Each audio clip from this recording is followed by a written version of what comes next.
Here is another in NBC's great parade of new shows.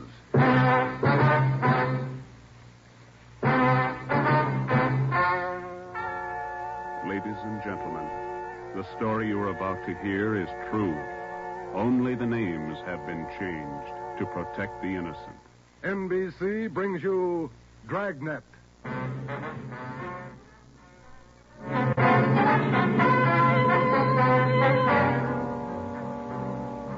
You're a detective sergeant. You're assigned to auto theft detail. In 3 months, more than 250 cars have been broken into. Property mounting well into thousands of dollars has been stolen.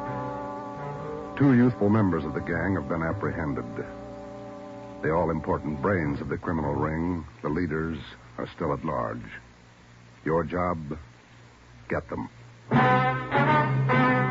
Dragnet, the documented drama of an actual crime, investigated and solved by the men who unrelentingly stand watch on the security of your home, your family, and your life. For the next 30 minutes, in cooperation with the Los Angeles Police Department, you will travel step by step on the side of the law through an actual case from official police files. From beginning to end, from crime to punishment, Dragnet is the story of your police force in action. It was Monday, March 2nd. It was cold in Los Angeles. We were working the night shift out of auto theft. My partner's Ben Romero. The boss is Ed Backstrand, chief of detectives. My name's Friday. I was on the way back from the interrogation room, and it was 10:58 p.m. when I got to room 26, chief of detectives' office. Real tough kids, aren't they? Yeah, they won't admit a thing. Now, sit down. Thanks. When'd you pick him up? About 8:30 tonight in the parking lot behind the Star Theater out on Sunset. He was lifting the radio out of a 48 convertible. He's had lots of experience. The report says you picked up a 19-year-old girl with him.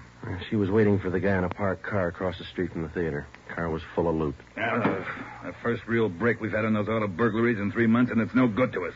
Neither one of them will talk. They won't even admit they know each other. You run makes on them? Just did. We've been questioning the boy for an hour, getting nowhere. What's his name again? Freeman, Stanley Freeman. Oh, yeah. Age 20. Address? Butte, Montana. Down here for a vacation. He doesn't lie very well, Ed. He's never been to Butte, Montana in his life. Knows less about the town than I do. Well, get to him. Right, Ed. Where'd you put the girl? We had a policewoman take her to our office. We can talk to her when we finish with the boy. Well, what's her story? Hasn't any. She won't even open her mouth. 19 years old, probably needs a good spanking. Now get him to talk. Right.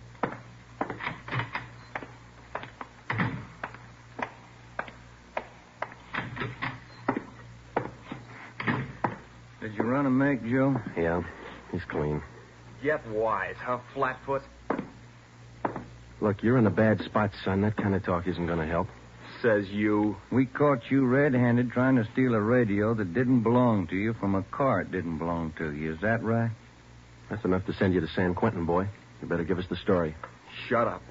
We've got all the evidence we need for him. Maybe you don't realize how serious this is. We've had more than 250 car burglaries in this city in the past 3 months. Over $200,000 worth of property's been stolen. That's a lot of money. So what? So you're the number one suspect, young fella. Your method of operation in breaking into that car tonight is the same used in most of the other burglaries. That means you're not going to be tried just for this job tonight. What are you getting at, Flatfoot? Listen, son. In the state of California, breaking into a locked car is a felony. You can go to state penitentiary for that. And we're going to file a complaint of burglary with the district attorney in the morning. You say you're from Butte, Montana. All right, I don't believe you, but we'll make sure. Ben, go down to our office and call the news photographers. Stanley here is going to have his picture on the front page of every newspaper in Los Angeles tomorrow. Right, Joe? No. You can't. I won't let you. I got my rights. What's the matter, youngster? Everybody wants his picture in the paper. Yeah, well, I don't. I won't let him. We got your picture already for him, remember? They took it when they fingerprinted you. You can't use it. You can't. I'll get a lawyer. Reporters will be over in a couple of minutes. Well, you have to give them your story and your picture, too. This one. You won't. You won't. Give it to me. All right. Give it to All me. right, Freeman, get your hands off him. Now, sit down. All right. Now let's have it straight. Don't let him use the picture. Don't let him. You can't. You can't. We gotta have the truth, son. Now, look, you're 20 years old. You know right from wrong. You'll have to take your medicine. If you cooperate, we'll do all we can to help. I live out in the Wilshire district. All I wanted was a little extra money.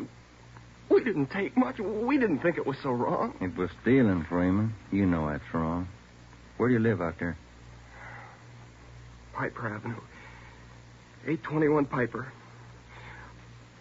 You won't give him my picture. You live there with your family? Yeah, my mother. Father's dead. Promise me you won't give him the picture. My mother, she'd see it. Promise me. You're working with a gang on those auto burglaries. We know that. Now, who are they? Where are they? And what's the setup? I can't. They get me for it. Who'd get you? I can't tell you. I can't. Who's your girlfriend, Stanley? The one you were with tonight? Joanne. Joanne Miller. Where does she live? Piper Avenue, same as me. Lives on the same block, 866. Is that her home? She live there with her folks? Yeah. Mother and father. They work. And you got her into this. Isn't that the story she gave us, Ben? I did not. I didn't. It was her. She said a bunch of kids were doing it. It was quick money, something to do at night. She started it.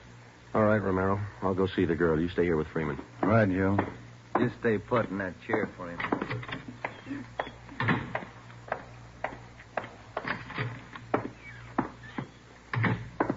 Hi, Marge. Hello, Joe. You and Romero handling this case? Yeah. I'd like to talk to the girl a few minutes, Marge. Will you stand by? Right, I'll sit over here. Thanks. All right, miss. What's your name, age, and address? I told this lady cop 15 minutes ago I'm not saying anything. All right, then we'll tell you. Your name's Joanne Miller. You live at 866 Piper Avenue. You live with your father and mother. Both of them work. You're a liar. That's not me. You're 19 years old. You live on the same block as your boyfriend, Stanley Freeman, and you're the one who got him mixed up in this gang. Isn't that right? No, it's not right. It's not. I didn't do anything. Well, that's only half the story. Freeman told us everything. You want to hear the rest? No. Stan wouldn't tell you. He wouldn't. He told us how you got him mixed up in it. Quick money. That's what you told him, didn't you? No, it was him. I can prove it. The rest of the kids will tell you. He got me in this. Ask them, they'll tell you. It was Stanley and Fred Milford and George Jansen. They started it, all three of them. All right. Will you tell the story to a police stenographer? I'll tell him everything. He's not blaming this on me. Marge, will you go get the stenographer? Right. Now, how many persons in this gang of yours? Oh, about 10 or 12. And it's not my gang either. He got me into this, and now he's trying to lie his way out, blaming me. How long you been doing this, burglarizing cars? Me? Only about 2 weeks. It was supposed to be fun, something to do at night. The rest of them been at it a couple of months. Who's the head of the gang? I told you, it's him, Stanley, and Fred Milford and Jansen, all three. I only started going out with them 2 weeks ago, maybe less. All right, Joanne. Tell it to the stenographer the same way. Stenographer will be in a minute, Joe. Okay, Marge, thanks. Stay with her. Right, Joe.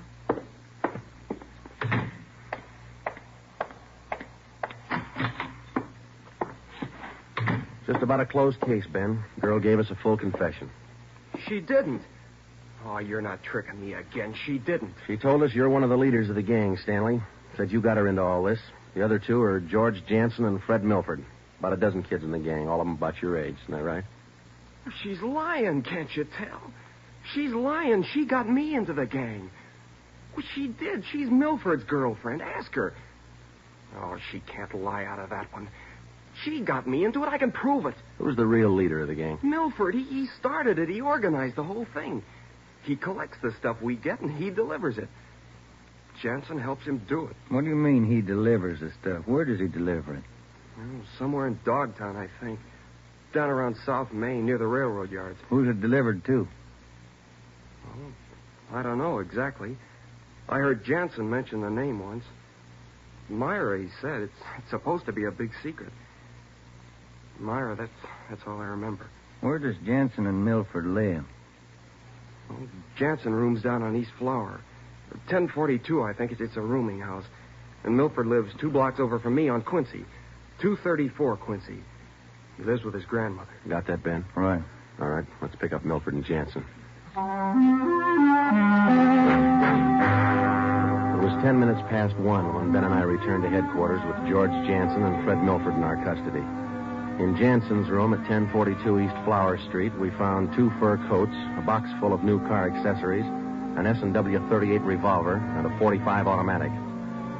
When we picked up Fred Milford at his home, we discovered 5 deluxe car radios hidden in the garage, plus a valuable assortment of cameras, cigarette lighters, and clothing. Both Jansen and Milford refused to talk, but when we got them to headquarters and showed them the signed statements of Stanley Freeman and the girl, Joanne Miller, they broke.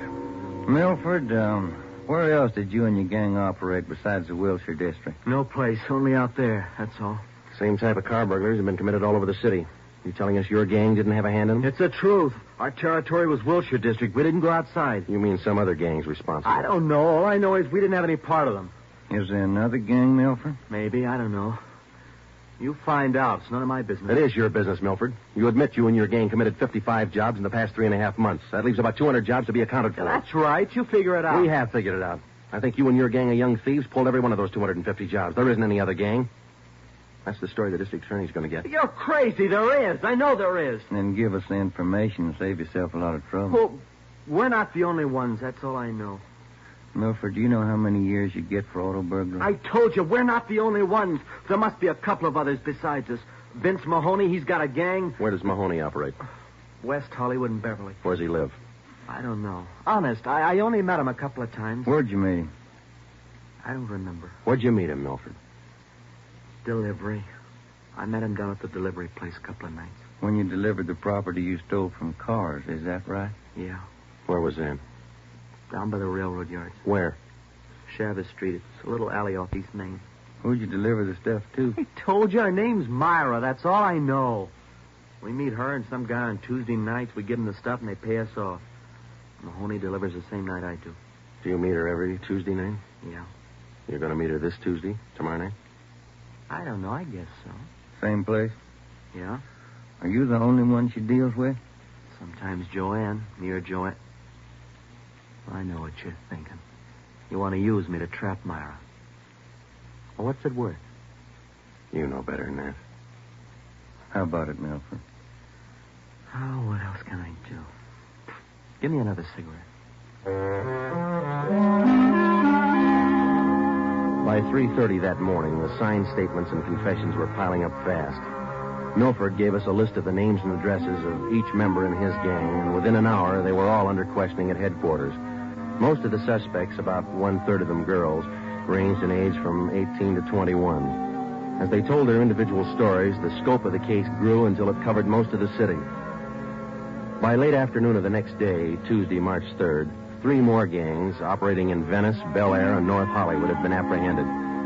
They confessed to more than 175 burglaries from locked cars during the past 3.5 months. At 5 o'clock that afternoon, Ben and I met with Chief Backstrand in his office. How many admissions you have now? Over 50, Ed. Here are the gang leaders' statements. What's their story? Well, it's pretty much the same. They all say this woman Myra set up the operation. You mean she got the kids and put them to work burglarizing cars? Well, not exactly. She picked the leaders, contacted them in bars or on the street, asked them if they wanted to pick up some spare money getting auto parts for it. Then she didn't tell them to go out and burglarize cars. Well, not in so many words, Ed, no. After they brought in auto parts for a couple of weeks, she told them to bring her everything they could find, outside the car or inside. Those are the words she used. 5 of the kids dictated those words into their signed confession. Oh, that should hold in court. What else did you get on this woman? Oh, she taught them how to work, told them to wear gloves, all angles. Well, we got most of the small fry. Now, where do we find this Myra woman? Any description on her? Yeah. Kids say she's about 33, 34. Good-looking redhead. 5'5", about 120, well-dressed. No description on the guy she runs with. You run a make on her yet? Yeah, no previous record. We set up a stakeout for her tonight. 2 of the gang leaders have volunteered to go along, this Milford and Vince Mahoney. Good. Down on Chavez, where she usually meets them? Yeah, that's right. When? 11:15. That's the regular time for the meet, according to the kid. All right, I'll be at home. Call me. I don't want to miss out on this one. When Ben and I left Ed Backstrand's office, we went home for dinner and a few hours' sleep. At 9:30 p.m., we were back at the office. We met the men in the special detail which Backstrand had assigned for the stakeout that night. We briefed them on their duties, and then we got Fred Milford and Vince Mahoney out of their cells. To avoid any possible suspicion of the presence of a trap, we had Milford's permission to use his car in the stakeout. The car which he had said he had driven to the delivery meetings with the woman Myra at least a dozen times before. We arrived at the stakeout area, Chavez Alley in East Main, at 9:58. The meeting was scheduled for 11:15. The moon was out, but the sky was overcast, and there was a cold wind blowing from the east. Hey, what time you got, Sergeant? About 10. Why, Milford? Getting nervous? No, just wondering. How you cops gonna rig this thing? In just a couple of minutes, we're going to plant you two in Milford's car parked up there in the alley. Now, you stay there until Myra shows up. We'll do the rest. Yeah, I know, but what'll we say? Suppose she asks for some stuff. We ain't got any. You won't need any. You won't have much time for talking. Suppose she wises up. Maybe she'll pull a gun. Maybe. Does she carry one? No, never saw her with one. Don't worry, Milford. We'll make sure you're not in danger. She's got an awful temper, that redhead. Got mad at me once when I squawked at the prices she was paying us for radios. What was she paying you, Mahoney? An 8-tube radio, good shape, $7. She got all the gravy and you got all the grief. You're not kidding. Joe, are you?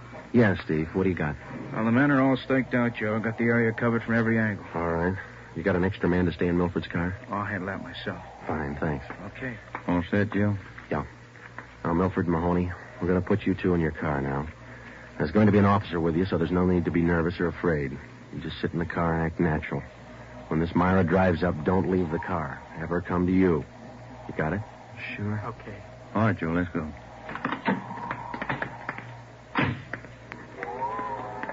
Sure is cold out. I don't even have a heater in my car. You stole enough of them. Okay, Steve, here they are. All right, boys. Milford, get in first behind the wheel. Okay. Mahoney in the middle.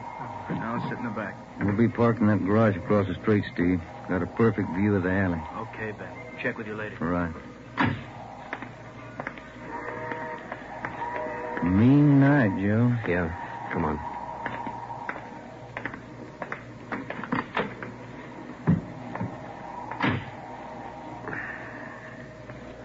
It's cold here in the garage, isn't it? Yeah. And it might be a long wait. What time you got? 6 minutes past 10. Thank you.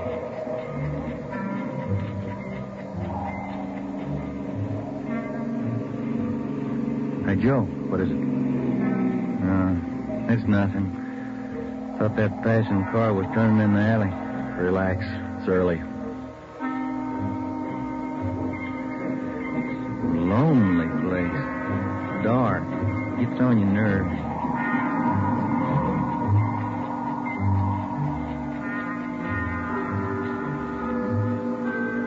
That's it, Ben. 11:30. Nothing yet.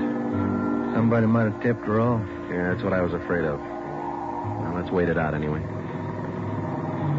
Joe, that blue coupe. Yeah, just turned in the alley. Let's go. Come on, run, Ben. Behind you. All right, wait, you fella. Quit your fighting. What'd you get, Steve? Here he is. Just drove up in the coupe. Got out and called Milford Mahoney by their first names. He's in on it. What about the girl? No sign. Kid was the only one in the car. All right. Tell them in the stakeout's off for tonight. Have them report back in. We'll take the kid with us. Okay. All right, young fella, this way. What do you cops think you're doing? I ain't done nothing. Look, sport, we heard that from 54 different kids yesterday. We're tired of that line. Come on. When we got back to the office, we took the boy to the interrogation room and questioned him.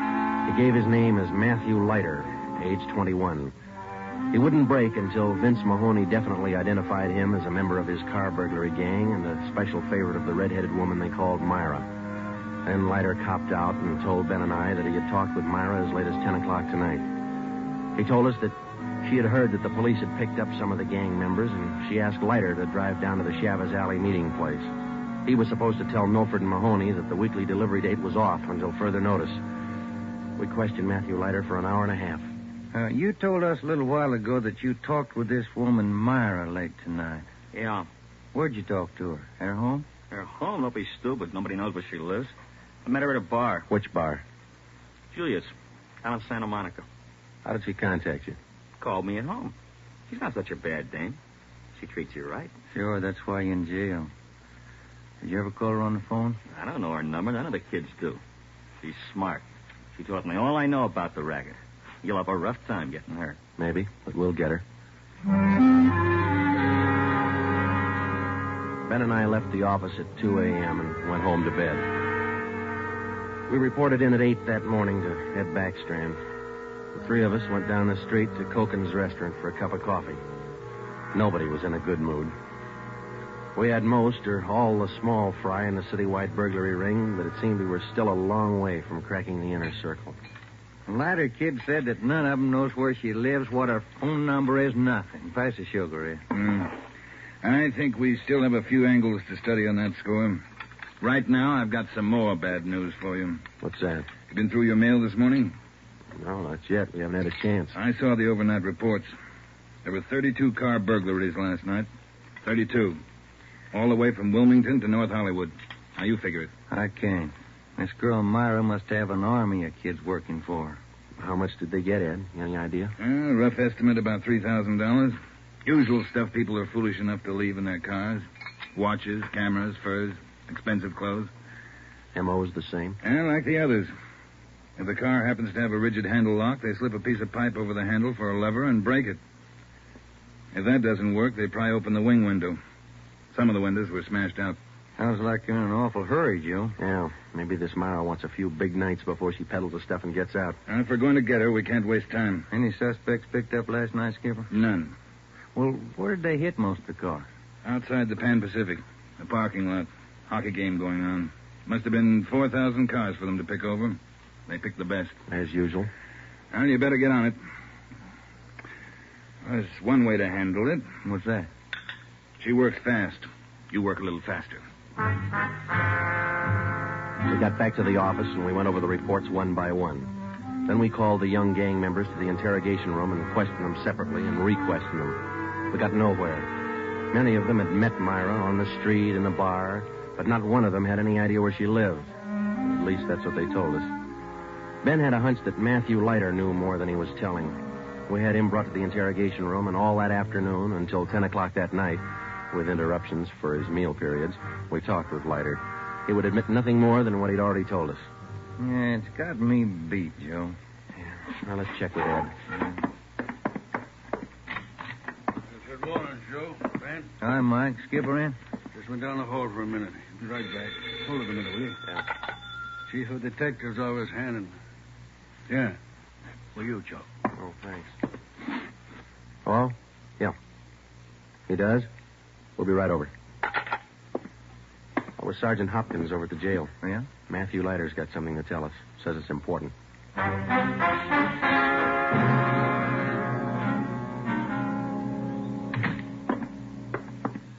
Have a chair here, Leiter.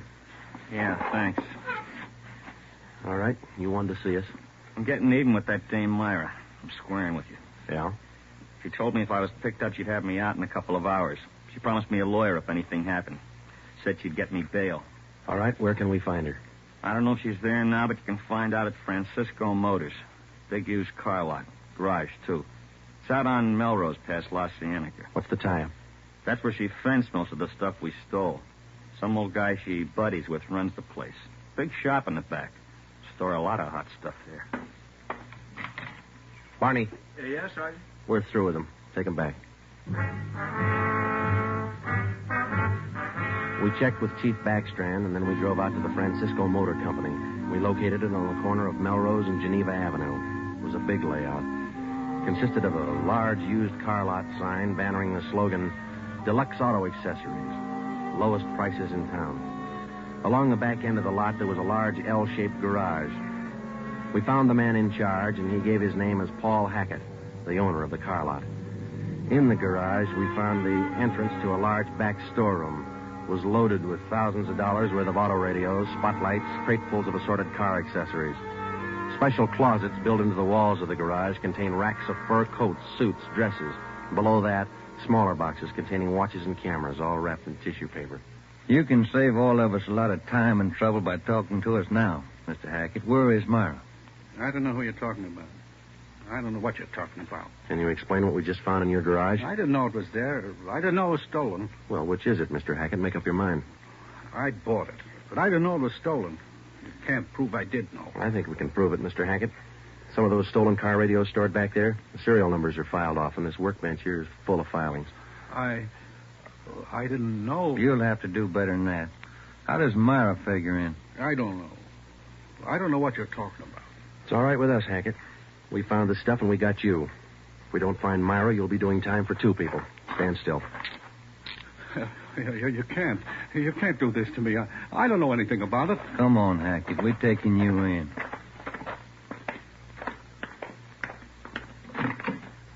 All right, get in the car. Come on, in the car. Am I going to jail? You're going to jail. All right. I'll take you to Myra. Hackett told us that Myra lived at 1345 Munich Drive in Beverly Hills. He said that he was Myra's husband. He told us that he'd been in a legitimate garage business for 10 years before he married Myra. She talked him into the racket. He identified 1345 Munich Drive as their home. When we got there, we found stores of stolen property similar to those found in the garage. Myra was not there. Hackett had no idea where she might be. We sat down in the living room and waited.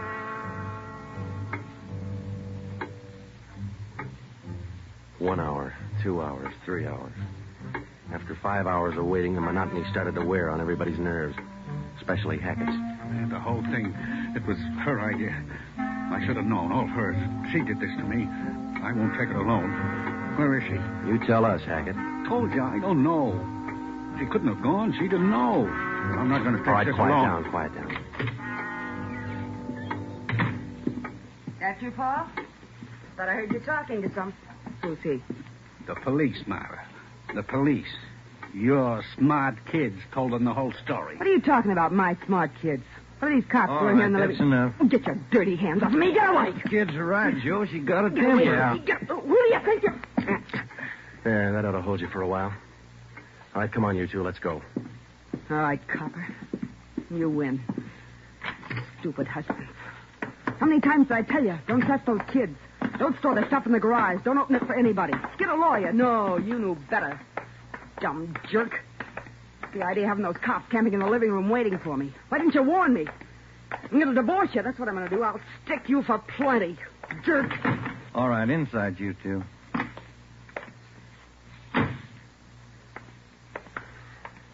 You got a smoke, Ben? Yeah. Here. Thanks. I was just thinking. What? Those kids were right. She's a pretty nice-looking woman. Yeah. Nice face. Beautiful figure. Mm-hmm. Sure talks a lot, though, doesn't she? Yeah. Hey, Joe, remind me to take home some flowers to my wife tonight, will you?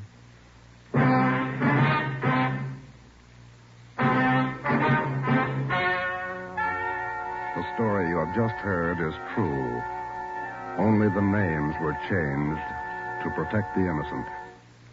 Paul and Myra Hackett were tried and convicted on 7 separate counts of receiving stolen property.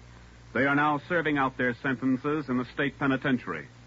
Realizing that most of the young persons involved in the case were influenced by the strong personality of Paul and Myra Hackett, a separate investigation was made into the backgrounds and home life of the young offenders. In most cases, they were found to be basically good, and they were placed on probation and returned to their homes.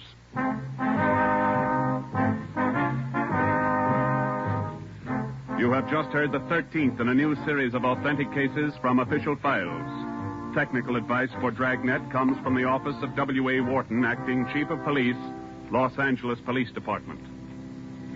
Tonight's program is dedicated to Detective Harry William Vosper of the Seattle, Washington Police Department, who on the night of July 21st, 1949, gave his life so that yours might be more secure.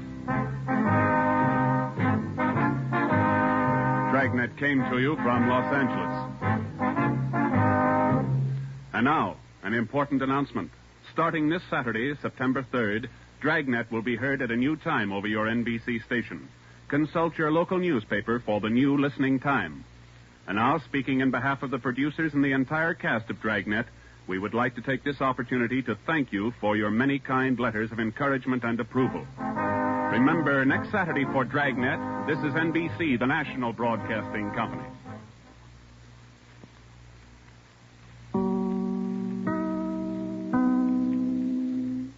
Show, usually heard at this time, has moved to a new time period on Sunday nights. Be sure to hear Larry Douglas and Kay Arman on the new Pet Milk Show tomorrow night on NBC. And now, here's another in NBC's great parade of new shows.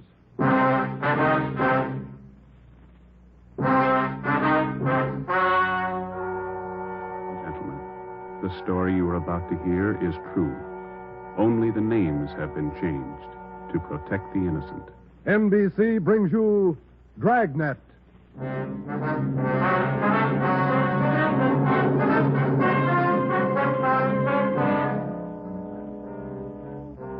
You're a detective sergeant. You're assigned to the homicide detail. A man's wife has suddenly dropped from sight. On the surface, it appears only as a routine missing persons case. You start to investigate. Suspicion grows. There is evidence of possible foul play. Your job, find the woman or find her murderer. Dragnet, the documented drama of an actual crime. Investigated and solved by the men who unrelentingly stand watch on the security of your home, your family, and your life. For the next 30 minutes, in cooperation with the Los Angeles Police Department, you will travel step by step on the side of the law through an actual case transcribed from official police files. From beginning to end, from crime to punishment, Dragnet is the story of your police force in action. It was Wednesday, September 15th. It was warm in Los Angeles. We were working the day watch out of homicide. My partner's Ben Romero. The boss is Ed Backstrand, chief of detectives. My name's Friday. I was on the way back from lunch, and it was 12:56 when I got to room 42. Homicide. Hi, Joe. Waiting for you. Hiya, Ben. Al. Hi. I hear you got something for us. Here's a report right here. Gardener by the name of Eric Kelby called in day before yesterday. Said his wife disappeared from their home out in the valley Sunday night. Says he thinks she left him. That happens every day, Bargetti. Not this way, it doesn't. Walsh and I went out yesterday to interview the guy. Story doesn't add. Why not? None of her clothes are missing. None of her luggage. She even left her pocketbook behind, full of money. Found out from the neighbors a missing woman is a 17-year-old boy by a former marriage. So what? An only child. Mother dotes on the kid. Shouldn't even say goodbye to him. How did this Eric Kelby impress you? Pretty grouchy with Walsh and me. No cooperation. Wants to find his wife, doesn't he? I don't know if he does or not. It's no help, I'll tell you that. Can I see that report a minute now? Oh, here you are. Agnes Trumbull Kelby, age 39. Kelby's her second husband. The first one died a little after the boy was born. Mm-hmm. Disappeared Sunday night from her home, 546 Belasco Road, between 7 and 8 o'clock. When did Kelby call in? Monday afternoon. Said he thought his wife might be spending the night with her sister. When he found out she wasn't, called us. Did you meet the boy while you were out there, Bargetti? Yeah, that's another thing. Kid came riding in on a bike while we were talking to one of the neighbors. Trying to talk to him, but the old man came out hustling him inside the house. Then he starts eating us out. What'd he say?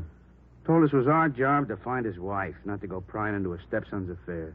Well, that's a new slant. How about her friends and relatives around here, Al? Any besides her sister?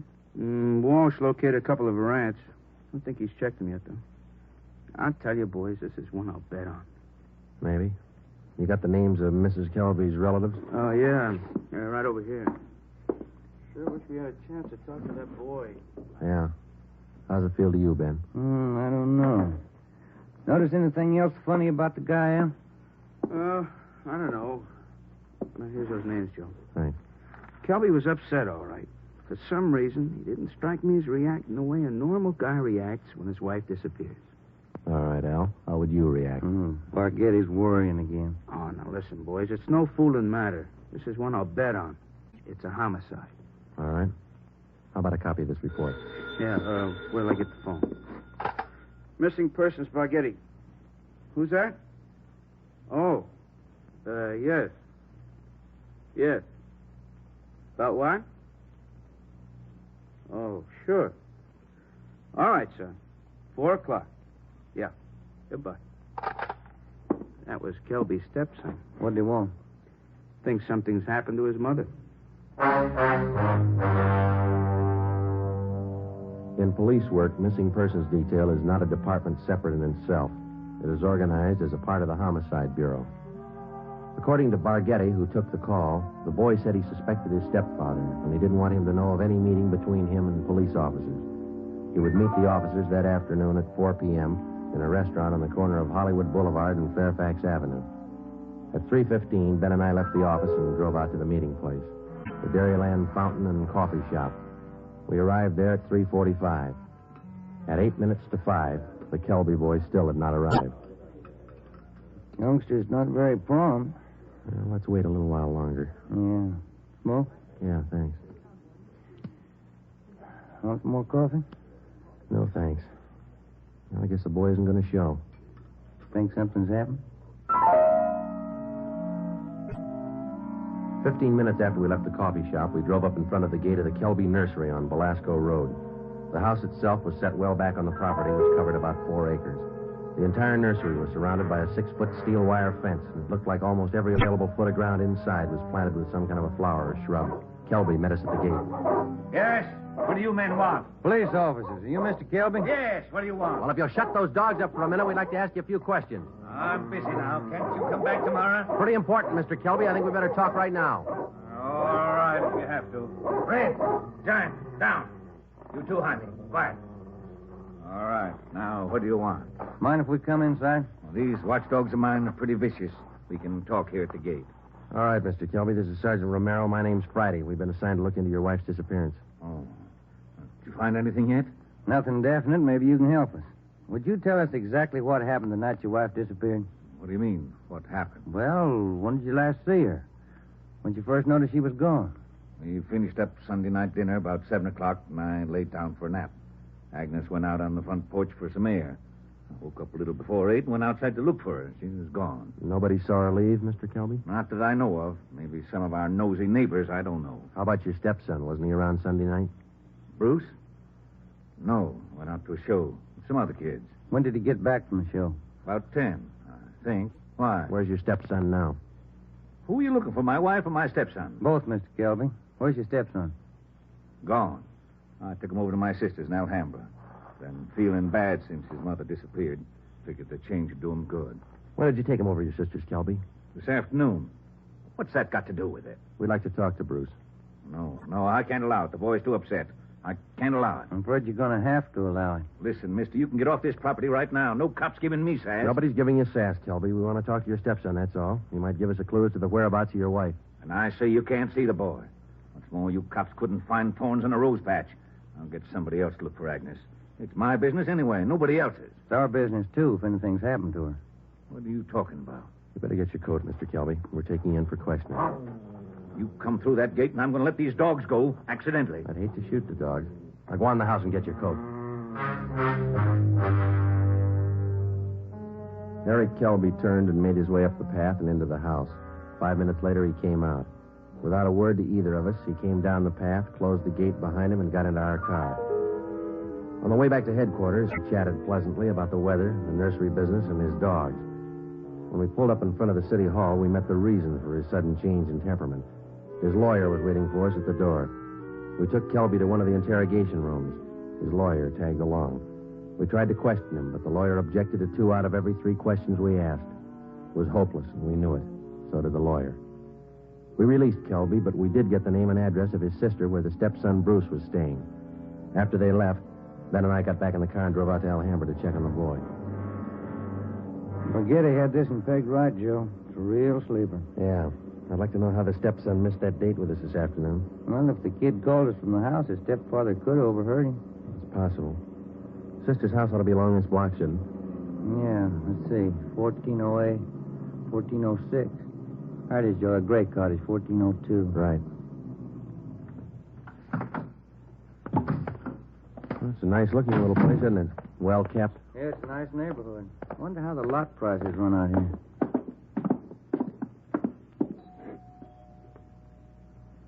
Somebody's coming. Yes, what is it? Police officers, ma'am. Are you Miss Kelby? Bertha Kelby, yes, that's my name. Why? We talked to your brother earlier today, Miss Kelby. He said that you brought his stepson Bruce here to stay for a while. We'd like to see him. Bruce? Yes, he was here till about, an hour and a half ago. I went to the store, and when I came back, he was gone. Have you any idea where he might be, Miss Kelby? Well, I telephoned my brother Eric's place just before you came to the door. He's not there. I don't know where he might be. I'm worried about him. He seems so upset. This business about his mother's disappearance, you know. Do you mind if we came in and looked around, Miss Kelby? Well, no, not at all. We went in and looked the house over from one end to the other. There wasn't a trace of the boy. We drove back to Kelby's nursery and satisfied ourselves the boy wasn't there. Then we came back to Alhambra and we kept an eye on Miss Bertha Kelby's home until midnight. No one came or went. At 5 minutes past midnight, the lights went off in the living room, and a few minutes later, in the back of the house. The next morning, when Ben and I checked in for work as usual at 8 o'clock, we met with Captain of Homicide, Frank Kearney. What makes you two so positive there has been any foul play in this Kelby thing? Well, that's just it, Cap. We're not positive. It's a whole setup. It smells bad. For instance? That lawyer. If a man's innocent, he doesn't need a lawyer to sit with him in the interrogation room and tell him not to answer questions. Number two, that kid's telephone call. Maybe he doesn't get along with his stepfather. It happens, you know. Maybe he's trying to get back at him for something or other. Maybe. Then why is Kelby hiding him out? You sure he's hiding him out? No other way to take it, Cap. The Kelby woman walked away from her home Sunday night. Nobody saw her. She took nothing with her. No clothes, no luggage, no money. You checked with the family doctor? Yesterday. He told us Mrs. Kelby was in perfect health. We double-checked the Wanderer's file and the Repeater's file and missing persons. Couldn't find her name in either one. How about her relatives in town? Haven't had a chance to talk to him yet, Cap. We'll check him this morning. Well, one thing's certain. The woman couldn't have gone very far. We checked the sheriff's office, the jails, the hospitals. We've sent out a teletype and an APB. Every cop in the city has her description. She's been gone almost 4 days, but nobody's seen her. How does that add up to you? It doesn't. You better move on it. Check every one of Mrs. Kelby's friends and relatives. Right, Frank. Then try the neighbors. As long as I've been a cop, neighbors have been able to tell everything about anyone.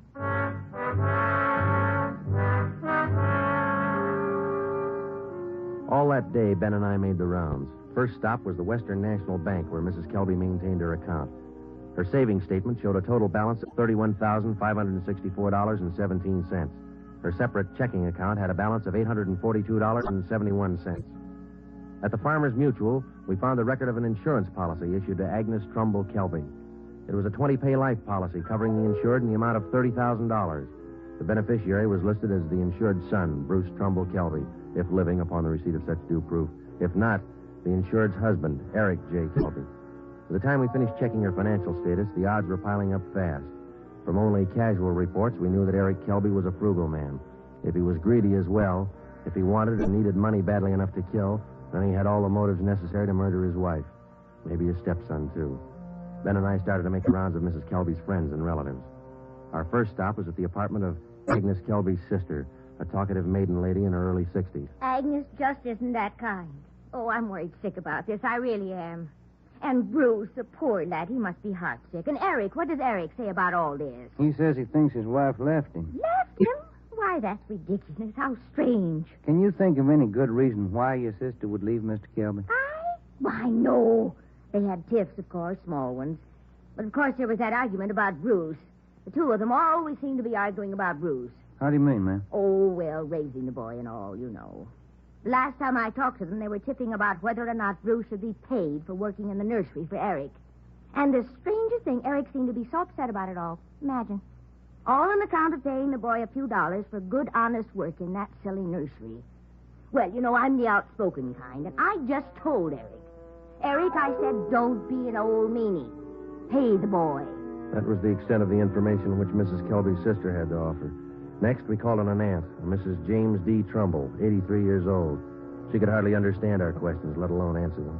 She hadn't seen her niece, Agnes, in a year. After that, we paid a visit to one of Mrs. Kelby's friends, a Mrs. Lillian Humboldt.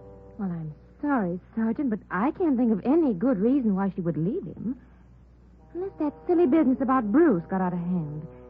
You know, maybe Eric is just a little jealous of the boy. Next, we called on Daisy McLeod, who worked as a day maid for Mrs. Kelby. Officer, what Mr. and Mrs. Kelby thought, what they said, what they did, it's none of my business. I come in the morning, I do my work, I do it well. I'm not the nosy type, and I don't pry. I take half an hour for lunch, and when I'm through, I take my pay, and I don't expect tips, and I take the bus home. I'm not the peeking through the keyhole kind, sneaking around corners listening. But what I couldn't tell you about that man. Exactly what do you mean, Miss McLeod? Oh, he's a hard man, you know. They're always arguing about the boy. Bruce this, Bruce that. He's a nice boy, I think. He's never done anything to me. Oh, but the arguments. Him and her all the time. Should the boy be paid for working? Shouldn't he? Why? Why not all the time? When Ben and I finished with a list of Mrs. Kelby's friends, relatives, and employees, we started out on the neighbors. None of them saw Mrs. Kelby after 6 p.m. the night she disappeared. 2 of the neighbors said they saw the porch light burning after 7 p.m., but both said the porch was empty. Mrs. Kelby was not sitting in her chair at the usual time after dinner. According to them, that was one of her habits. It was 10 minutes to 6 by the time Ben and I got back to the office. The light was still burning in Captain Kearney's office. Full day, Joe. Not a mileage. Yeah. I wonder what the captain's hanging around for. Let's find out. Get anything? Pretty good luck, Cap. Good. I've got some more for you. Just walked in 5 minutes ago. What do you mean, Frank? Who walked in? Bruce Kelby. He's waiting in the next room.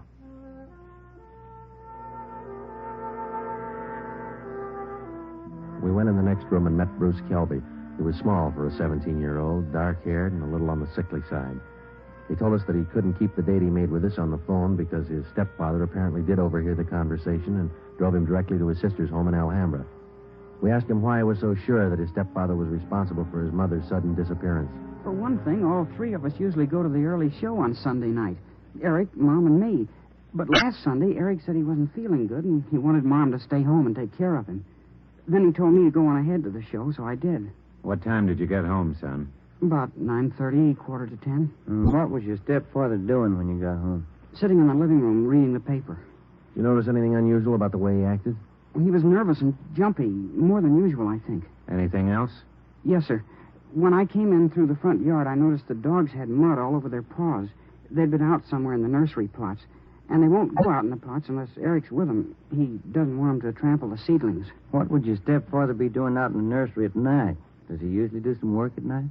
No, sir. None of the plots are even lighted. Only the greenhouses. And the paths in the greenhouses are usually graveled, aren't they? No mud around. It's my job to see that the greenhouse paths are kept graveled.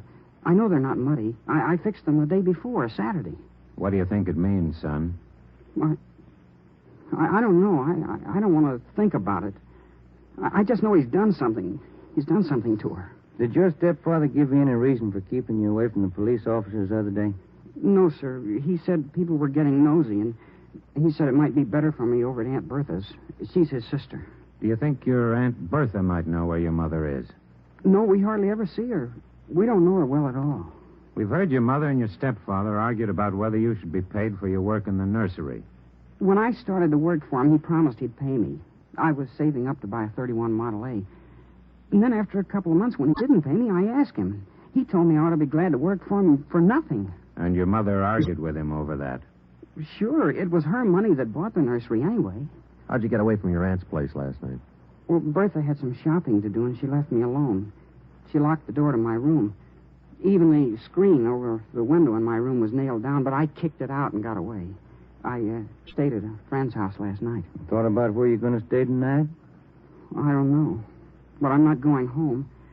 And I'm not going back to Bertha's place either. I'll get a room. How'd you like to stay at my house a few days? Sure nice of you, sir. Maybe I'd better not. Mom might not like it. Oh, I'll take care of that. Now, let's hop out and get some dinner. Sure darn nice of you, sir. All right, son. Come with me.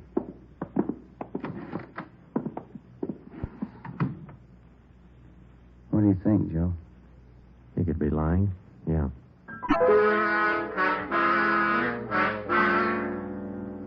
Now what, Cap? Shall we bring Kelby in again? No, not yet. He's found out by now from his sister that the boy's gone. He probably figures the police station is the first place he'd come. Wouldn't do much good pulling him in now, Ben. We couldn't even question him. 10 to 1 his lawyer would be waiting for us when we got back. That's the problem. How do we get to this Kelby without his lawyer finding out? Well, what about the early morning, Cap? Say tomorrow, about 5 or 6 a.m. Think you'd be looking for us then? Yeah, that might do it. If we can just get by that pack of hounds he owns without waking the whole neighborhood, might work. If we could just question him alone, I got an idea it wouldn't take much to make him cop out. All right, give it a try. Get out there in the early morning and bring him in for questioning as quietly as possible. I'll be in at 6 a.m. If you want me before then, call me at home. All right, Frank. Kelby's got a smart lawyer. It's going to be plenty hard to convict him without a body and corroborating evidence. He's got 4 acres out there, Cap. You can hide a lot of bodies in 4 acres. Well, that's what I mean. This case isn't ending. It's just beginning. The next morning, Ben and I met at the office about a few minutes past 4 a.m. We had a cup of coffee and a donut at an all-night restaurant, and then we started for the Kelby place out on Belasco Road. We took 4 pounds of fresh horse meat with us to keep the dogs quiet if they raised a fuss. It was 28 minutes past 4 when Ben pulled the car to a stop a few hundred feet from the gate to the Kelby nursery.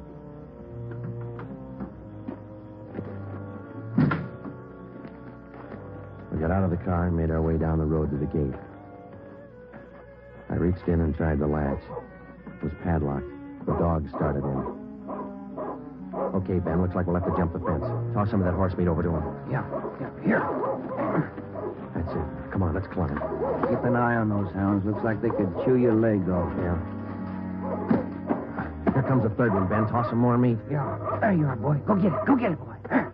Look, Ben, lights going on in the house. Come on, let's make it fast. Who is it? Who's there? I'll set the dogs on you. Police officers, Mr. Kelby. What?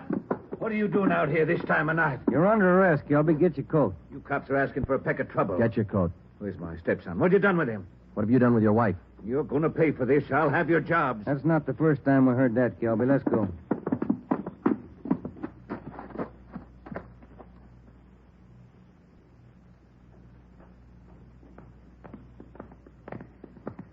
Lights burning in the captain's office. Yeah.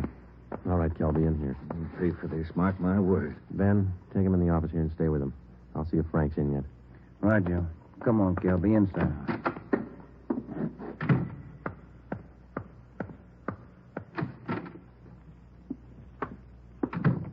Friday? You bring in Kelby? He's down in the interrogation room. Ben's with him. Somebody saw you. Don't think so. They must have. Kelby's lawyer's sitting in the next room.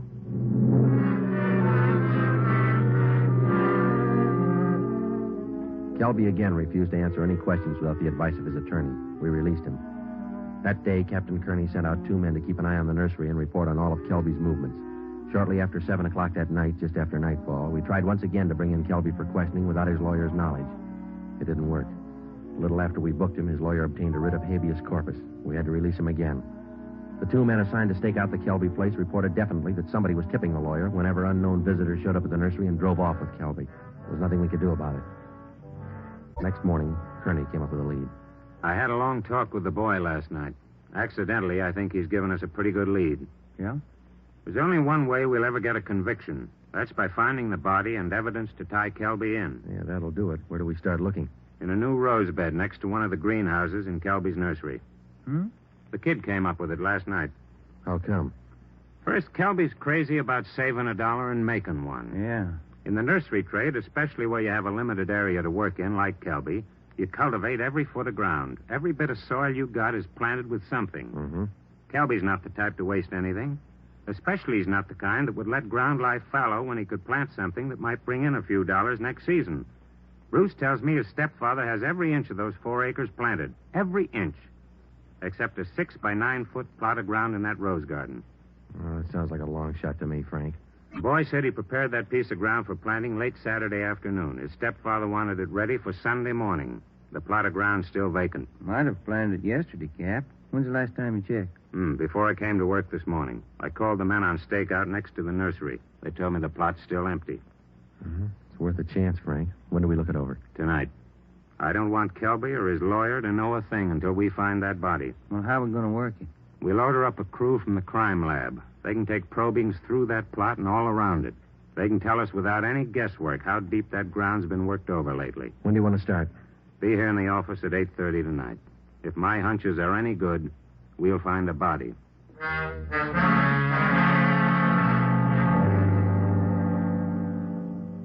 It was 10 minutes past 9 that night when we got to the Kelby place. Lieutenant Lee Jones and his assistants, Kearney, Ben, and 2 other men from homicide. The men on stakeout told us that Kelby had left about 20 minutes before in a dark blue coupe. Ben brought along the usual supply of horse meat for the dogs, so we didn't have any trouble there. We found the empty plot of ground in the rose bed next to the greenhouse, exactly as Bruce described it to Kearney. Ground's been worked over all right, boys. At least 4 to 5 feet down. All right, Lee, let's start digging. Romero, take care of the dogs. Watson, grab one of these shovels. Right, Captain. Hey, Kelby said these dogs were vicious, didn't he? Yeah, why? Look at these hounds. They're no more vicious than a lively coal. Look. Higgins, get that light over here, will you? Thanks. What is it, Lee? Let me see. Teeth. Set of false teeth. Been in the ground long? Don't think so, judging from the shape they're in. How far down would you say you are, Lee? A couple of feet. Ground's real soft. Lee, come here a minute. What is it? Body. Here's the shoulder. All right, you men over here with Watson. Get the dirt off the face. Romero, you got a picture of the Kelby woman? Yeah, Cap. Let's see. Oh, here it is. Thanks. Get the light down here. Hunch paid off, Frank. That's her.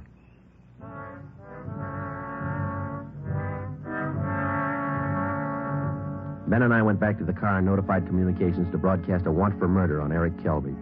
His description, together with a description of the car and license number of the car he was driving, was rebroadcast every 15 minutes. Then we went back to check the house. We found the front door unlocked. We went inside and looked around. In one bedroom, we found clothes scattered over the bed and the floor. There was only one old suit remaining in the closet. On the table next to the bed, we found an airline's timetable. We got to the phone and notified communications to alert all police details at railroad stations, bus terminals, and airlines, and then to send out an APB on the teletype.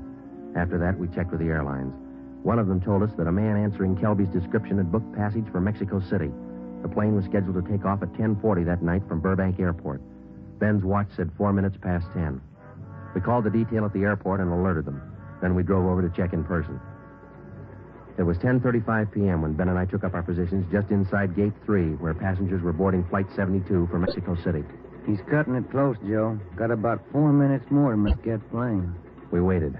The crowd got thicker as departure time came closer. At 10:39, Eric Kelby came through the main entrance, across the terminal, through Gate 3, into a pair of handcuffs. I don't understand. What does this mean? We found your wife's body, Kelby. What? I don't know what you're talking about. In the rose patch next to the greenhouse. Your lawyer can't help this time. Mexico City. Would have been a nice trip. Expensive.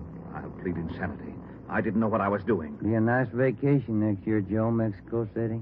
I'm going to talk to my wife about it. I didn't mean it. She slapped me. We were arguing about the boy. I didn't mean it. I don't know if you did or not, Kelby, but you killed her. Come on. You missed your plane.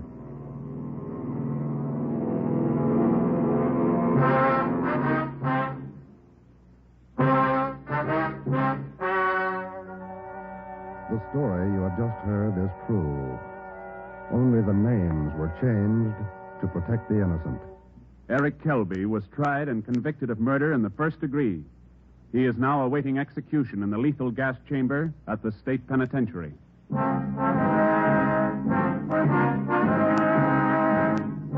You have just heard the 14th in a new series of authentic cases transcribed from official files. Technical advice for Dragnet comes from the office of W.A. Wharton, Acting Chief of Police, Los Angeles Police Department. Tonight's program is dedicated to William J. Weston, Jr. of the Washington, D.C. Police Department, who on the evening of March 4th, 1945, gave his life so that yours might be more secure.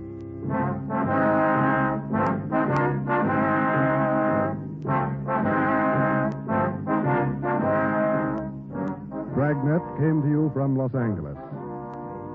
If you enjoyed tonight's production of Dragnet, you'll want to listen to Richard Diamond, private detective, as played by the screen's romantic tough guy, Dick Powell. The Pet Milk Show, usually heard at this time, has moved to a new time period on Sunday nights. Be sure to hear Larry Douglas and Kay Arman on the new Pet Milk Show tomorrow night on NBC. This is NBC, the national broadcasting company.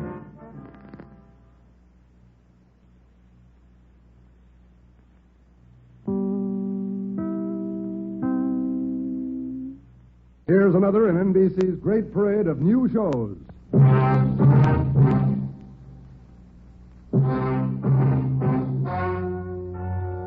Ladies and gentlemen, the story you are about to hear is true. Only the names have been changed to protect the innocent. NBC brings you Dragnet.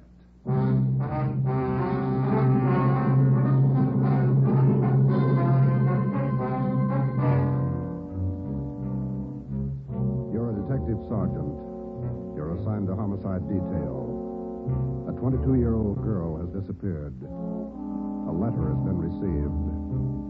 It demands $30,000 for the girl's return. The letter is signed, The Wolf.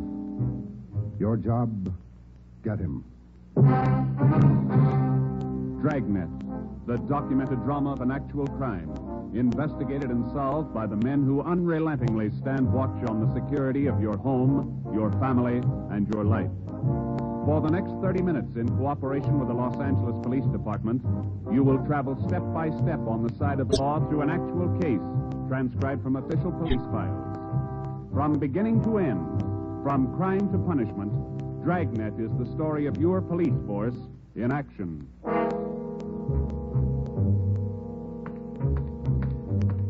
It was Tuesday, October 18th. It was cloudy in Los Angeles. We were working the night watch out of homicide. My partner's Ben Romero. The boss is Ed Backstrand, chief detective. My name's Friday. I was on the way back from the staff's office, and it was 3:26 a.m. when I got to room 42. Homicide. Got those mugs you asked for, Joe. Here they are. Thanks, Harris. Backstrand leave yet? In a minute. I'm going out with him. What's the address out there, the Sullivan place? 814 Castro Boulevard. You go straight out Santa Monica, take a left at Castro. I remember. You ready, Chief? Yeah. Friday, you call Romero yet? Right now. Get on it. This one we don't fool with. Yeah. Come on, Harris.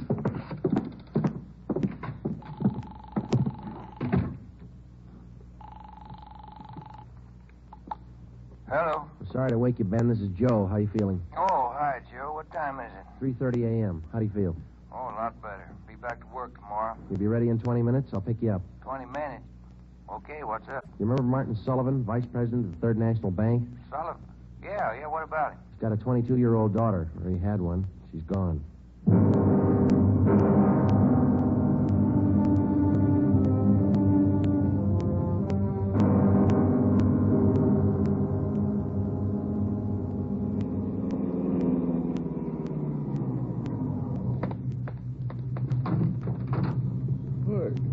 Good time, Joe. Where are we heading? Sullivan home out on Castro Boulevard. Ed's out there now with Harris. Any leads to work on? No, nothing so far. The girl disappeared a little before 1 o'clock yesterday afternoon. At 11 last night, he got a letter. They want $30,000. Sullivan hasn't got that kind of money. Yeah, I know it. Poor guy's almost out of his mind. Fill me in. How did it happen? Well, the guy took the girl out of business school. He had her called out of class. Told her father was sick, said he was a friend of the family's. Well, how about the teachers? What was their story? Said the girl didn't want to go with the man at first, but he finally talked her into it. Kept telling her father was dying. That's about as low as they come. Yeah. Did he use a car? Witnesses said it was a blue sedan. They didn't get the license number or the make. Did they remember what the guy looked like? About 5'9", 160, brown suit, dark hair. Nothing else? No. Here's a copy of the letter. The usual. Read it. Yeah. I have your daughter, Judy. Get, what's that? $30,000. $30,000 quick if you want her back alive.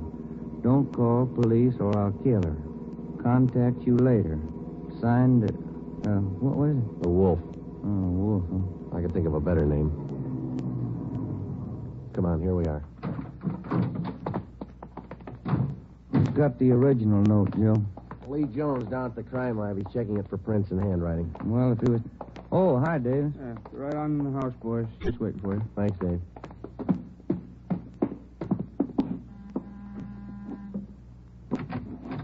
Hi, Joe. Ben. In the living room. Thank you. That's the way I see it, Mr. Sullivan. Now, you understand exactly what you have to do?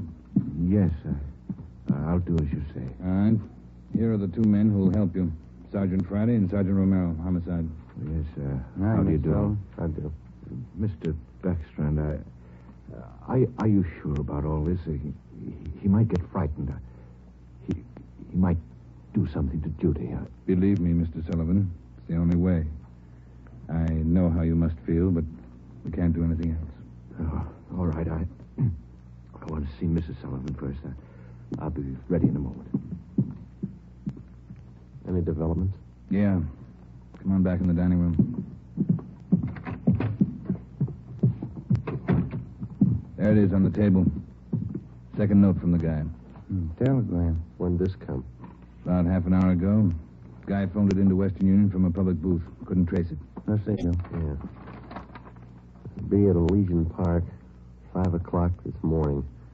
Near Balkan Drive. Come alone. Bring 30,000.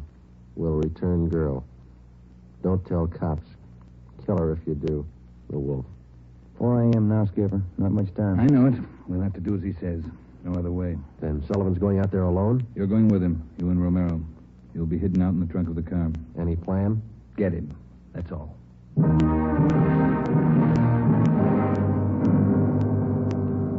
and I went out the back door and into the Sullivan garage. We jammed ourselves into the trunk compartment, and Harris closed the door on us. The latch was fixed so that the door could be pushed open from the inside. A few minutes later, Mr. Sullivan came out, got in the car, and we drove off. At 3 minutes to 5, we pulled up at the meeting place in Elysian Park. We waited. Nothing happened. At 5 minutes past 5, it started to thunder. That's all we need now. Thunderstorm. Stuff in here in this trunk, isn't it? Oh, yeah. Ben, listen. Must be. Wonder if he's seen anything. Sounds like he's pacing up and down alongside the car, doesn't it? Yeah, listen. Can you hear anything else? Can you? No, we better stay undercover. Yeah. Rain's starting in. Wonder what happened to the wolf. Cold feet, maybe. Let's wait it out.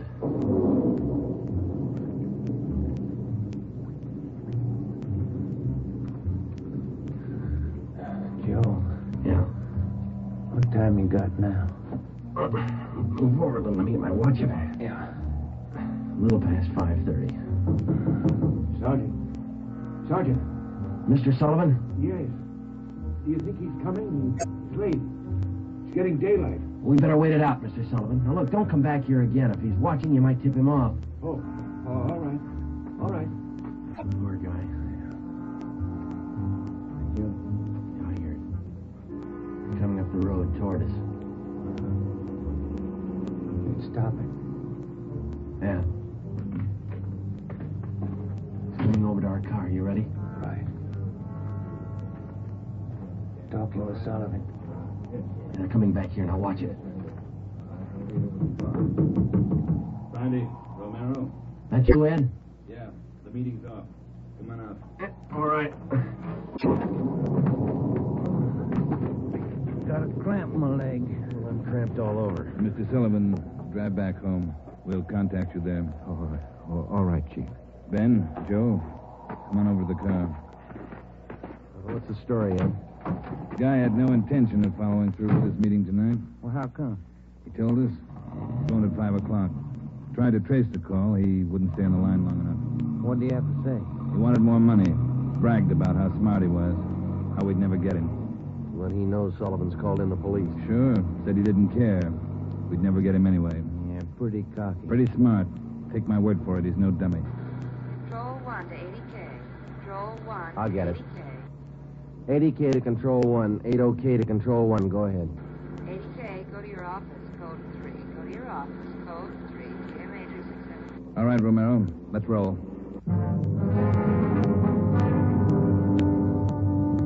More than 12 hours had passed since word of Judy Sullivan's disappearance had been phoned in a homicide. During that time, an all-points bulletin containing the descriptions of the suspect, his car, and the girl had been sent out on the teletype to law enforcement agencies throughout the area. The same descriptions were broadcast over the police radio every hour. The Sullivan home had been placed under strict surveillance, and Mr. Sullivan instructed not to contact the suspect without knowledge of the police. He'd raised almost $10,000 in cash to buy him off. The serial number on each one of the bills had been copied by a police stenographer and then rechecked by a homicide officer. So far, the Wolf, as he called himself, had made 3 separate contacts, but he'd covered his tracks well. We knew that he was somewhere in the city, 500 square miles of it, and we knew we had to find him fast. It was 18 minutes past 6 when we got back to homicide. Hi, Chief. Fellas. You got something for us, Mac? Here, this letter. Special delivery. Came in about 25 minutes ago. Can I see that, Mike? Yeah, that's him. According to the postmark, he must have mailed it right after he grabbed the girl. Listen to this. Stay away from Sullivan. If the kid's found dead, it's your fault. Stay away, the Wolf. All right, Mike. Get it over to the crime lab and have Lee check it for prints. Right, Chief. Lee find any prints on the second note, Mike? 2. Running through R&I now. Friday, Romero, get down there and see if they got a make. I'll call out the Sullivans and check with Harris. Right, Ed. Let's go, Ben. Who's watching the Sullivan house beside Harris? Carpenter and Davis. Backstrand's afraid the girl's father will try to make a deal with the guy. Has he tried it yet? No, he hasn't yet. You couldn't blame him if he did. Worried sick. Oh, yeah. Here we are. Hi, fellas. Just coming down to see you. You got something, Larry? Those two prints Lee Jones listed off that letter got a make on them from the single print file. It's good, Larry. Let's see, huh? There it is. Pull the whole package on him. Donald Alfred Kiefer. Looks like a real bad one, doesn't he? Donald Alfred Kiefer, male, Caucasian, age 29, 5 feet 8 inches, 170 pounds, brown eyes, dark brown hair. He had one previous arrest for forgery in Los Angeles 10 months before. Kiefer's occupation at the time of his arrest was listed as bank clerk at the Third National Bank. Ben went back into the files and pulled the crime report. Then we called Ed Backstrand. There's the answer, Skipper. At the time Kiefer pulled that forgery job at the bank, Mr. Sullivan was one of the vice presidents. Go on. Sullivan was the one who preferred charges against Kiefer and saw that he was prosecuted. Where's this Kiefer now? Let me see.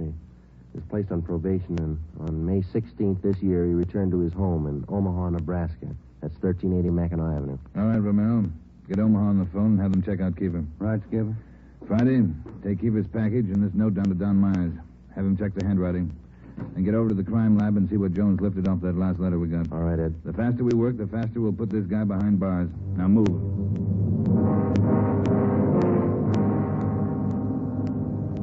How's the writing compared, Don? What'd you find? Yeah, looks good.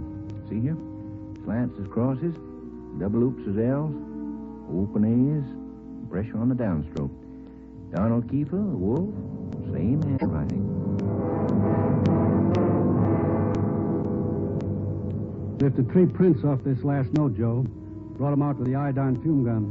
They match with the first. Thanks, Lee. Did you find anything else? I don't know if it'll help you much. We examined the paper for watermarks and texture. Both notes are written on the same kind of paper. Impressions show both pieces of paper from the same tablet. Checked the density of the carbon and the pencil he used.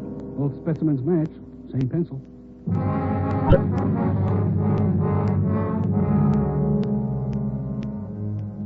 By mid-afternoon, Donald Kiefer's description had been broadcast throughout the area. Bulletins were dispatched to all departments, and an APB was teletyped to the entire state. Men were stationed at every post office in the city to watch for notes that might come through the mail. The bus depots, railroad terminals, the airports, and all the main roads leading out of the city were under strict surveillance. The entire Los Angeles area was broken down into single square-mile districts, and a house-to-house canvass was started. A squad of men were assigned to cover each square mile. Outlying towns and cities were requested to do the same. By 5 o'clock that afternoon, the greatest dragnet operation in the history of the city was underway. We were sure Donald Kiefer was somewhere inside. At 12 minutes past 5, Ben got the call back from the Omaha police. Yeah, I got it. 6 X-ray 419. Nebraska plates, right. Well, thank you a lot. Yeah, bye. They had a make on the car. Lots more. The Omaha cops are looking for Kiefer, too. Want him for a robbery there 2 months ago. Yeah? In that robbery, he used a stolen 1939 blue sedan. Nebraska license plate, 6 X-ray 419. Well, how about his family and his friends back there? They all been checked? Yeah, they said Kiefer left Omaha about 6 weeks ago. Didn't know where he was heading. Well, get that car description to communications, huh? APB, teletype, and broadcast. I'll tell Ed. Yeah, right, Joe. Friday, Romero. Yeah, Ed. What are you tied up with? Well, just got a call from Omaha. Make on Kiefer in the car. Give it to me. You two get out to the Sullivan house fast as you can. See Harris. What's happened, Skipper? Martin Sullivan's disappeared.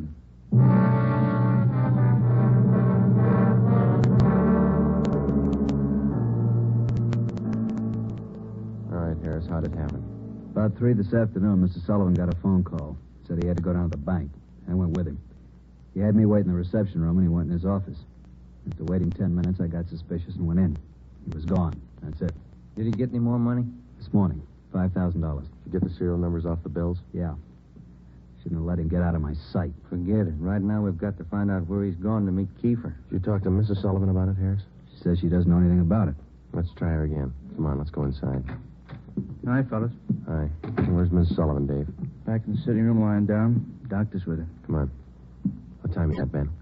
6:35. I'll get it. Hello? Well, where are you? Oh. Where are you now? Where are you now? We'll be right out. That was Martin Sullivan. He met with Kiefer out in Laurel Canyon. Did he get his daughter back? Yeah. Wrapped in newspapers.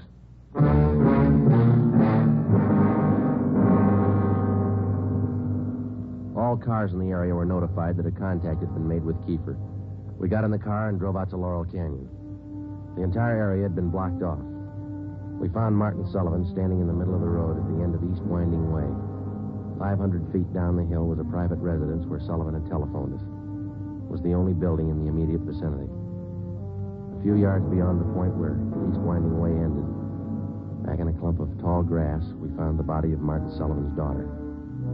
We notified the crime lab, Chief Backstrand in the coroner.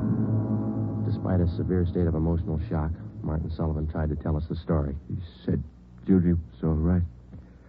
I believed him. I wanted her back. Judy. I tricked the officer, the one watching me. He said, come along, no police. Did you see his car, Mr. Sullivan? I wanted her back. I wanted Judy back. I did as he said. I drove here at 6 o'clock and I waited. I put the money in the front seat like he said. Did he get the money, Mr. Sullivan? And I got out. I left parking lights on. I stood up there by the end of the road, waiting. Mr. Sullivan? Then he drove up. He took the money. Then he came up to me. He had a gun. I wanted Judy back. He had a gun. Did you see his car? He said she was up there, beyond the road, tied to a tree. I wanted her back. Mr. Sullivan, did you see his car? I went to look for Judy. He drove away. She wasn't there. By the tree. Couldn't find her. On the way back, I saw the bundle on the way back.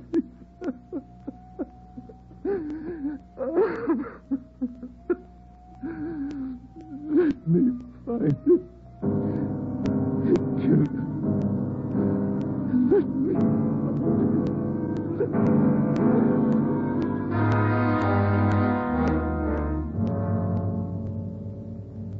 Before he went into a state of complete collapse, we showed Martin Sullivan a picture of Donald Alfred Kiefer.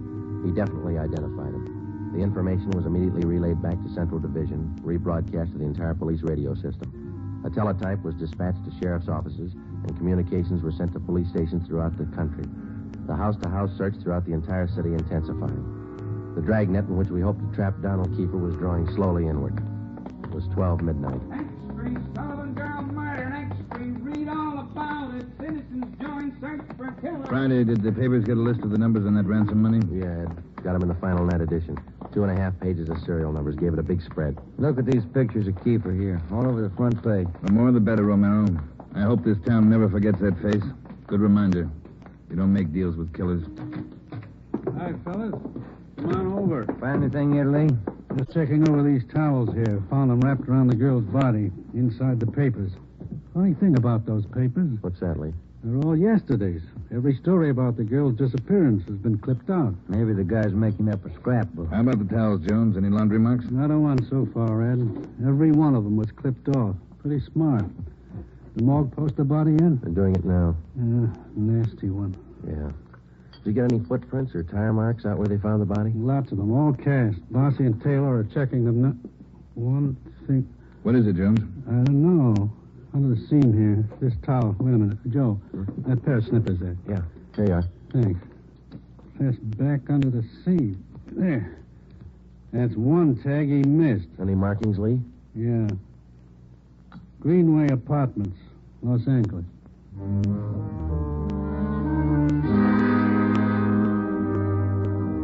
One look at the apartment was enough. In an adjoining garage, we found the car which Kiefer had used, a blue sedan.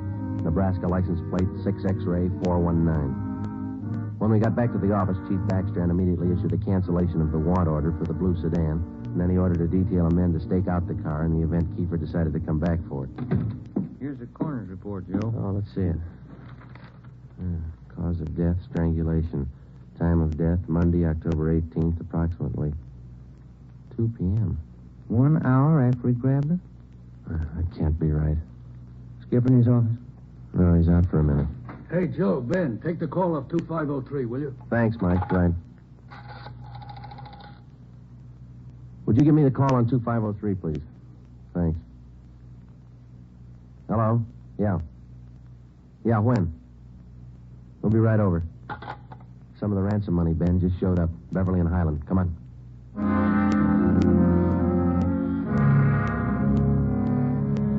The man's name was Ralph Donahue. He operated the used car lot on the corner of Beverly and Highland. He told us that early that morning he sold a dark blue late model coupe to a man who gave his name as Fred Sims. The man paid for the car in cash. Donahue told us that he checked the serial numbers on the bills after the man had driven away. Serial numbers check out, Joe, every one of them. If I only thought to look, officer, and you know I generally do. I'm the suspicious kind anyway, but, this morning I must have been asleep. You got the full description on the car, Ben? Yeah, Joe. All right, let's get it on the air right away. I saw his mug in the paper while I was waiting for you. Too late. Sorry. Yeah, thanks.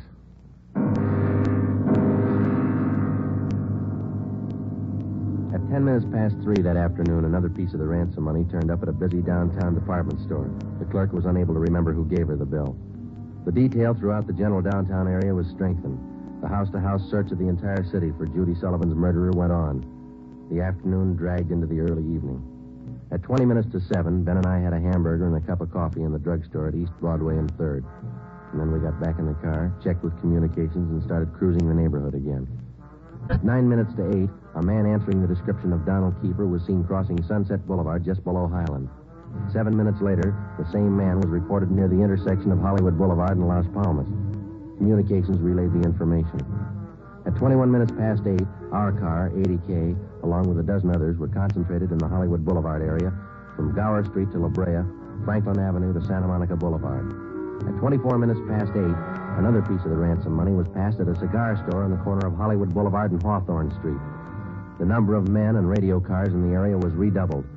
Plainclothes officers were stationed at every intersection to keep an eye on pedestrian traffic. At 18 minutes to 9, the dark blue coupe which Kiefer had bought that morning was spotted parked in an alley just below Hollywood Boulevard and Cahuenga. We called Ed Backstrand.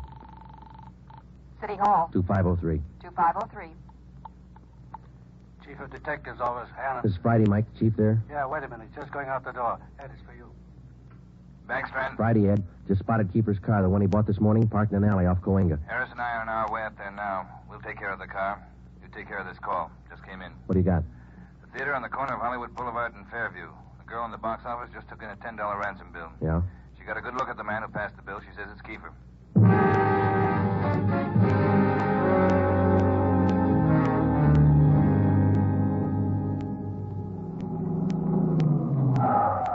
All right, Ben, come on. Yeah. You got the list of serial numbers? Right here. Let's check at the window. Yes, sir. How many, please? Police officers, Sergeant Romero, Sergeant Friday. Oh, yes, sir. Mr. Rayburn, the police are here. Would you step around to the side door, Sergeant? Yes, ma'am. Margie, relieve Francis for a minute. Francis, come here. Bring that $10 bill with you. Sharp girl, officer, that Francis. Sharp. Here it is, Mr. Rayburn. All right, Sergeant. There you are. $10 bill and the list of serial numbers. Check out all right, Ben? That's it, Joe. Good work, man. You reported the man came in about a half hour ago. You're sure it was Kiefer? Yes, sir. I had his picture in the box office just behind the change machine. I recognized him right away. And as far as you know, he hasn't left the theater. That's right, sir. All right, Mr. Rayburn, I'm sorry. I'm afraid we'll have to interrupt the show. Anything you say, Sergeant. Anything. Ben, you keep an eye on the front exit. I'll call communications. Right, Joe. 80K to Control 4. 80K to Control 4. 80K, go ahead. Control 4, clear all frequencies. The Sullivan murder suspect, Donald Kiefer, has been located in the theater on the southeast corner of Hollywood Boulevard and Fairview. Have all units around the area. 80K, roger. Attention all units. Attention all units. Assist 80K at the theater on the southeast corner of Hollywood Boulevard and Fairview. The Sullivan murder suspect has been located in the theater. Go ahead, 80K. Control 4, Have all units converge in the general area, Hollywood Boulevard and Fairview. Unit 62R to block off the intersection at Hollywood Boulevard and North Cherokee. Stop all pedestrian and vehicular traffic. Unit 61A to block the intersection at Hollywood Boulevard and Hudson Street. Stop all pedestrian and vehicular traffic. Unit 71 and 72R to block the alley behind the theater. Unit 66 and 67R to assist at main entrance to the theater. Within a few minutes, the 1/2 mile area around the theater was completely blockaded. Every exit and entrance to the theater was covered. At 9:23, we met Harris and Ed Backstrand in the theater manager's office. Backstrand outlined our plan of operation. At 9:28, a detail of 14 men walked down the side aisles on the main floor of the theater and took up their posts on either side of the orchestra pit. The picture was stopped and every light in the theater was turned on. Ed Backstrand, Harris, Ben, and I went down the aisle and up onto the stage. Backstrand made the announcement. Ladies and gentlemen, we're sorry to interrupt the picture, but this is important. We're police officers. We've traced the murderer of Judy Sullivan to this theater. He is in this theater now. Now we're going to search the theater row by row, and we'd like to ask your cooperation. There's no need to be panicky or afraid. Those who wish to leave now may do so. Leave by the main entrance. Each one of you will be checked as you go out the door. And for the benefit of the man we're looking for, don't try to escape. Every exit is covered and the entire area is blockaded. Don't place any more lives in jeopardy. Come on, Ben.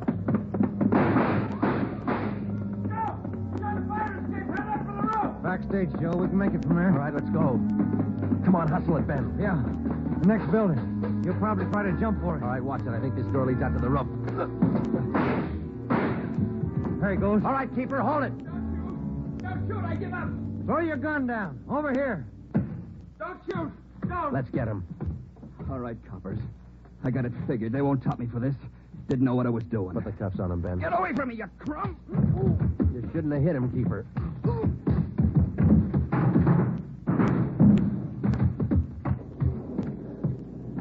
All right, Ben. Try the cuffs now. Yeah. Come on, let's get him in out of the rain. What's the hurry? Why spoil a good rain? The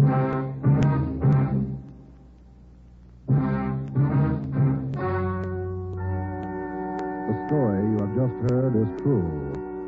Only the names were changed to protect the innocent. Donald Alfred Kiefer was tried and convicted of murder in the first degree. He was executed in the lethal gas chamber at the state penitentiary. You have just heard the 15th in a new series of authentic cases transcribed from official files. Technical advice for Dragnet comes from the Office of Acting Chief of Police, W.A. Wharton, Los Angeles Police Department. Tonight's program is dedicated to Deputy United States Marshal John B. Glenn of Boise, Idaho, who on the morning of July 31st, 1940, gave his life so that yours might be more secure.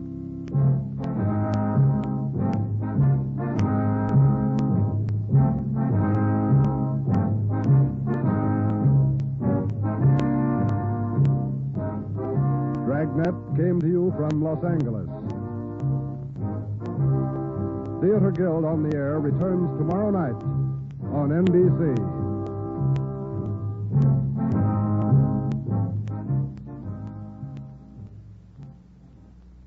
Other in NBC's great parade of new shows. Ladies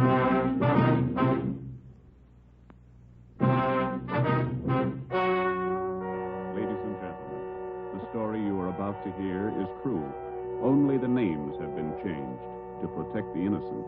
NBC brings you Dragnet.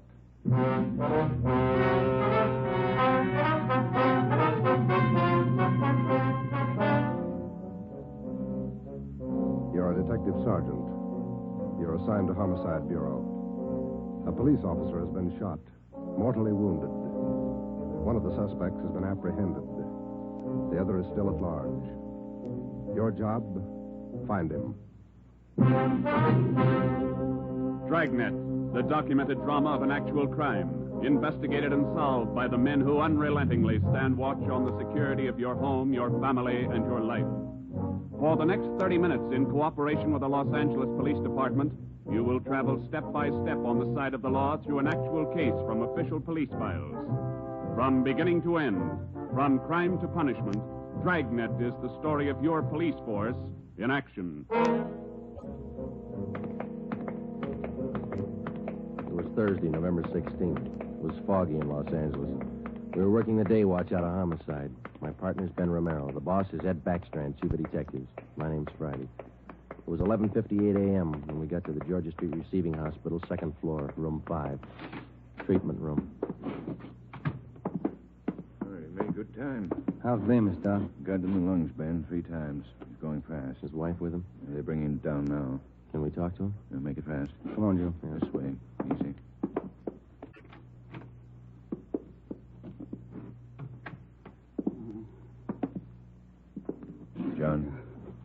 John, it's Friday and Romero. I want to talk to you a minute. Doc, it burns. My chest. Burning up. Nurse? Yes, Doctor? The hypodermic. Yes, Doctor. Easy. All right, fellas. Don't take too long. John, it's Joe Friday. Can you tell us how it happened? Joe. How'd it happen, boy? Can you tell me? Can't figure it, Joe. Why'd he do it? We gotta find out. Now, how'd it happen? I don't know. I was directing traffic. East Broadway and First Street. Gray coupe. Pulled up for the stop. Gray coupe. How many men in the car? How many, John? 2. Gray coupe. Pulled up for the stop. In the pedestrian lane. Went over. Gonna ask him to back up. Back up out of lane. Just gonna ask him. Yeah, John, and then what? Driver. Dark hair. Eyes. Dark. Went over. Gonna ask him. Back up. Pointed a gun. No reason. Pointed a gun at me. All right, easy, John. Take it easy. No reason, Joe. No reason he fired. Hurry it up, Joe. Yeah. No. What about the other man in the car? Did you see him? Can you describe him? Joe, did you get him? Gray coupe. Driver. Guy with him. We've got the driver. Johnny's upstairs. The other one got away. We gotta find him. You gotta help us. My wife. Somebody send for Dora. She's on her way. She'll be here in a minute. Now, can you tell us, the other man in the car, what did he look like? Gray coupe. What did he look like? Don't press him, Joe. Gray coupe. The driver.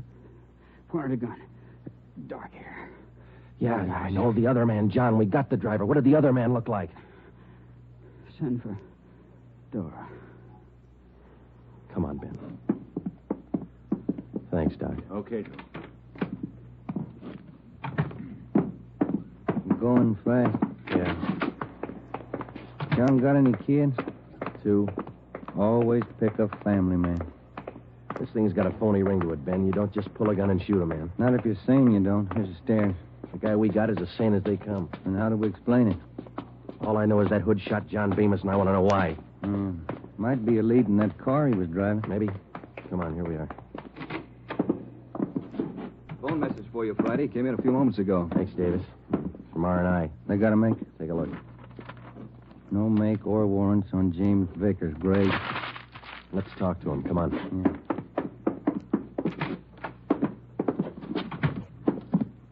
Minor wound, Joe. Bullet penetrated the fleshy part of his hand. Didn't touch the bone. Thought this guy had an arm wound, too. Just a neck, man. That officer you shot, Vickers, he's dying. Is he? He's a family guy. Got a wife, 2 kids. Has he? Why did you shoot him, Vickers? Ask him. We did.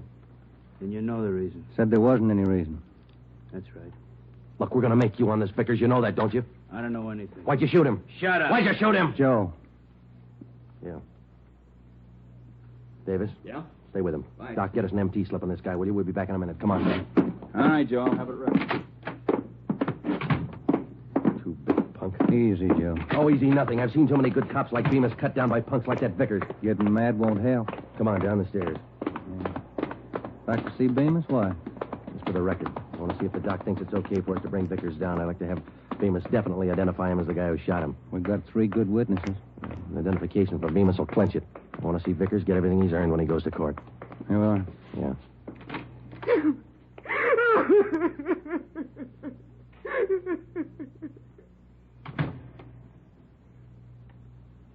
He went fast, Joe. Yeah. That his wife? Yeah. She make it in time? No. Did he say anything that'd help? No, it might. He said a prayer.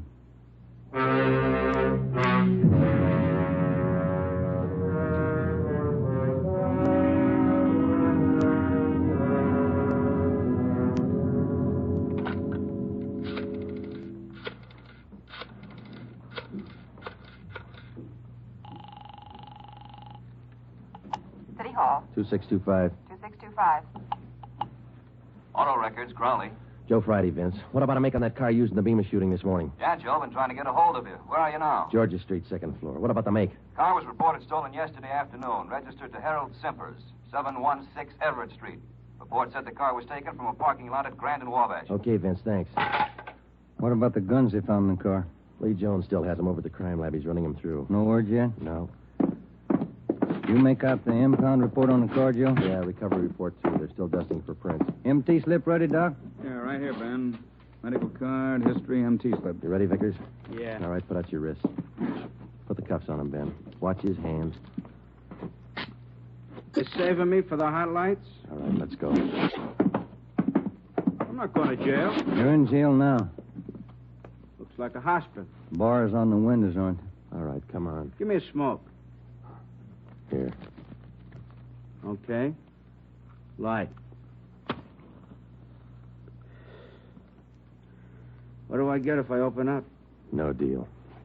Might talk, make it attractive. Who was the other guy in the car? Hitchhiker. I always give rides. Then why'd he run when we chased you? Maybe he was scared. You're part of a gang. Maybe. Who was the other guy? What's it worth?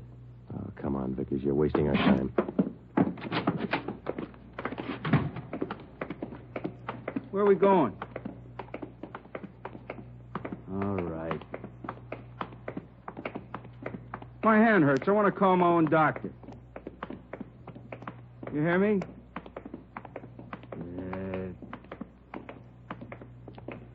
That cop pulled his gun first. I can prove it. Yeah, down the stairs. Easy, huh? Where are we going? I said, where are we going? All right, what's it worth if I talk? I could tell you all about it. Let's make a deal. You'll tell us anyhow. Think so? All right, you out the door. Wait a minute, huh? Cigarettes out. All right, Ben, light it. Yeah. Nice of you guys. Thanks. Oh, get up, Ben. Vickers, stop. He's crossing the street. Fire over his head. Watch the crowd. Vickers! Joe, he's running for that car. All right, let's hold it, Vickers. All right, stop him, Ben. He's stopped. Come on, Joe. All right, come on, get back, please. Let us through here. Let us through. Shall I call a doctor, Joe? No, he wouldn't be interested. The guy's dead.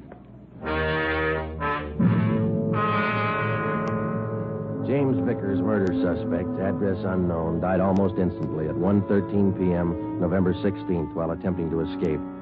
His body was taken to the county morgue where it was posted.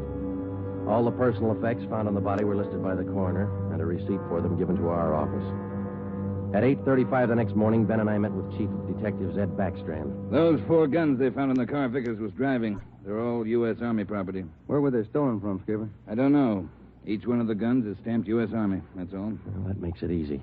The coroner find anything on the body? Nothing to tell us why Vickers decided to kill a traffic cop. What did Bemis say before he died? He was on traffic duty yesterday morning down at East Broadway and First. At 10:35, a gray coupe pulled up for a stop sign. Vickers was driving. Bemis started over to tell him to back up out of the pedestrian zone. Vickers pulled a gun and shot him. How'd they catch Vickers? Chased him 3 miles before he piled into a lumber truck. The guy with him got away. Fine. Checked R&I. No make or warrants on Vickers. Kickback's not in on his fingerprint. All right. What's your guess, Friday? I don't have one, Ed. Vickers could have been hopped up. Doc Stanley over at Georgia Street said no. We checked him. Wait a minute. Backstrand. Yeah, hold on. For you, Friday. Gee, thanks. Friday talking. Yeah. Yeah, good. Be right over, Lee. We're in business, Ed. Crime Lab just found Vickers' address.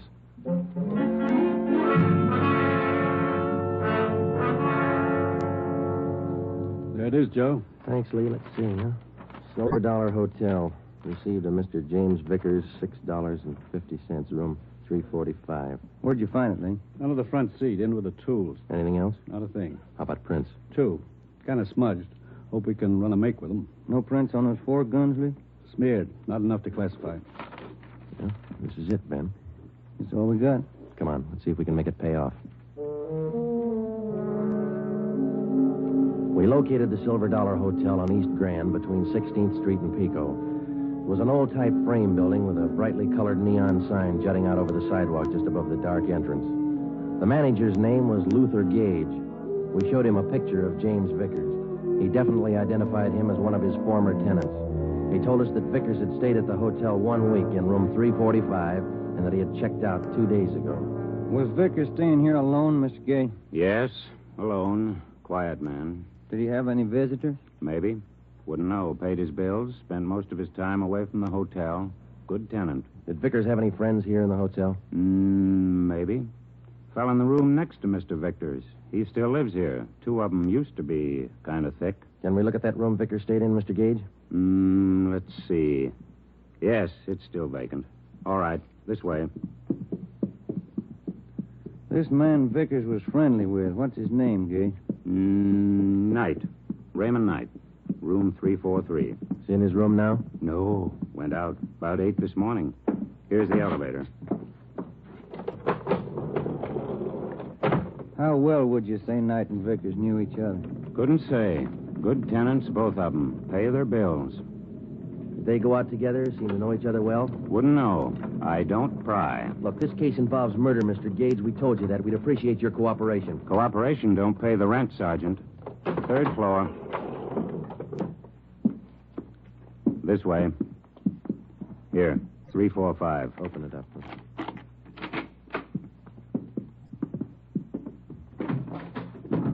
Nothing. Yeah, oh, here it is. Looks pretty clean, Joe. All my rooms are clean. You didn't mean it that way, Mr. Gage. I wonder if you'd show us Knight's room now. That's next door, isn't it?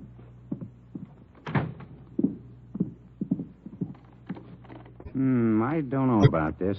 Poking into other people's rooms. Not regular. Neither's murder. Come on, let's go. Does Mr. Knight have this room to himself? Sure ask questions, don't you?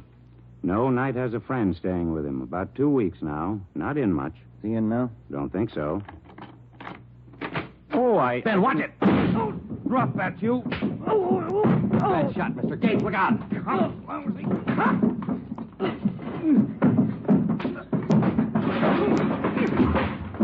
Come on, get up!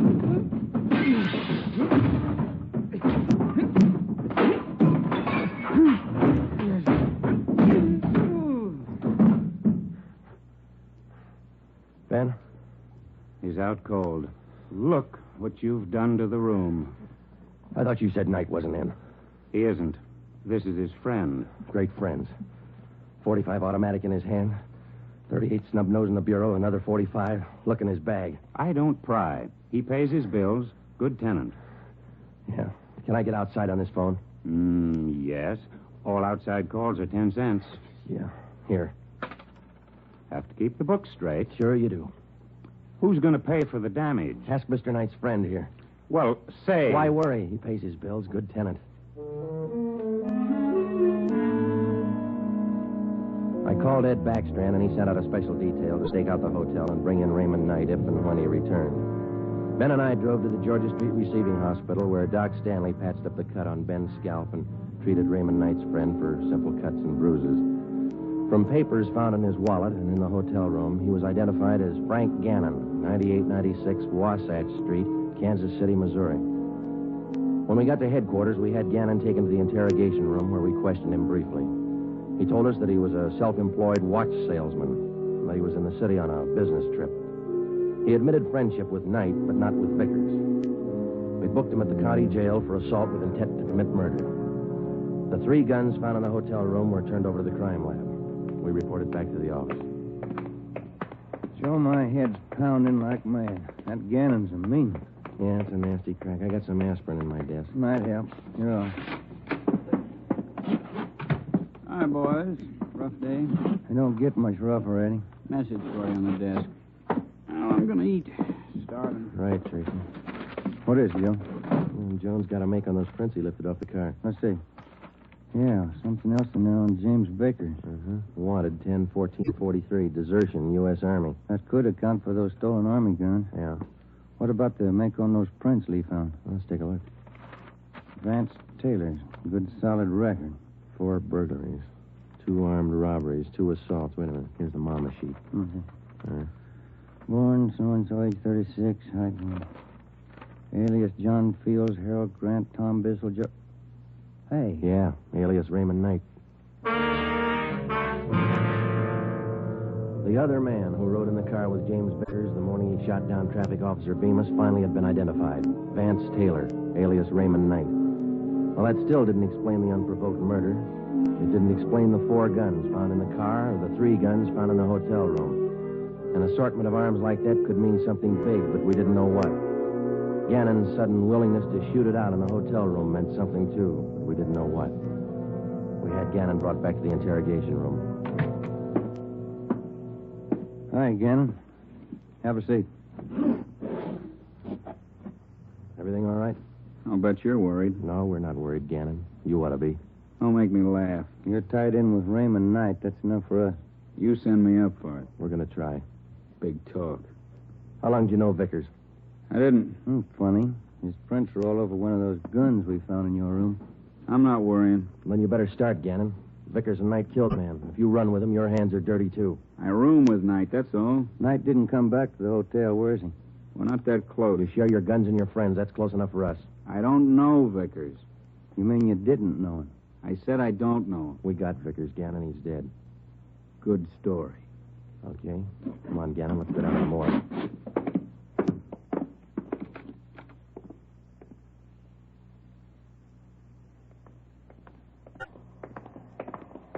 Down this way, Joe. Cold today, isn't it?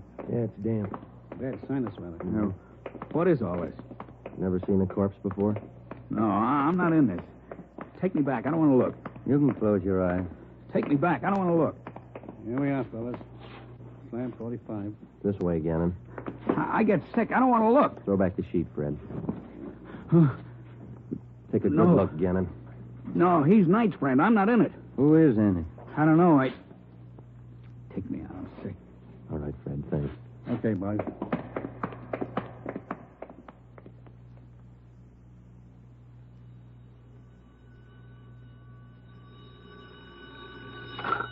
Interrogation room, Friday. Joe on stakeout at the Silver Dollar Hotel. No sign of Raymond Knight. Keep you posted. Okay, Dave, thanks. How long does this go on? I can call a lawyer, you know. And you better call one right away, Gannon. They just picked up Knight at the hotel. He's incriminated you. You're a liar.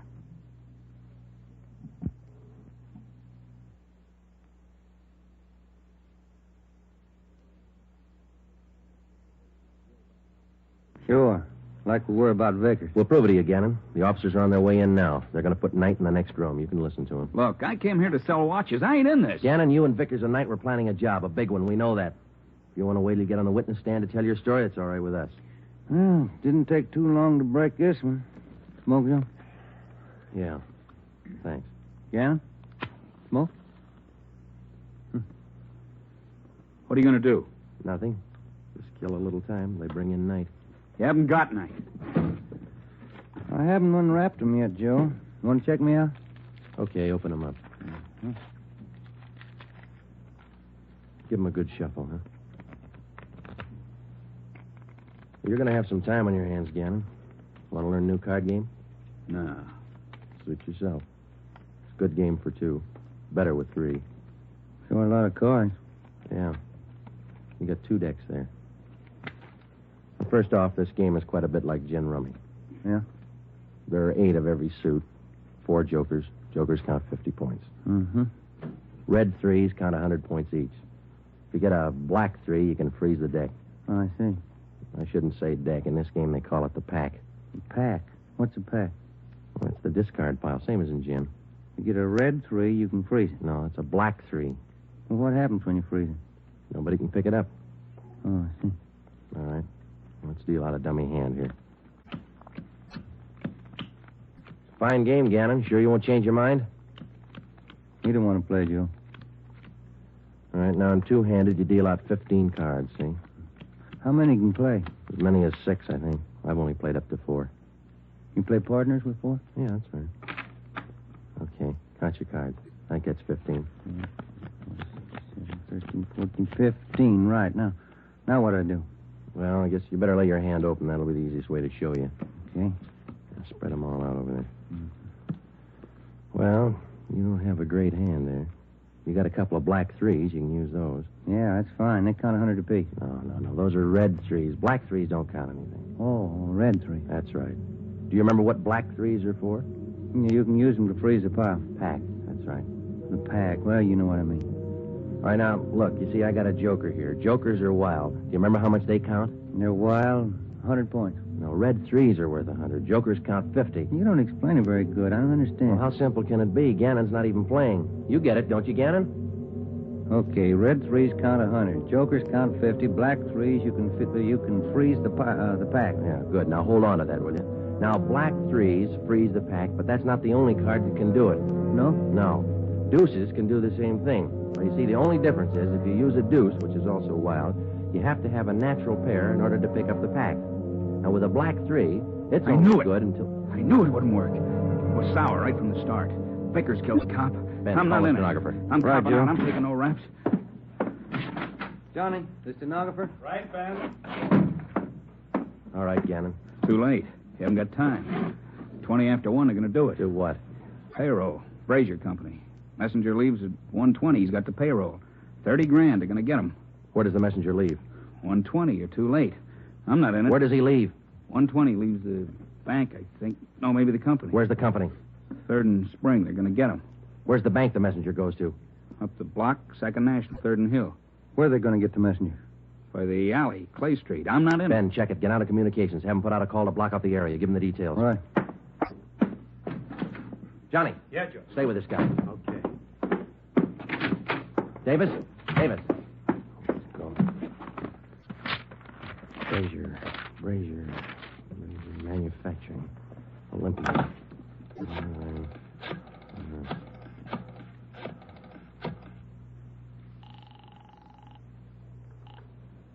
Good afternoon, Brazier Manufacturing Company. Give me your payroll division. This is a police department emergency. What's that, sir? Your payroll division. It's an emergency. One moment, sir. Come on, hurry up.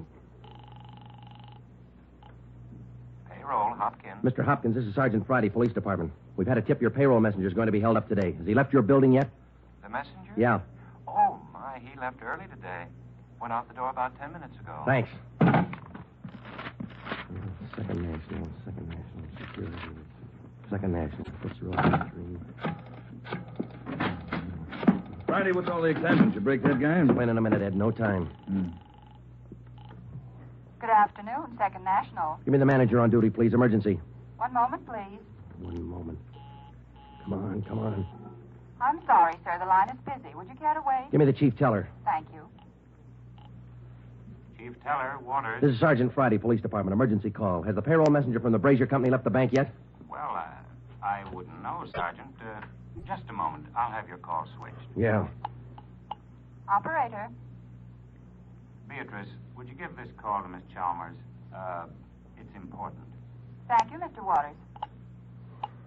Miss Chalmers, good afternoon. Miss Chalmers. What's the matter, Friday? You sick? Yeah, I'm sick. Miss Chalmers, good afternoon. Miss Chalmers, this is Sergeant Friday, Police Department. Has the payroll messenger from the Brazier Company left the bank yet? From Brazier's? Why, yes, not more than 2 or 3 minutes ago. And he had the payroll with him? Of course. Thanks. Got a tip on a payroll sticker, Ben. You coming? Yeah, let's go. Ben, down this way. Coming. Let's hustle it. Down the stairs. Communications get the story? Got it on there now. Where's this Brazier Company? 3rd and Spring, about 5 blocks from here. Come on. Here's the garage.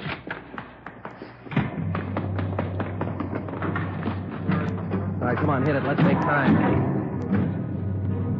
Get the radio on. Just warming up. All units.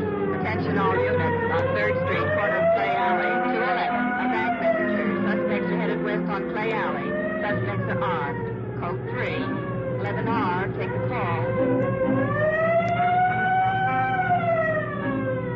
Cars are closing in fast. 4th Street up ahead, Ben. Might meet him at this end of Clay Alley. Hold on. No, it was pretty quiet at this end. Not much you can do without... Hey, look. Coming out of the alley now. Guy with the police. Brown clothes. The guy with him. Pull up, Ben. Now, let's go. waiting for us. Come on. Ben, what's this box? Let's go. Come on, they're losing it. I see him up ahead. They're turning on the Hill Street. Romero, come on. Will you, Skipper? You see him, Joe? Heading for the subway terminal. Yeah, they're going into the crowd. Don't lose them. All right, I'll take the ramp to the left. Ben, go with him. I'll take the one to the right. You see him, Joe? No, I lost. Now, wait a minute. There they are, over the turnstile. Come on. Joe, they're off the platform. They're crossing the tracks. Ed's got one of them. Come on, over the turnstile. Come on, Ben. Joe, the other guy. He's down into the tunnel. He's crazy. Come on, after him. Hug the side. He's trapped, Ben. There's a train coming through.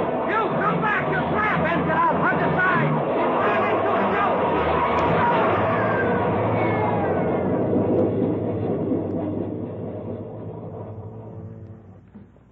You all right, Joe? Yeah. You? Mm-hmm. You want to check? No, I don't think it's any use. Yeah. Well, let's go. Wonder why he tried so hard, Joe. I don't know, Ben. Some people are like that. You can blow the whistle all you want. They never know when to stop.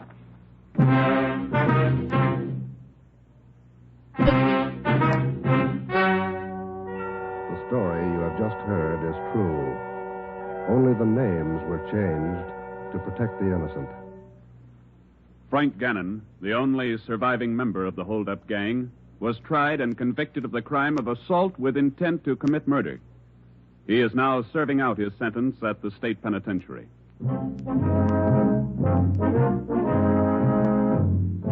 You have just heard the 16th in a new series of authentic cases from official files. Technical advice for Dragnet comes from the office of Acting Chief of Police W.A. Wharton, Los Angeles Police Department. Tonight's program is dedicated to Private Richard H. Taylor of the Washington, D.C. Police Department, who on the evening of December 13th, 1946, gave his life so that yours might be more secure.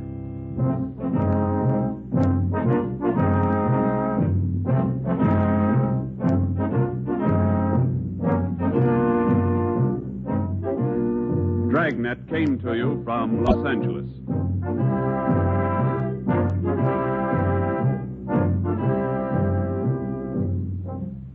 Phil Harris likes a great deal about the South. We like a great deal about Phil Harris. For instance, we like his beautiful blonde wife, Alice Faye. In fact, we like the Phil Harris-Alice Faye show, and it just happens that it returns to the NBC air tomorrow. Why don't you take our advice and listen to one of the funniest shows around anywhere? That's the Phil Harris-Alice Faye show tomorrow on most of these same NBC stations.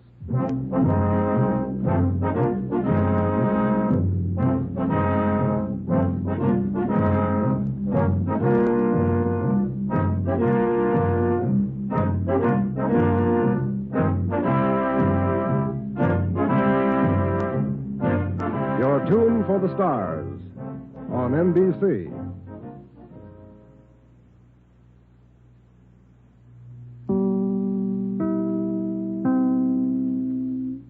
In NBC's great parade of new shows.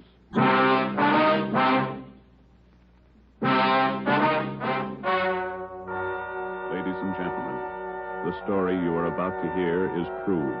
Only the names have been changed to protect the innocent. NBC brings you Dragnet.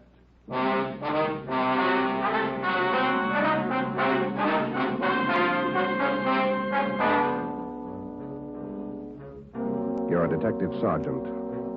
You're assigned to homicide. A mad killer is loose in the city. In every instance, he leaves the murder weapon behind. There are no fingerprints, no clues to the killer's identity. Your job, get him. Dragnet, the documented drama of an actual crime, investigated and solved by the men who unrelentingly stand watch on the security of your home, your family, and your life. For the next 30 minutes, in cooperation with the Los Angeles Police Department, you will travel step by step on the side of the law through an actual case from official police files. From beginning to end, from crime to punishment, Dragnet is the story of your police force in action. It was Tuesday, June 3rd. It was warm in Los Angeles.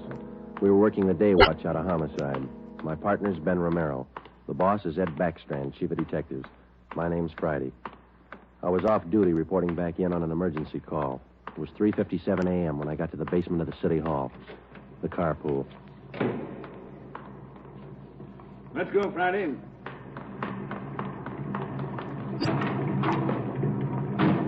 Sorry to call you back in. Couldn't be helped. All right, Ben. Okay, Skipper.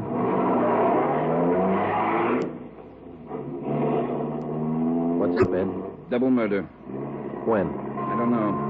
Found out about it 40 minutes ago. Got any ideas? Roughly same M.O. Was that 6413 Norwich, Skipper? No, 6430. What do you mean, the same M.O.? The same guy.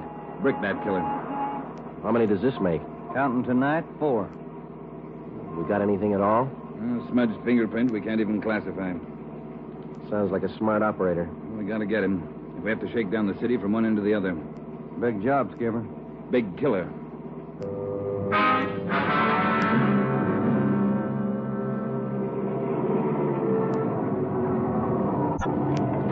At 4:26 a.m., we pulled up in front of 6430 Norwich Drive, a small group of bungalow apartments facing on an oval-shaped garden court. 2 uniformed officers were stationed at the door to the apartment. Hiya, Chief. Hiya, fellas. We went inside. Wellberg from Homicide was waiting for us. This way. In here. Well, there they are. Yeah. Mother, daughter. Joe, on the floor beside the bed. Yeah, a red brick.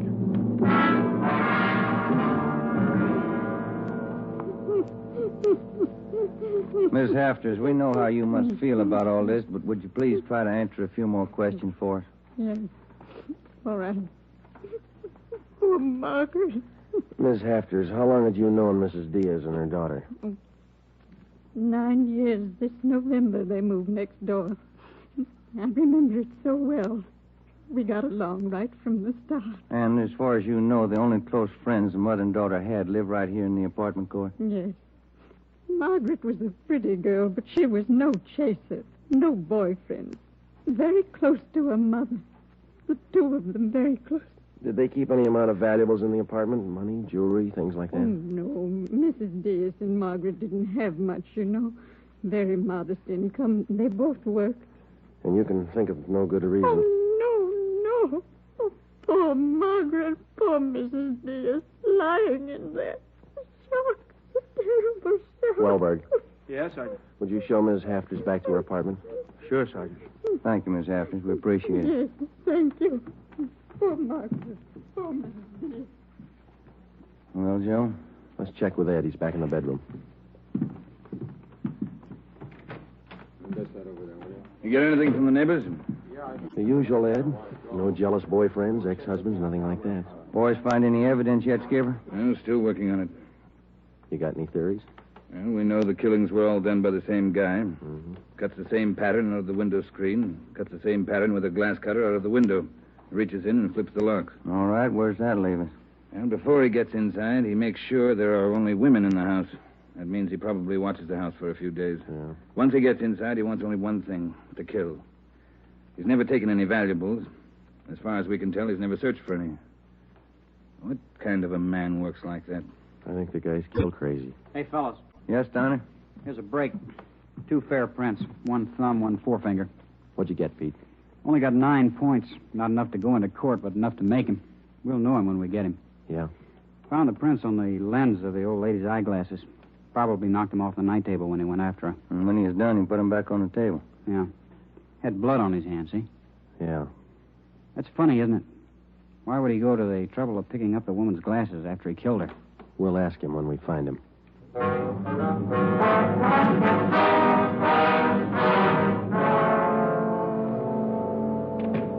Hi, Ben. Joe.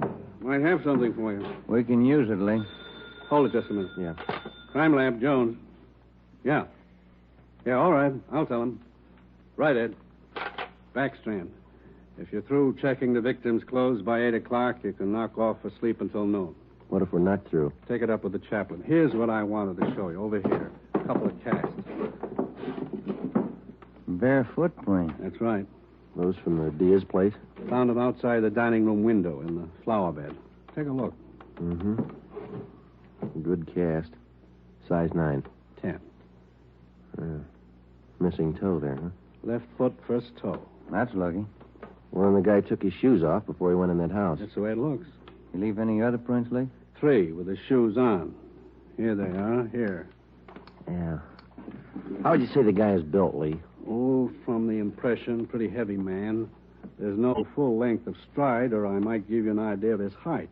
How about the bricks, Lee? Here they are, all 3 of them. Used this one in the first murder, this one in the second, this one last night. Leaves them around like calling cards, and there's no way to check them. You'll never get a fingerprint off a common red brick like this bin. Surface is too rough. Well, we got an idea of his weight. We know that the first toe's missing from his left foot. That's something. The one we had yesterday. We can check that missing toe in the amputation file, Joe. Yeah. Well, we better get back. Pete ought to have those prints ready, too. Thanks a lot, Lee. Okay, fellas. Say, they post the bodies yet?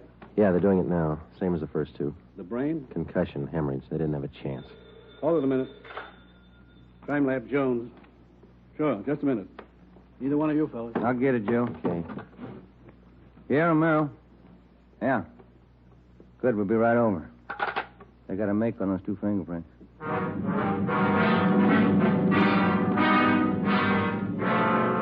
Okay, Joe. Single print file. Made him on the index finger. Let me see, Pete. Take a look, Ben. Yeah. Doesn't look like a killer, does he, Joe? Kind of nice looking. That's right, Pete. They said the same thing about John Dillinger.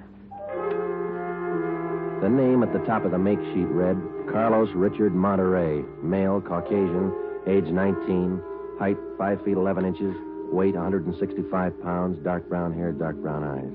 Last known address, 1663 Naples Street, Los Angeles. Previous arrests, 1, auto theft, February 8th, 1936. That was all. Ben and I have been expecting more.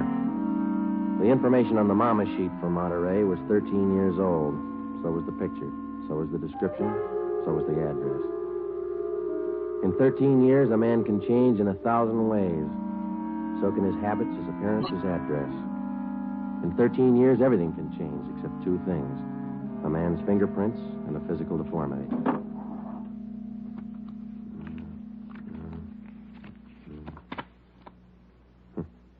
Missing toe on left foot. Carlos Richard Monterey.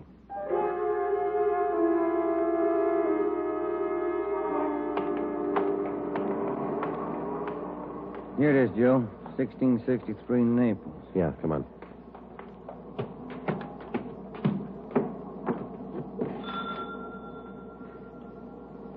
Somebody's coming. Yes? What is it? We're police officers. We'd like to ask you a few questions. Oh, yes. Would you like to come in? Thank you, ma'am. Yes? Would you mind telling us your name? Monterey. Isabel Monterey. What is it you want? You're married? Yes. My husband is Francisco Monterey. Would you explain why you are here? We thought you might be able to help us. We're looking for a man named Carlos Monterey. I don't understand you. We're looking for a man. We'd like to talk to him. Do you know where he is? Yes. Carlos is dead 7 years ago. He's dead, my husband told me. And does your husband know Carlos, or did he know him? He was his brother. What about your husband's parents, Miss Monterey? Where are they? They're both dead. Sometime now. Have you ever met Carlos? No, never. I have only heard of him. What have you heard of him, Miss Monterey? Do not ask me. This is important, very important. Francisco wouldn't like it if I told you. It's important, Miss Monterey, believe us. Carlos, he's sick. His mind. For 8 years, Francisco has not seen him, not heard from him. He thinks he's dead. But he only thinks so, Miss Monterey. No one's told him his brother's dead. He just thinks so. What else is there to think? Where's your husband now? At his work, his store. Myra Street near Main. Grocery. Monterey Cartwright Grocery.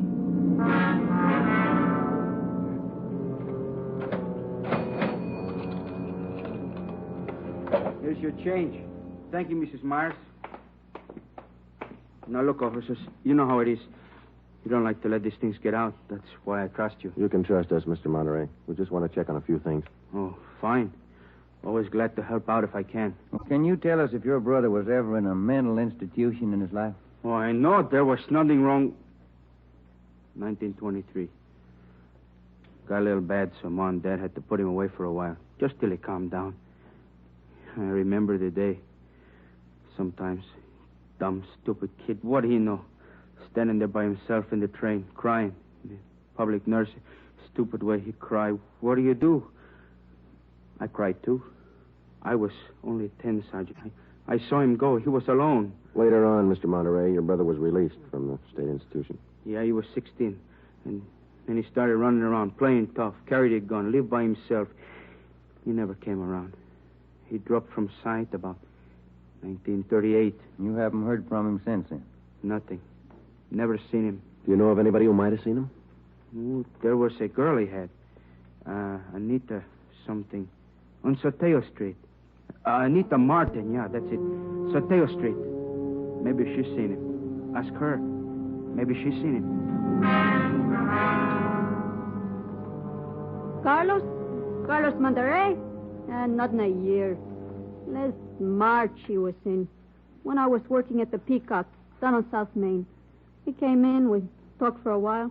That was all. And you haven't seen Carlos for the past 2 months or so? I tell you, no. Has he written to you? Has he phoned you?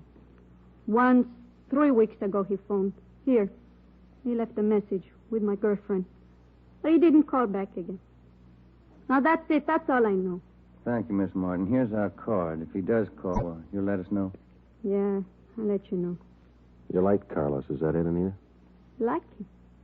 No, I didn't like him. He was funny, but he was nice.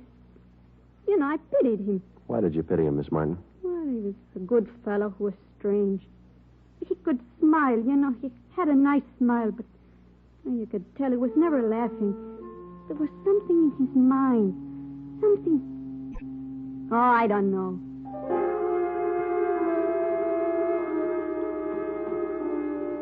At least a year, closer to 2, I haven't seen Carlos. No letters, not a card, nothing. He was in the East the last time I heard. When was that? A year ago, January. I was in here. He sent me a calendar. Sometimes he could get along fine, very well. Other times, terrible. You couldn't keep him down. How'd he manage to stay out of jail that way, Vicente? I don't know. Sometimes he should have been in jail 5 times over. When you say you don't know of anybody who might have a recent picture of Carlos, a snapshot? No. No one I can think of. Okay, Vincenti, here's our card. If you do think of somebody, let us know, will you? It'll help. Sure, glad to. If I hear of anybody. What kind of a day is it outside?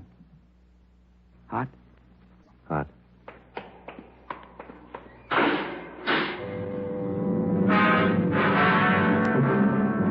By 5 o'clock that afternoon, Ben and I were certain of one thing. Carlos Monterey was in the city of Los Angeles, somewhere.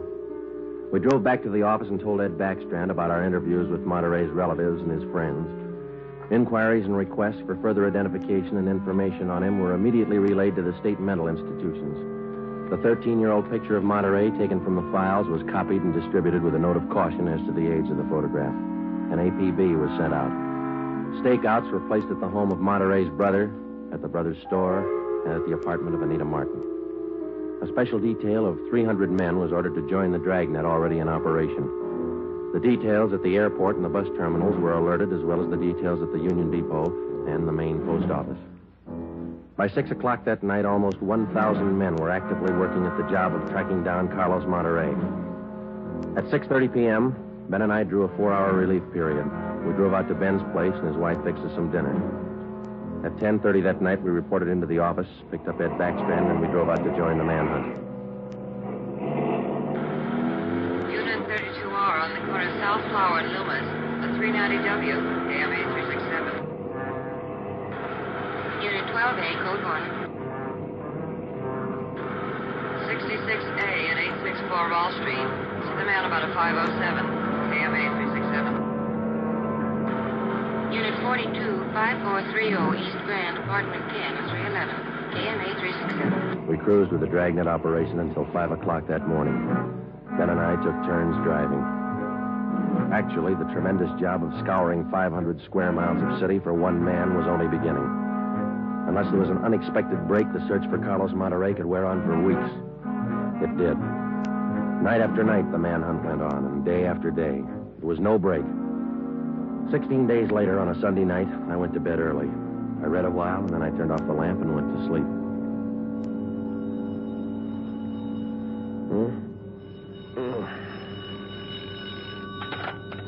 Hello? Friday talking. Sorry, Joe. Get in here as fast as you can. What's the matter? That girl Monterey knew. The one you talked to? Yeah? She left her apartment, went to her girlfriend's. Yeah? She's dead.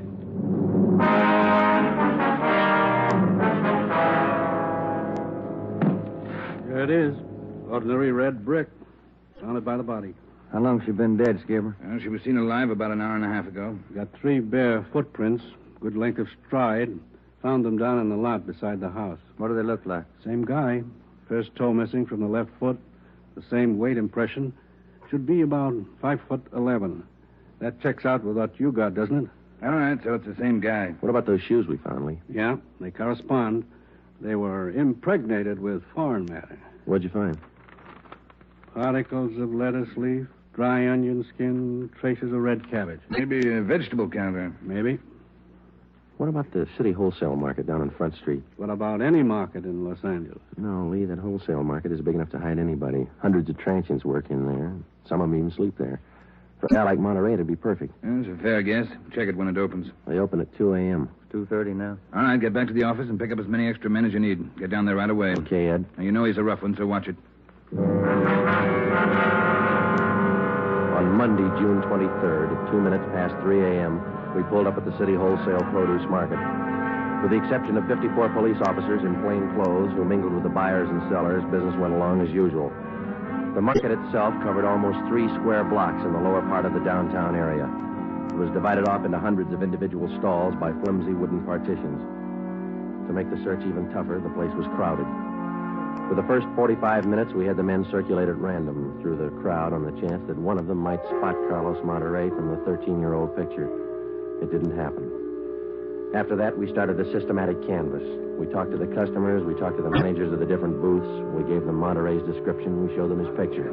Nobody recognized him. We checked the employment records one by one. Not a sign. Sorry, Sergeant. I'd like to help. I've never seen the guy. Okay, Mr. Snyder, thank you. We sure pick the sweet jobs, don't we? Oh, yeah, we could spend a year at this. Sergeant Friday. Yeah, Kamansky. You find something? Guy at the booth over there against the far wall. Thinks he might have hired Monterey a couple of days ago. Come on, Ben. Where? Over there, Sergeant. You showing Monterey's picture? Yeah, he thinks it might be him. Mr. Frasinetti, this is Sergeant Romero, Sergeant Friday. Yes, I told your boy, Sergeant. This fellow Carlos, I hired him to help last Thursday. Big rush for me now, so I hired him. You sure he's the man? In the picture? I think so. A little older, maybe. Oh, but I know faces. He's the man. You looking for him? You say you hired this man last Thursday? That's right. It's a big rush for me now in the morning. I hire him Thursday. He worked Thursday, Friday, Saturday. But he don't show up this morning, so I got no use. Too many men to pick from. He don't show up, I let him go. What kind of work did he do for you? Same as he did for Schiller down there. Heavy work. Moving the stores, cleaning up. What kind of produce does Schiller handle, Mr. Frasinetti? Fancy, very fancy vegetables. Choice. New potatoes, expensive red onions. Schiller sells to the big hotels. Does Schiller handle brown onions, Mr. Frasinetti? Oh, only the best. Big dealer that Schiller. Sells it to the big hotels. How long has this Carlos been working around the market? Oh, I don't know. Is it just like the rest? First he worked for me, then Largo Massini, then Schiller. Hey, why are you looking so hard for him? He stole something? He murdered somebody. Him? Mamma mia, murder. Do you have any idea where Carlos lives? Me? No. And if he comes back here, I tell him to get out. I got nothing to do with this trouble. No, you'll tell him nothing, Mr. Frasinetti. Here's our card. If you see Monterey again, call us. Say nothing to him. Oh, sure. I remember. Joe, call the chief at the office, will you? Message just came in. Thanks, Al. Come on, Ben. Yeah, there's a phone booth. See? No, I don't. Where? Straight ahead, a little to the left. Oh, yeah. You got a nickel? Let's see. Oh, yeah. Yeah, there you are. Thanks. I'll see what Ed wants.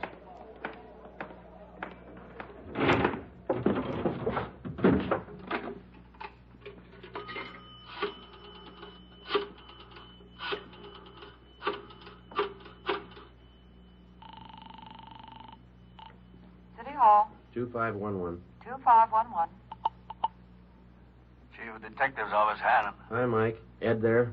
Ed, Take it on extension 2, will you? Backstrand talking. Friday, Ed. Move fast on this one, Joe. What's up? Main post office. Carlos Monterey picked up a letter there less than 5 minutes ago.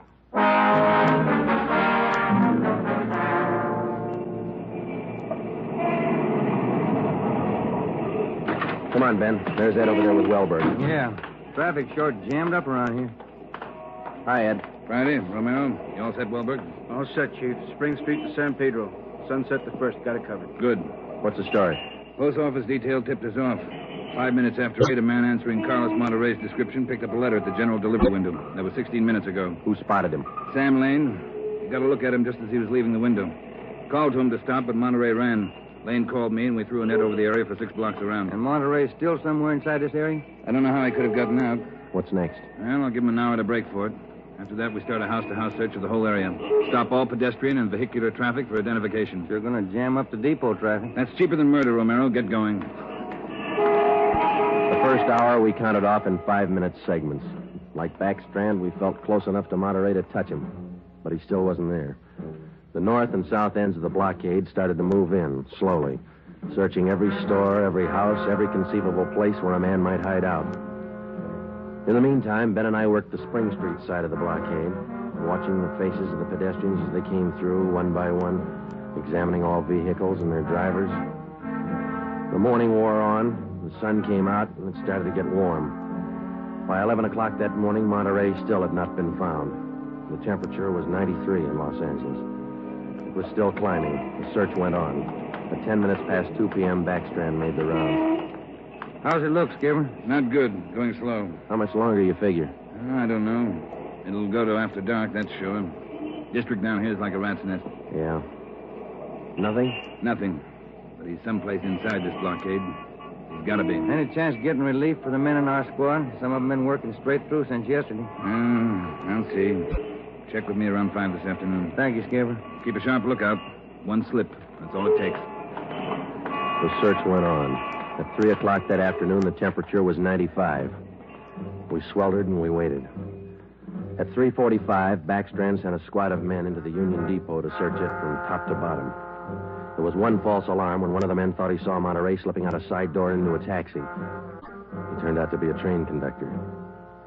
At 25 minutes past 4, Backstrand passed along the order to our detail to start moving in, house by house. It was a tedious job, and it went slow. The men were tired. At 5:30, the relief squad showed up. Ben and I stayed on. After another 2 hours of house-to-house searching, the trap was narrowed down to a 3-square-block area, a single block wide and 3 blocks long. It started to get dark. Backstrand ordered out batteries of floodlights. By 8 p.m., the cordon closed in around the last 2 square blocks. Lines are all set, Skipper. Ready to move. Good. What do you think? We'll know pretty soon, one way or the other. Frank, keep that traffic moving. All right, you two, get going. See you later, Skipper. Joe, let's take a look in here. Okay. Sure is an old building. Yeah. Where'd Kamansky go? I don't know. He's here a minute ago. Oh, wait. There's his flashlight. Down at the end of the corridor there. He's signaling. Yeah, come on. Kamansky? Yeah. Down below, Sergeant, in the basement. Come on. Monterey? He's been there, I think. Here, this way. Where? Over here. Now, watch your step. The light's bad. Here he is.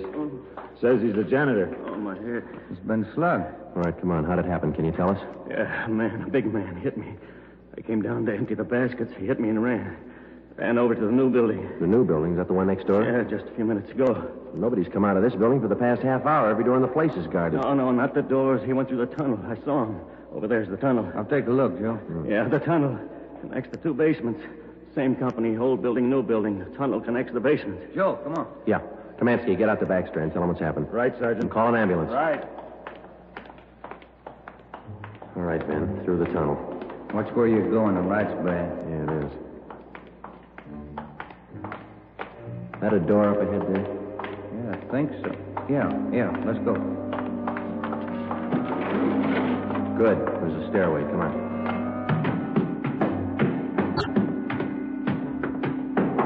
Watch the doors.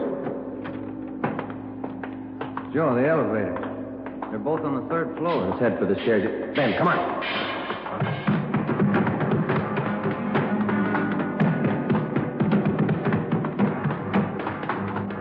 lower floor. Yeah, right. Come on, hurry. Yeah. Look, top of the stairs. There he goes. All right, hold it, you. Stuck in the elevator, Joe. He's going down. Well, we'll never make it on the stairs. Joe, look. This other elevator. The control lever's bent. Let's try it anyway. Yeah. All right, kick the control lever. Kick it, Ben. That's good. All right, Ben, knock the lever back. Come on, quick. Yep. What's the matter? Joe, it's jammed. We're going past. All right, let's kick it. Here. There, that does it.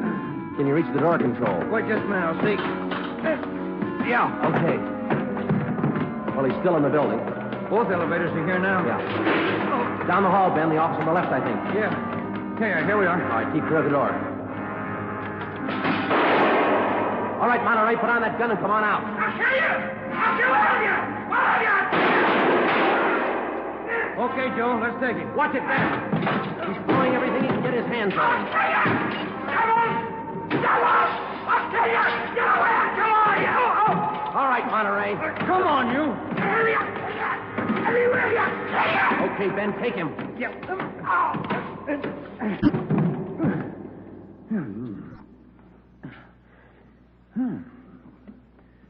Nice looking guy. Clean cut. Yeah. Doesn't figure, does it? What's that? My wife would say he doesn't look like a killer, does he? What's a killer supposed to look like? The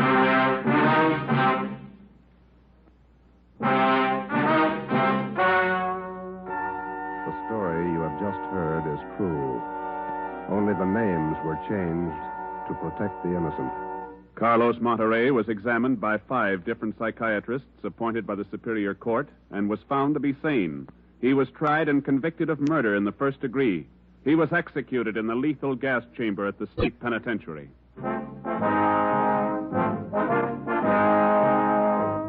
You have just heard the 17th in a new series of authentic cases from official files. Technical advice for Dragnet comes from the office of W.A. Wharton, Acting Chief of Police, Los Angeles Police Department.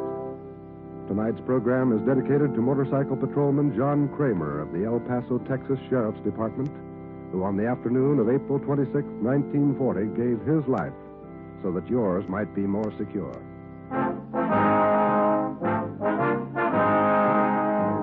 Dragnet came to you from Los Angeles. Your tune for the stars on NBC.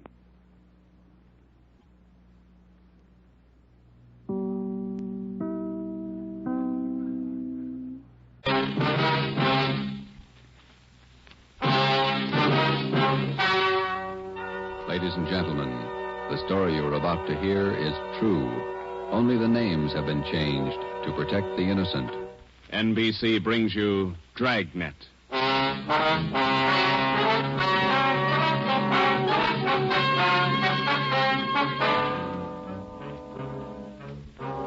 You're a detective sergeant. You're assigned to burglary detail. A gang of hijackers has started to work in your city.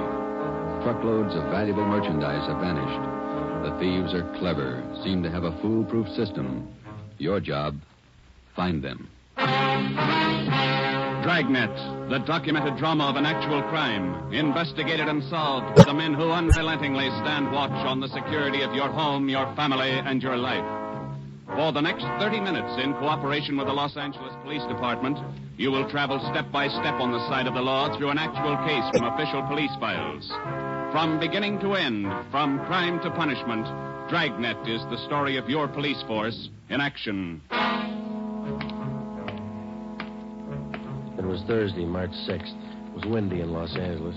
We were working the night watch out of burglary detail. My partner's Ben Romero. The boss is Ed Backstrand, chief of detectives. My name's Friday. I was on the way back from the record bureau, and it was 5:35 a.m. when I got to room 2A. Interrogation room. Read this to him, Ben. Yeah.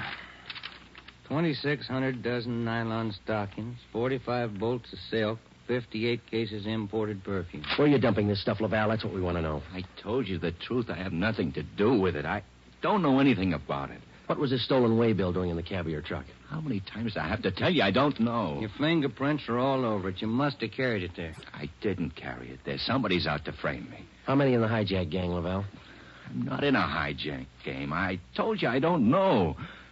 When are you going to let me go? Who's the head of the gang? I don't know any head of the gang. I want to get out of here. You're covering for somebody. I'm not covering for anybody. You take the rap for all this, you're going to have a beard down to your knees by the time you get out. I'm not taking any rap. Then let's have it. I'm tired. $42,000 worth. You know who took it. You know where it is. They could have disappeared anywhere on their way from the east to the 1,000 places. Nothing was missing from those shipments when they came in on the train. Everything was there when they were unloaded at the warehouse. Then I don't know. I don't know. Every dollar's worth was accounted for when it was loaded on the truck. Well, where is it now? I'm tired. We've been here all night. Let me read it for you again. 2,600 dozen nylon stockings, 45 bolts of silk, 58 cases imported perfume. And you're trying to tell us somebody hijacked all that from the trucks without you knowing it? The trucks were loaded at the warehouse. We went out to eat. We came back, got in the trucks, delivered the stuff, and that's all I know. And while you were out eating, the receipts for the load disappeared, too. Is that right, Laval?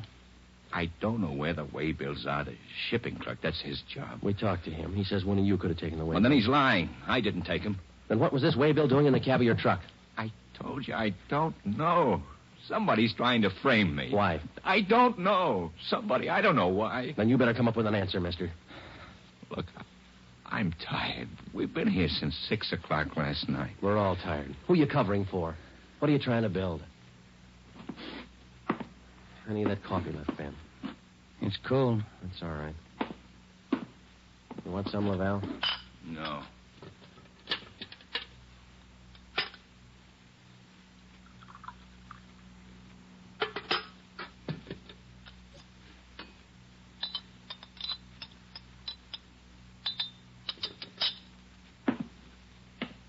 All right, now, look, let's get one thing straight. We've been here all night. We can be here all day, tomorrow, the day after that, and the day after that. Yeah. We got enough to make you on this. You know that, and we're going to stay with you to tell us the truth, everything. I've told you all I'm going to tell you. If we stay here for 6 months, you got it all. This your home phone, Hillside 8321. That's right, 8321. What time's your wife get up, Laval? What do you mean? Ben, get an outside line. Yeah. You're not going to call my home. It's Hillside 8321, Ben. Outside, please. Don't do that. Don't. Not my wife. Please. All right. Ask the questions again. This time I'll give you the answers. Thomas Laval was 38 years old. He was a well-respected man in his community. Sometimes it's like that. You can question a man for hours, and he'll never give you any information. But somewhere in every man's makeup, there's a weak point. We were lucky enough to find Laval's. He told us that he would give us the locations where the hijacked goods were hidden. He told us the addresses were written on the ledge of a windowsill on the 7th floor of the Teamsters Union Hall. It was 8:30 a.m. On the 7th floor, is that right? Yeah. Do me a favor. Don't make it too big. Well, look, we have to walk through the hiring hall before we get to the elevators in the back. Yeah? These handcuffs. They'll see them, all the guys in the hall. They know me. Can't you take them off my wrists till we get in the elevator? Sorry, Laval. Well, I won't try anything, but don't make me walk in front of them with these on. Sorry. Just till we get in the elevator. Can't you do that? I don't want the guys to see me. Well, here's my overcoat, Laval. I'll drape it over your hands here, and they won't see the cuffs. There you are. Come on.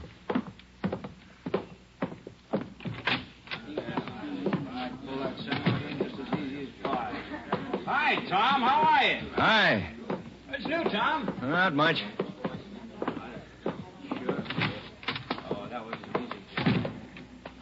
Let's take the elevator. Yeah.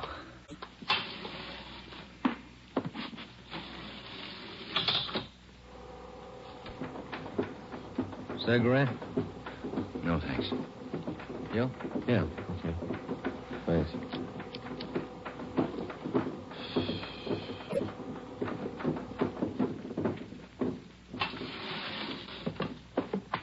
It's down this way. Let me show you. To the left. A window up ahead there. Yeah, this one. I don't see anything on the windowsill. It's on the outside. Open the window and let me check. Yeah. Let me see you. Ben, grab him. He's trying to jump. Get back here. Get back. I told you here. Joe! Get him, Joe. I can't hold him. He's pulling me out. Hold on, Ben. Grab me. Joe. He's slipping. Try, Joe. Hold on. He's kicking loose. I can't hold him. Hold him, Joe. Ben!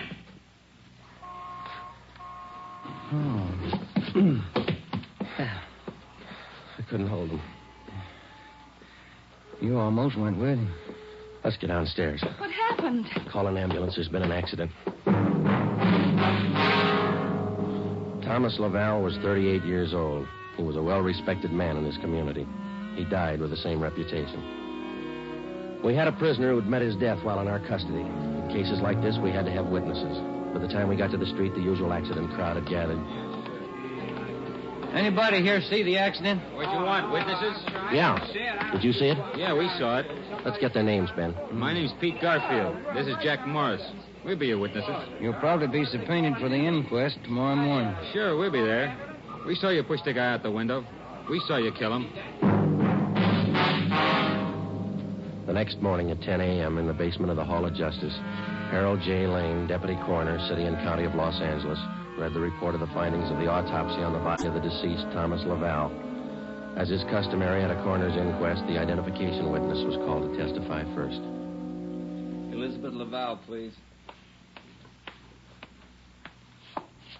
Raise your right hand. Do you solemnly swear that the testimony you're about to give to be the truth, the whole truth, and nothing but the truth, so help you God? Yes. Be seated. State your name. Elizabeth Laval, What is your address? 1216 East Amarillo Drive. What is your occupation? I'm a housewife. What is your relation to the deceased? His wife. Have you viewed the body of the deceased in this office? Yes. Who was the deceased? Husband. Thomas Laval. Is there anything further you wish to add? Thank you. Step down, please. Joseph Friday. Raise your right hand. Do you solemnly swear that the testimony you're about to give to be the truth, the whole truth, and nothing but the truth, so help you God? I do. Be seated. State your name. Joe Friday. What is your address? 4656 Collis Avenue. What is your occupation? I'm a police officer in and for the city of Los Angeles. Are you the investigating and arresting officer on this case? I am. Will you state briefly the facts relating to the death of the deceased? On the morning following the arrest by us of the deceased on suspicion of grand theft merchandise, he expressed a desire to assist us in the apprehension of suspects involved in these thefts and the recovery of property taken in them. Did he assist you? Well, he informed us that if we took him to the Teamsters Union Hall, that he'd be able to obtain addresses of the locations where the stolen property was cached. You then took him there? Yes, we did. What happened? When we arrived, he requested us to remove his handcuffs. We refused. The deceased then informed us that the addresses were written on a window ledge on the 7th floor. When we arrived at the window, under the pretense of searching for the addresses, he threw himself over the ledge. I grabbed his left leg to restrain him, but he kicked loose. Did you at any time have any idea that the deceased planned such action? I did not. What did you do then? We immediately went to the location of the body and had an ambulance dispatched. Do you have anything further to state? No, I have not. Are there any questions from the jury? That's all, Officer Friday. Step down. Peter Garfield. Raise your right hand. Yeah. Do you solemnly swear that the testimony you're about to give to be the truth, the whole truth, and nothing but the truth, so help you God? Yeah. Be seated. State your name. Pete Garfield. What is your address? 1654 North Pico. What is your occupation? Truck driver. Down at General Warehouse. Did you know the deceased? Yeah. How did you know him? I worked with him. And that cop's a liar, and so's his buddy sitting over there. Please confine the testimony of this inquest to facts. Were you present at the time the deceased met his death? I told you I was. And those two cops pushed Tom out of the window. Where were you at the time the deceased was pushed or jumped from the window? Jack and I just left the Union Hall. We were going out the front door when it happened. What attracted your attention? I heard him scream. When I looked up, Tom was falling. That cop was standing at the window watching him. Did you see the officer push him? Yes, I saw him. Did I understand you to say you were on the street outside the building at the time? Yeah. And you saw the officers push the deceased from the window on the 7th floor from your vantage point? Yeah. Isn't it true that that's a physical impossibility? What is? That you could have seen what you testified to from where you were standing? I know they pushed him. You know or you saw? I know, that's all. Tom wouldn't jump out of a window. Then it's true you didn't see the officers push the deceased out of the window? No, I didn't see him. Is there anything further you'd like to add? They must have pushed him. Any question from the jury? That's all, Garfield. Step down. Dorothy River. Raise your right hand. Yes. Do you solemnly swear that the testimony you're about to give to be the truth, the whole truth, and nothing but the truth, so help you God? I do. Be seated. State your name. Dorothy River. What is your address? 211 South Beverly Drive. And what is your occupation? I'm a stenographer at the Teamsters Union Hall. Were you present the morning the deceased met his death? I was. State where you were and what you were doing. I was in our office on the 7th floor doing some filing. Please state what you witnessed. The filing cabinet in our office is by the door. The office faces on the hallway, and the door happened to be open. I heard a commotion and looked out. I saw those 2 officers struggling with a man. Did you hear any conversation? Yes. I heard that officer there say, "Get back here, get back." The man outside the window yelled, "Let me go, let me go." And this officer here, Officer Friday, said, "He's pulling me out. Hold on, Ben, grab me." How far from the window were you? I'd say about 15 feet. Do you have anything else to add? Yes. As the 2 policemen started downstairs, Officer Friday said to me, "Call an ambulance. There's been an accident." Thank you, Miss River. Those officers didn't push that man out the window. They were trying to hold him. After hearing additional witnesses, the coroner's jury retired at 11:57 a.m. 8 minutes later, they returned with their decision. The deceased met his death voluntarily and by his own actions. The homicide detail continued the investigation of Laval's death. A week went by. With homicide working one side, we hoped that they might turn up additional leads in the hijacking case. Nothing turned up. It seemed that with the death of Thomas Laval, our leads came to an abrupt stop. On Tuesday morning, March 16th at 9 a.m., we got a call from Chief of Detectives Ed Backstrand. Now, once more, what about the way bills on these shipments? You checked them? Everything we could. Talked to everybody at Hannon. And talk to him some more. $42,000 in merchandise doesn't just disappear. Now, who's the last one to handle those way bills? The warehouse shipping clerk. The bills were signed and stamped. 2 hours after he filed them in his desk, they disappeared. What about the truck drivers? You checked them out? Talked to all of them. Nothing so far. Nothing was missing from those shipments until they left the warehouse. Is that right? Yeah. And somewhere in between the warehouse and the delivery points, $42,000 worth of goods disappeared. Somebody's got to be hijacking those loads. We know that, but how do we get to it? Maybe they're working alone. Maybe they're working with the truck drivers. It's one of the others. Got to be. We just hadn't lost Laval. Well, you lost him. That doesn't close the case. You got a suggestion? Yeah, I got a suggestion. Crack it.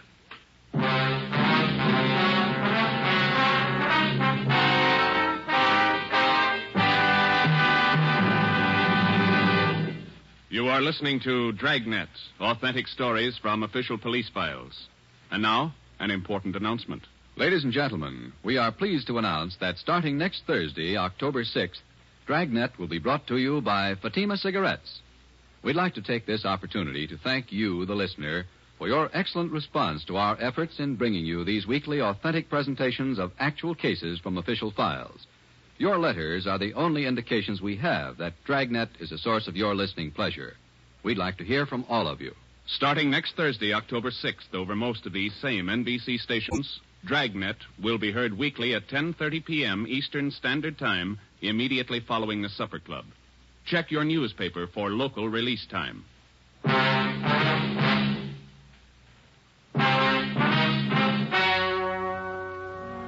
We We stayed on the job. Another week went by. No leads. We spent so much time at the general warehouse where the merchandise disappeared that we almost got to be a part of the crew. We got to know everybody. We made frequent visits to the Teamsters Union Hall, but got us nothing. On Wednesday, March 26th, we reported in for work at 8 a.m. Friday, Romero. Yeah, Skipper? You fooled around just long enough. They hijacked another load last night. $38,000. What outfit? Same, general warehouse. Who's your contact down there? Ray Hobart, shipping clerk. I'll hop down there right now and get the details. Right, Ed. There are two ways to solve this thing. Yeah? You can get those hijackers now or wait till General Warehouse goes out of business. Get on it.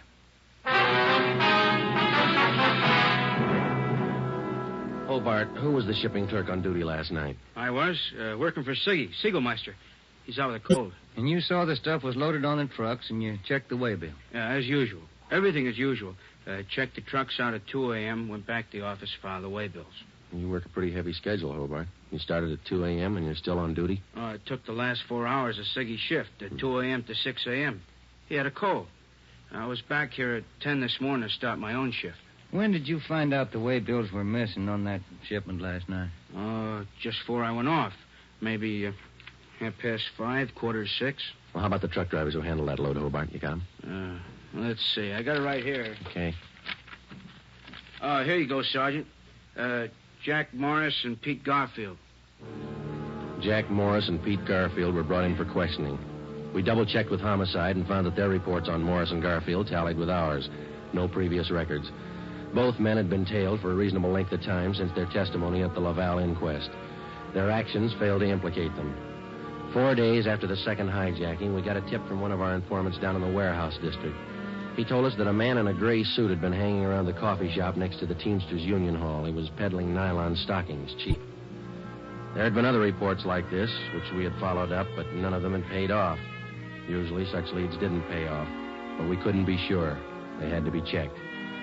At a few minutes before 5 that afternoon, we found the nylon salesman in the gray suit in the back booth of the coffee shop adjoining the Union Hall. Look, Meg. Take a look. Fine it. You can't do better. 51-gauge nylon. Look good, huh?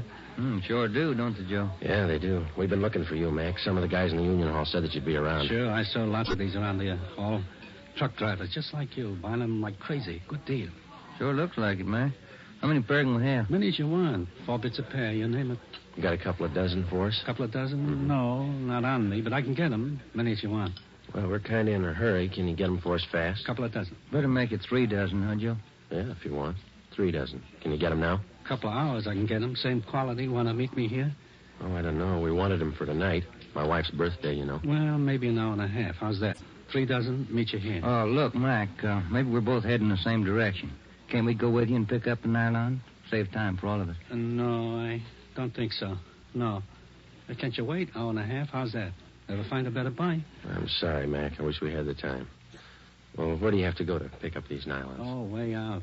Sunset Boulevard near Fairfax. Can't you wait? I'll make it fast. Can't we pay you and then go out and pick them up ourselves? Huh? No. Don't work that way. No.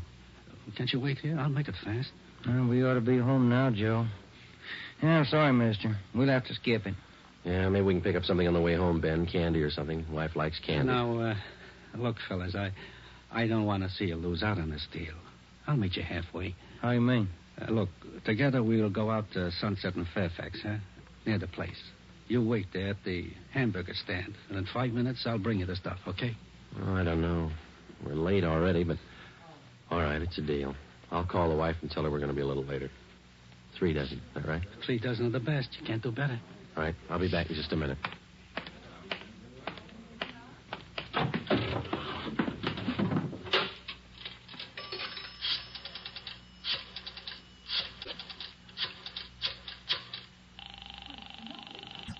$253. 2523. Chief of Detectives Office, Chandler. Mike, Joe Friday, Backstrand there? Out right now, Joe. Well, then do me a favor, Chandler. Make it fast. Get a couple of men out to Sunset and Fairfax as fast as you can. Tell them to watch for Ben and me. You got that? Yeah, what else?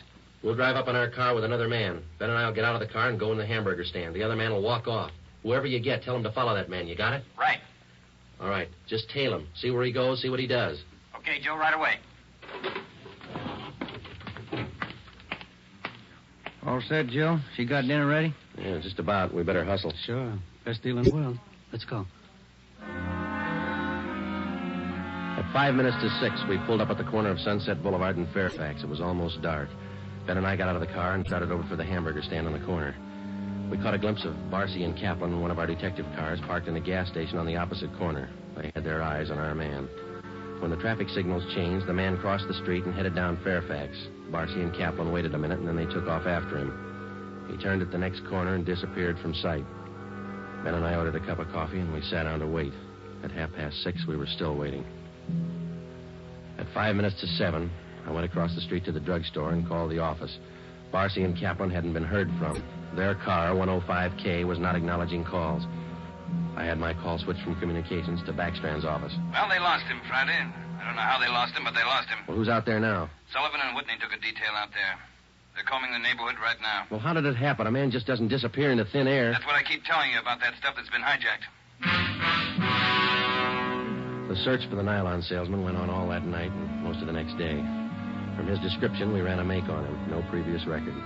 He had disappeared completely. We were right back where we'd started from. The only thing we could do was to start backtracking, re-questioning the people at General Warehouse, the truck drivers, the shipping clerks.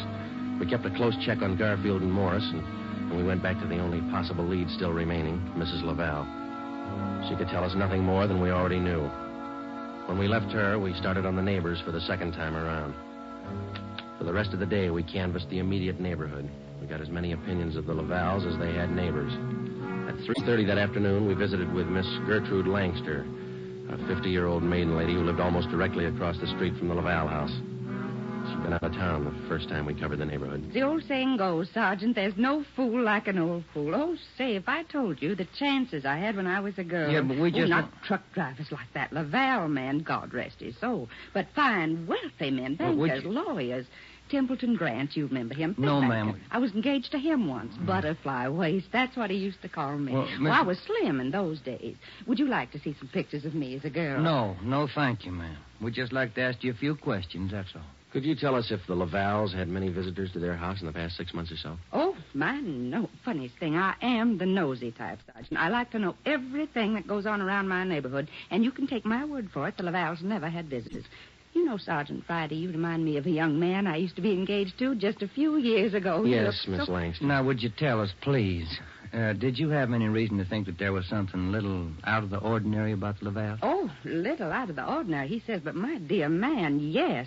Here he was, a truck driver, and there she was with a home furnished like the Astors. Why, I even used to see him cart some of the things home in that car, his beautiful things, rugs and glassware, bolts of fabric. Oh, gorgeous. And he'd bring these things home after work. Is that it, Miss Langston? Anytime. Day or night, weekends, anytime. Mm-hmm. After 4, Joe, we better call office. Yeah. Now, are you sure of all that you've told us, Miss Langston? Sure. Oh, my dear man, of course I'm sure. I watched him week after week. Well, thank you. Won't you stay for a cup of tea? I'll have Josephine fix it. Josephine? No, thank you, ma'am. Well, then, perhaps a glass of sherry? Thank you, no. But there is something. Yes? I wonder if we could use your phone, please. Oh, yes. In the hall, next to the umbrella stand. Thank you, ma'am.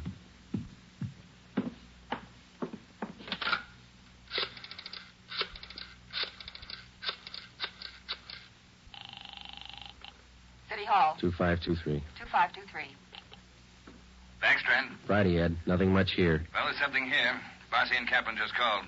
Pete Garfield left his house half an hour ago. Then he picked up Morris. What's so unusual about that? Nothing, except the guy driving the car is the little man in the gray suit, the nylon salesman. Barcy and Kaplan are tailing him. Where are they now? Headed north out Riverside Drive. There's nothing out there but a golf course and a lot of riding stables. I don't care what they do for recreation. Go get them.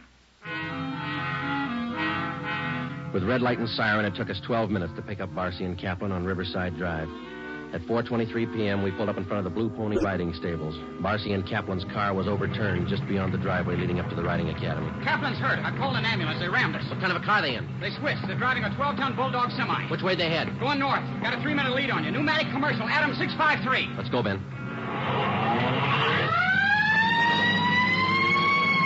Can you see him, Joe? No, not yet. Watch that crossing. Up ahead, Joe. That's a semi. Can you read it? Wait a minute. Adam 653. That's them. Took a ride on Lancashire. Don't lose them. They're pushing that semi too hard. Look at that trailer sway. They'll have to stay on Lancashire. They're going too fast to turn now. Traffic's closing in up ahead of them.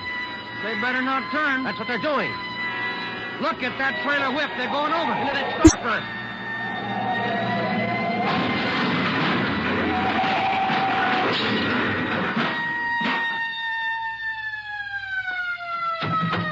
Come on, Ben. You all right? Wait a minute. Let me see. Yeah, they're banged up, but they're alive. There they are, Joe. Yeah. Garfield, Morris, little man, and a gray suit. It's funny, isn't it? What's that? Garfield's going to swear we pushed that truck through that window.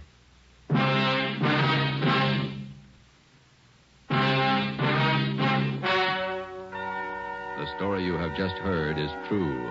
Only the names were changed to protect the innocent.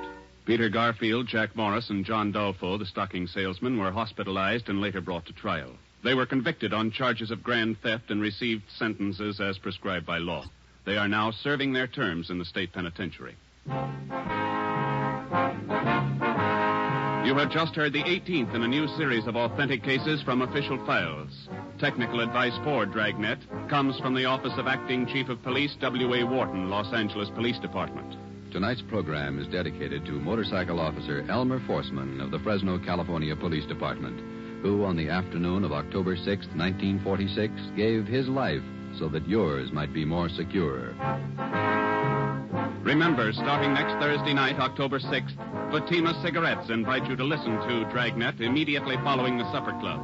That's 10:30 p.m. Eastern Standard Time over most of these same NBC stations. Check your newspaper for local release time. Dragnet came to you from Los Angeles. Judy Canova joins the star lineup of Saturday shows tonight on NBC.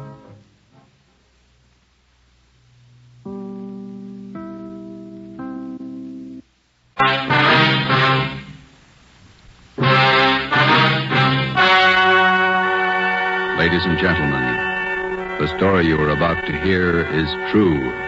Only the names have been changed to protect the innocent. Fatima Cigarettes, best of long cigarettes, brings you Dragnet.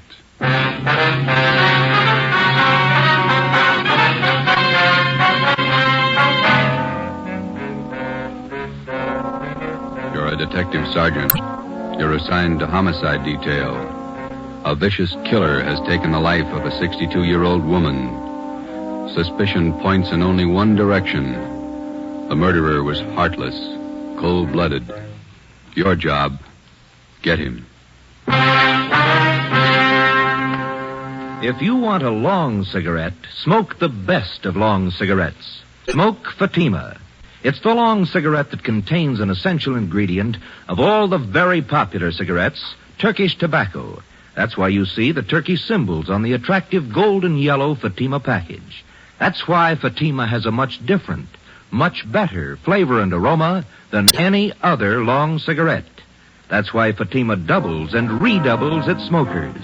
Yes, if you want a long cigarette, smoke the best of long cigarettes. Smoke Fatima. Dragnet, the documented drama of an actual crime. For the next 30 minutes, in cooperation with the Los Angeles Police Department, you will travel step by step on the side of the law through an actual case from official police files. From beginning to end, from crime to punishment, Dragnet is the story of your police force in action. It was Saturday, November 5th. It was foggy in Los Angeles. We were working the day watch out of homicide. My partner's Ben Romero. The boss is Ed Backstrand, chief of detectives. My name's Friday. It was 3:35 p.m. when I got to room 42. Homicide.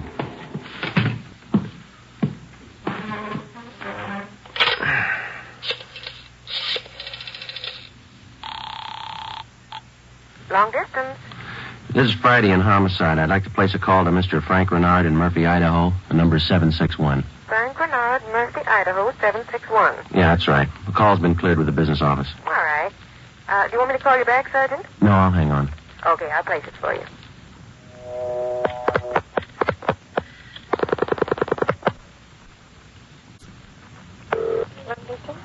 Long distance, Mr. Frank Renard, Murphy, Idaho. Murphy, 761. Thank you. Your number, please. Charge call to Madison 7961. Thank you. The time and charges when the call's completed, operator. Rate operator. Ready to put a man out? Yes, Murphy, Idaho, routing and person rate.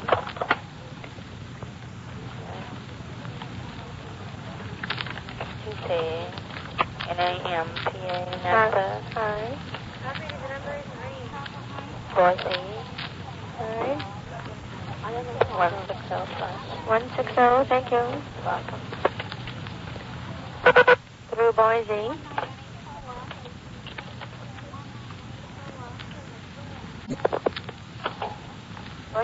I'm calling Napa.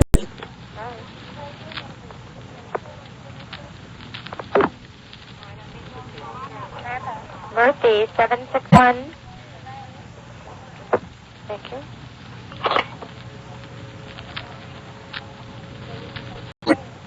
Keep ringing, 761. They're ringing the number, Sergeant. Okay, thanks.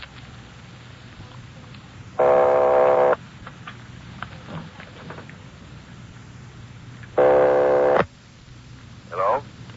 Mr. Frank Renard, please. Los Angeles calling. Who do you want? Mr. Frank Renard, please. Los Angeles calling. I'm Frank Renard. Go ahead, please. All right, Sergeant, go ahead. Hello? Hello? Hello, Frank Renard? Yeah, who's this? This is Sergeant Friday, Los Angeles Police Department. I've got an urgent message for you. For me? Well, what's the matter? Well, your wife, Dolores, asked me to call you. Something's happened to your mother. What do you mean? What's happened? I better let your wife tell you. She wants you back in Los Angeles right away. Look, what's this all about? I can't leave my job now. You better come. Your mother's been murdered.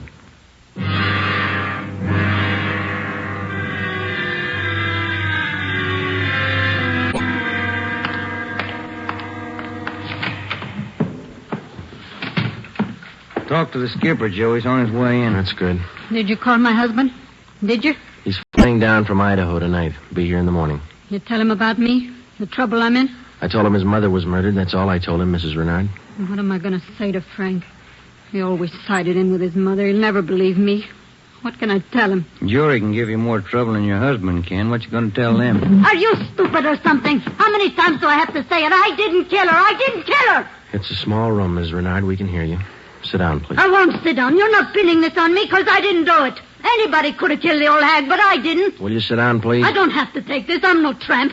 Keeping me in here, asking me questions. I told you all I know. Look, you're in a bad spot. I hope you realize that. I didn't kill her. Ms. Renard, how long have you and your mother-in-law been living together in the house on Chavez Road? Since Frank took the job up in Idaho. About 6 months. He said it'd be better for me while he was away living with her. Your neighbors told us you didn't get along very well with your mother-in-law. That's right, I didn't. She hated me, I hated her. You used to fight with her, is that right? You hit her. Only a couple of times. She called me dirty names. I hit her. She pulled me by the hair. And I hated her like everything. And I didn't kill her. Once more, Ms. Renard, would you mind telling us how you spent your time since early this morning, where you went, what you did, everything? I told you already everything. Tell us again, please. I got up about 9:15. I had a cup of coffee and then I got dressed. The old lady was on the back porch doing the washing. What did your mother-in-law do for a living? I told you. She took in washing. After I got dressed, I left the house. About 10 minutes after 9, I went downtown to the dentist. He filled a tooth for me. This one here, you can ask him. What time did you leave the dentist's office? About 10:15. Maybe 20 after. You can ask him. What'd you do after that? I walked around window shopping. Did you buy anything? Talk to anybody? I told you no. What time did you get home? 12:30. I went in the bedroom. The old lady was on the floor. Blood all over. I felt her heart. It wasn't beating. Is that when you got the blood on your dress? Yeah. Now, that's all I'm going to say.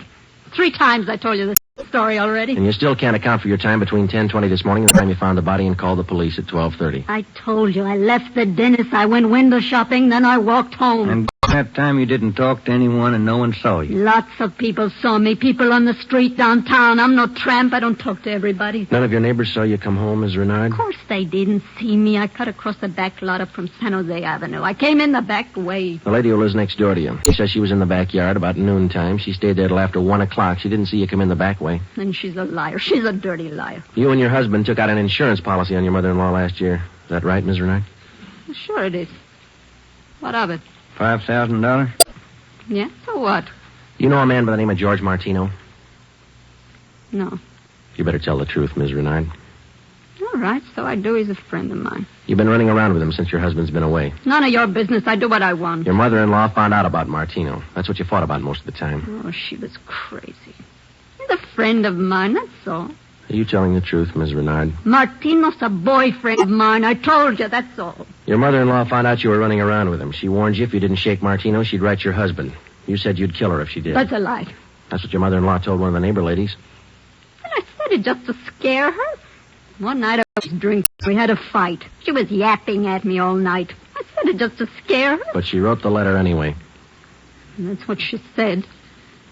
But I didn't kill her. You had the time, the motive, and the opportunity. It wasn't me. I didn't kill her. Interrogation room, Friday. This is Brennan, Joe. Yeah, Bill. Where are you? Santa Monica. Picked up George Martino.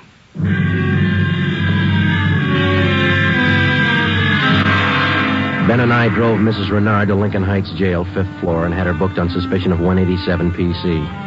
When we checked back in at the office, Brennan and Wiseman, the other two men on the case with Ben and I, were questioning George Martino in the interrogation room. Ben and I stood by. Martino admitted only two things. He had been running around with Mrs. Renard since her husband left town, and he had heard Mrs. Renard express a desire to do away with her mother-in-law. After the questioning of Martino, Sergeant Brennan, Ben and I met with Chief Ed Backstrom. It was 5:15 p.m. You got everything but the murder weapon, huh? That and Mrs. Renard's confession. She ought to come through, huh, Joe? I don't know. She's scared, but she's still got a smart mouth. What about Martino, Brennan? You think he had a hand in it? I don't think so. We spent most of the afternoon talking to him. He hasn't got the guts. We took a statement. And does he have an alibi? Solid. What was the cause of death? Strangulation, multiple fractures of the skull. All motives are with Mrs. Renard, Chief. Pretty clear-cut job. No evidence of robbery or burglary, I guess. A couple of dresser drawers in the bedroom were emptied on the floor and clothes tossed all around. Pretty obvious plan to make it look like burglary. Maybe. We found 3 $1 bills in plain sight. They were on the floor near the body. If a burglar went through this stuff, he wouldn't have missed that money. And it shouldn't be too much trouble tying it up. Shouldn't be, Skipper. Friday and Romero, you follow the case through. Just a minute. Hello, Backstrand. Yeah? What? All right, I'll send him over. Lee Jones. Just finished checking the evidence at the crime lab. Yeah? He thinks Mrs. Renard's innocent.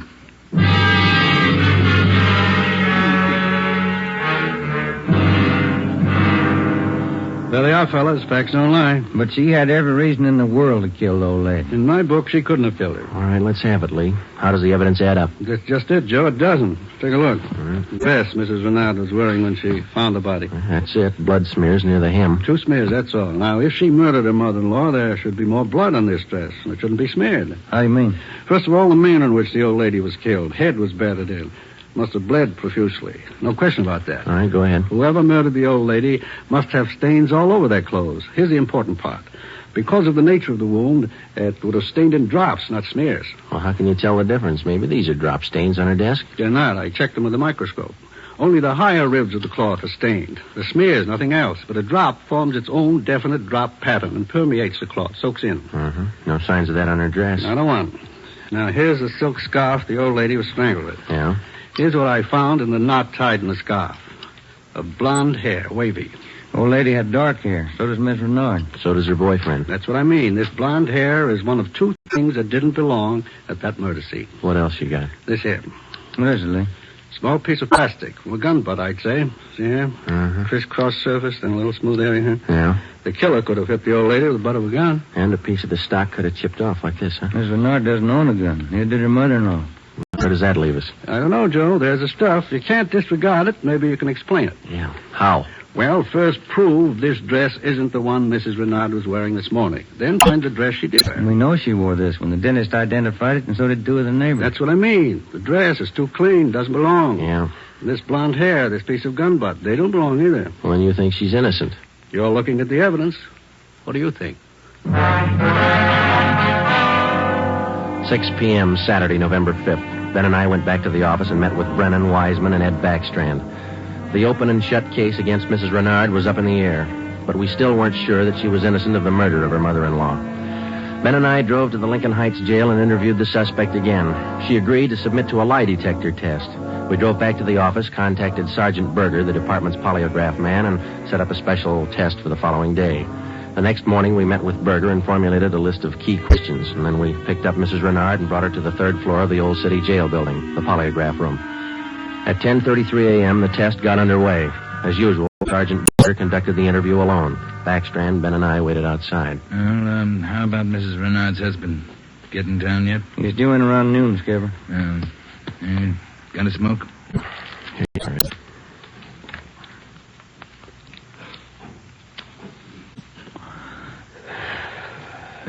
Thanks. What time is it now? 11:25. Here's Berger now. That's it, Ed. What'd you get? I can study the chart a little more. The results are pretty well defined, though. How's it look? No reaction to the key questions. What's your opinion? I don't think she did it.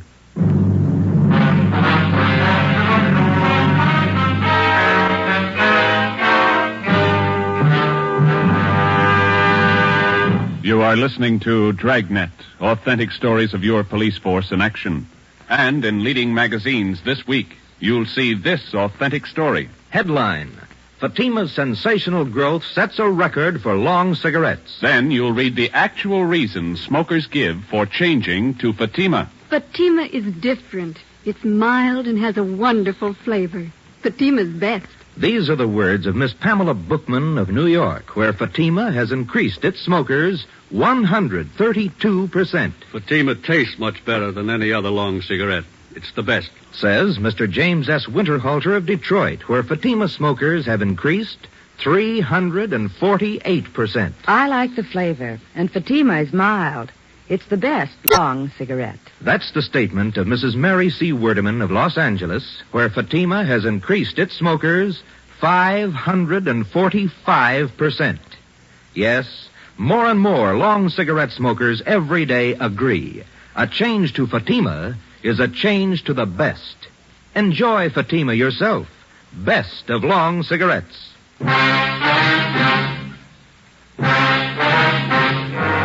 8 a.m., Monday, November 7th. Mrs. Renard was released from custody. We questioned her husband, Frank Renard, briefly. He could tell us nothing more than we already knew. Brennan and Wiseman were called back on the case, and together the four of us started over again from the beginning. We had a dead body, 2 pieces of physical evidence to work with, no idea how to fit them together, and no suspects. We went back to the Chavez Road neighborhood where the murdered woman lived and started pushing doorbells. We canvassed the neighborhood for 3 days, and we uncovered one slim lead. He was selling magazines, officer. Went door to door, right up the street here. Young fellow. Could you describe the man for us, please? Nothing to talk about. Pasty face, pimply complexion, blonde hair. 5:30 p.m. Wednesday, November the 9th. Ben and I met with Brennan and Wiseman in Ed Backstrand's office to compare notes. Together, we had more than a dozen reports of the magazine salesman's presence in the neighborhood just prior to the murder of Mrs. Renard's mother-in-law. The various descriptions of the man which we obtained from the people in the neighborhood tallied closely. About 6 feet, 170 pounds, pimply complexion, blonde hair, fast talker.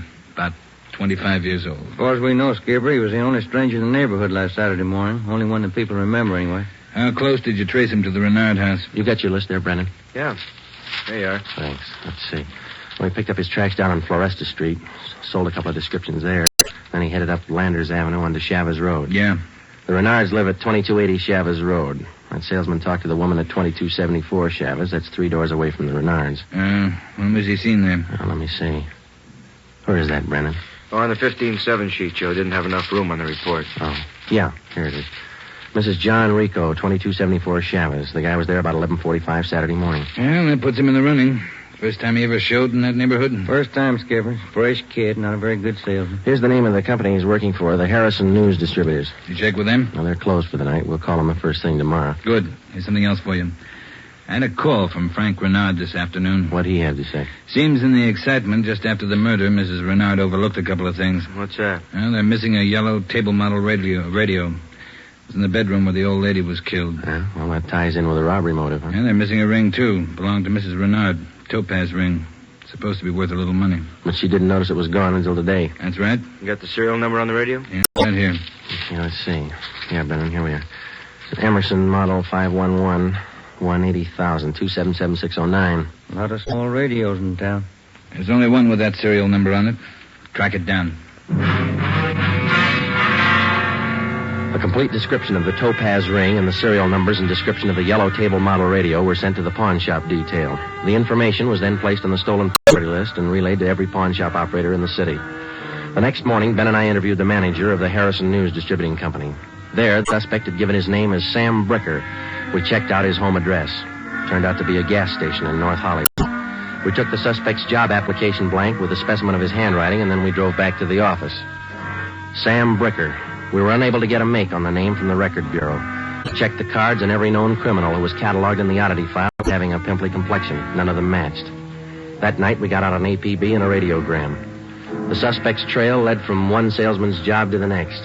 On his last job, he gave his name as Albert Berry. His address is 1430 Palo Alto Drive. It was in the Echo Lake District. Ben and I drove out to check it. 1428, 1430. There it is, Joe. Yeah. At least it's not a gas station, huh? Come on.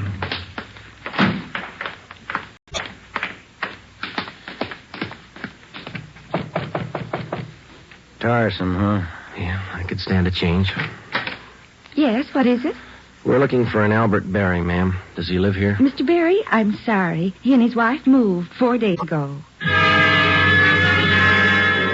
We identified ourselves as police officers and had the landlady, a Mrs. Catherine Hoffman, show us the apartment which Berry and his wife had occupied. It was still vacant. In one of the closets in the apartment, we found a cheap overnight bag. The lock on it was broken and one of the seams had ripped. I forgot about that old bag, and Mr. Berry told me I could throw it away. Take a look. I'm in. Yeah. How long has Berry been married? Do you know, Mrs. Hoffman? No, I don't. But the way they acted, lovey-dovey all the time, I don't think they've been together long. Hey, Joe. Look, some kind of an identification tag. Yeah, let me see. Get it up here. It's a tool disc, it looks like, doesn't it? Jameson Larrabee, Pittsburgh, Pennsylvania. You're not after Mr. Berry, are you, officer? Yes, ma'am, we are. Did he leave a forwarding address? I wish he did. I'm holding 3 letters for Mrs. Berry in my apartment right now. May we see them, please? Certainly. Would you step this way, please? My apartment's just across the hall. Yes, ma'am. Would you like a bottle of beer or something? No, ma'am, thanks. Let's see. I thought I put... Yes, here they are. 3 of them, Sergeant. From her folks, I think. Mrs. Berry's from Fresno. Oh, that's good. I want to copy down this return address, ma'am. Yeah, go ahead. Okay. That's C.K. Ulrich, U-L-R-I-C-K. 525 North Lamona, Fresno. Yeah, got it. There you are, Miss Hoffman. By the way, did the Berrys say they'd call for their mail? Mrs. Berry did. That's why I'm holding on to it. All right. Just one more question. Do you remember if Mr. and Mrs. Berry had a radio? Yes, they did. A small one. Do you remember what brand it was? No, I don't. It had a yellow case. That's all I remember. Before we left, we called Ed Backstrand, and he had an immediate stakeout placed at the apartment house in case the Berrys returned to pick up their mail. Ben and I went back to the office and placed a call to the Pittsburgh Police Department. We gave them the description and the number of the tool disc which we'd found in Berry's old suitcase. They said they'd check with the Jameson Larrabee Company in the morning, and then they'd call us back. That night, Ben and I drove to Fresno and checked in at the police station up there. 2 officers were assigned to stake out the Ulrich home. We interviewed Mr. Ulrich, who identified himself as Albert Berry's father-in-law. He told us his daughter had married the murder suspect 8 months before, and he gave us pictures of Berry taken at the wedding. Ulrich told us that he'd catch a Santa Fe train out of Fresno the next morning. He wanted to be in Los Angeles to take his daughter home when Berry was apprehended. It was almost 2 a.m. when Ben and I left Fresno and started back for Los Angeles. We checked in at the office at 10 minutes past 8 the next morning. At 8:35, the call came through from the Pittsburgh Police Department. What did they say, Joe? It was a tool disc, all right. Jameson Larrabee Company, issued 18 months ago to one of their workers. They give a name? Albert Berry. 11 a.m., Monday, December the 5th. 1 month to the day since the 62-year-old woman had been beaten to death. The pictures of Berry and his wife, which had been taken at their wedding, were printed up in wholesale lots and distributed to all points. Mr. Ulrich, Berry's father-in-law, arrived in town and got himself a hotel room. We waited. There was no report from the stakeout at the apartment house. We checked back in at the office at 5 minutes to 1. I'll get it. Homicide, Friday. This is Mr. Ulrich, Sergeant. I just got a call from my wife in Fresno. I thought you'd want to know. What's that? The wife got a letter from Norma. They're living in South Pasadena, an apartment. You got the address there? Yes, sir. That's what the wife called about. It's 134 Norway Terrace. When was the letter mailed, do you know? Wife said it was postmarked December 3rd, day before yesterday. Get your coat on, Ulrich. We'll be right over. Ben and I picked up Mr. Ulrich at his hotel and drove to the South Pasadena address. Barry and his wife had the apartment on the top floor. Neither of them were at home. The landlord let us in with a pass key. In the bedroom, we found a small yellow radio. We checked the serial numbers. They matched. It was the same radio stolen from the Renard house. In the bedroom closet, we found 2 suitcases. We checked through them. Nothing in this one, Joe. Here we are. Look at these. What are they, Sergeant? Pair of plastic gun butts. Let's see, Joe. One of them's been chipped, see? Sergeant, somebody coming up the stairs. All right, let's get in the living room. Be quiet.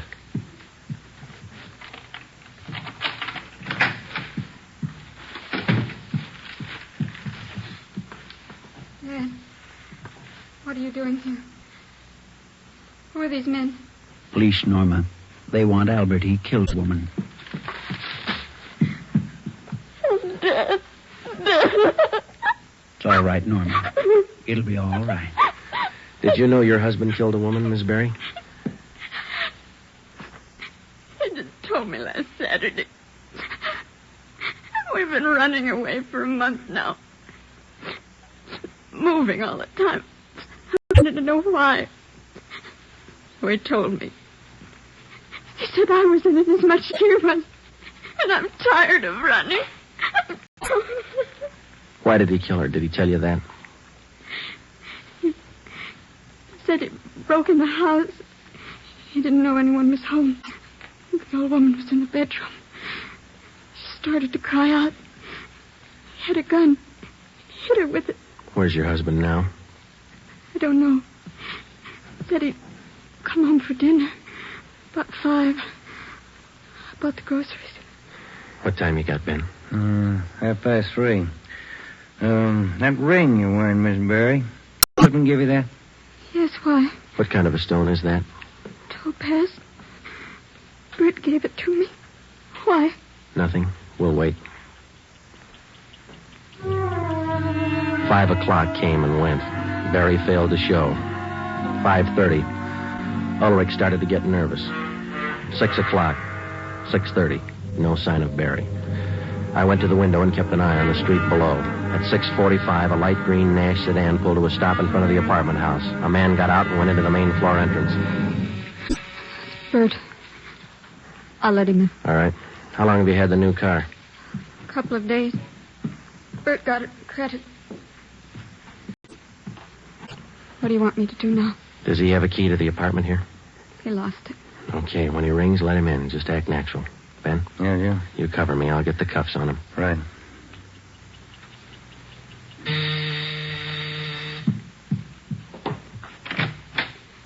Hi, Bert. Look out, Joe! All right, drop it, Barry. Okay, Ben. Yeah, he's fast with a gun. Nice looking, isn't he, Sergeant? You'd never think he'd kill anybody. Come on, let's take him in. I love him. I still love him.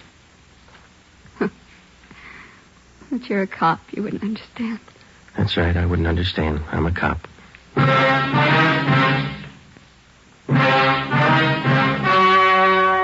story you have just heard was true. Only the names were changed to protect the innocent.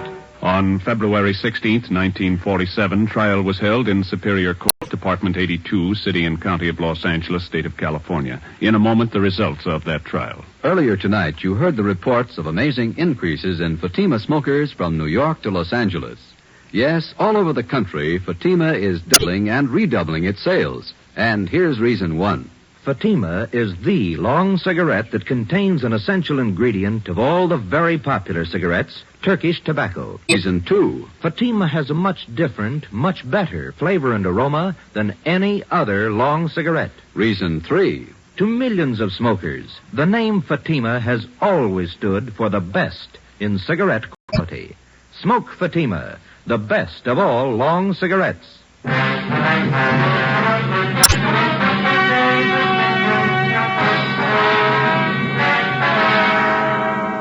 Albert Ralph Berry was tried and convicted of murder in the first degree. His wife, Norma Berry, was found innocent of the charge that she harbored a criminal. She was returned home with her father. Berry was executed in the lethal gas chamber at the state penitentiary. You have just heard Dragnet, a new series of authentic cases from official files. Technical advice for Dragnet comes from the Office of Acting Chief of Police W.A. Wharton, Los Angeles Police Department. Tonight's program is dedicated to Private Hubert W. Estes of the District of Columbia Metropolitan Police Department, who on the night of May 16, 1947, gave his life so that yours might be more secure.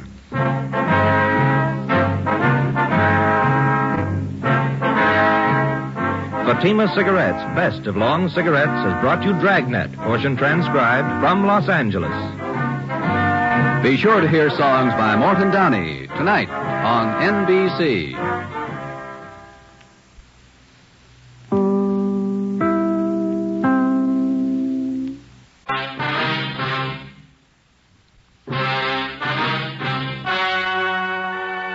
Ladies and gentlemen, the story you are about to hear is true. Only the names have been changed to protect the innocent. Fatima Cigarettes, best of long cigarettes, brings you Dragnet.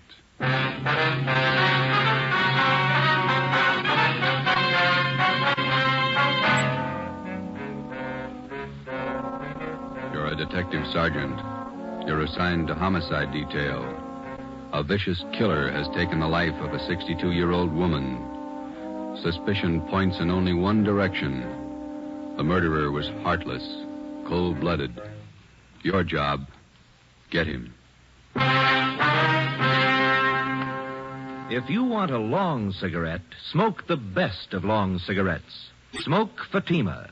It's the long cigarette that contains an essential ingredient of all the very popular cigarettes, Turkish tobacco. That's why you see the Turkish symbols on the attractive golden yellow Fatima package. That's why Fatima has a much different, much better flavor and aroma than any other long cigarette. That's why Fatima doubles and redoubles its smokers. Yes, if you want a long cigarette, smoke the best of long cigarettes. Smoke Fatima. Dragnet, the documented drama of an actual crime. For the next 30 minutes, in cooperation with the Los Angeles Police Department, you will travel step by step on the side of the law through an actual case from official police files. From beginning to end, from crime to punishment, Dragnet is the story of your police force in action. It was Saturday, November 5th. It was foggy in Los Angeles. We were working the day watch out of homicide. My partner's Ben Romero. The boss is Ed Backstrand, chief of detectives. My name's Friday. It was 3:35 p.m. when I got to room 42. Homicide.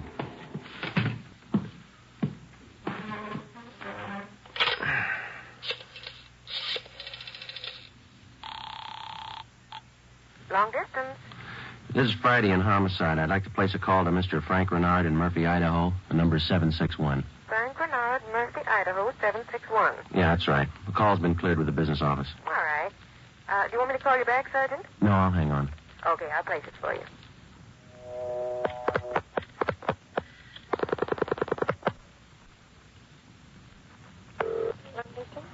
Long distance, Mr. Frank Renard, Murphy, Idaho. Murphy, 761. Thank you. New Haven, Connecticut. Your number, please. Charge the call to Madison, 7961. Thank you. The time and charges when the call's completed, operator. Read, operator. Ready to put a man out? Yes, Murphy, Idaho, routing and personate.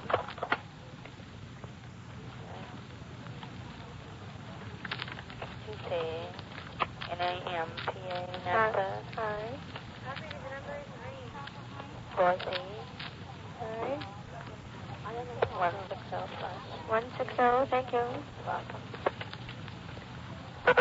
Through Boise.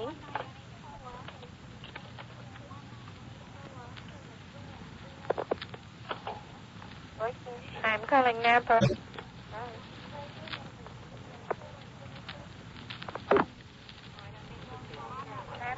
Murphy, 761. Thank you.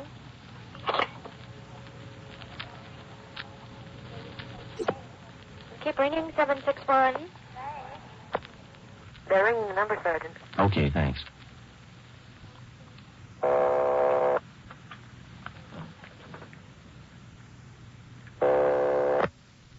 Hello?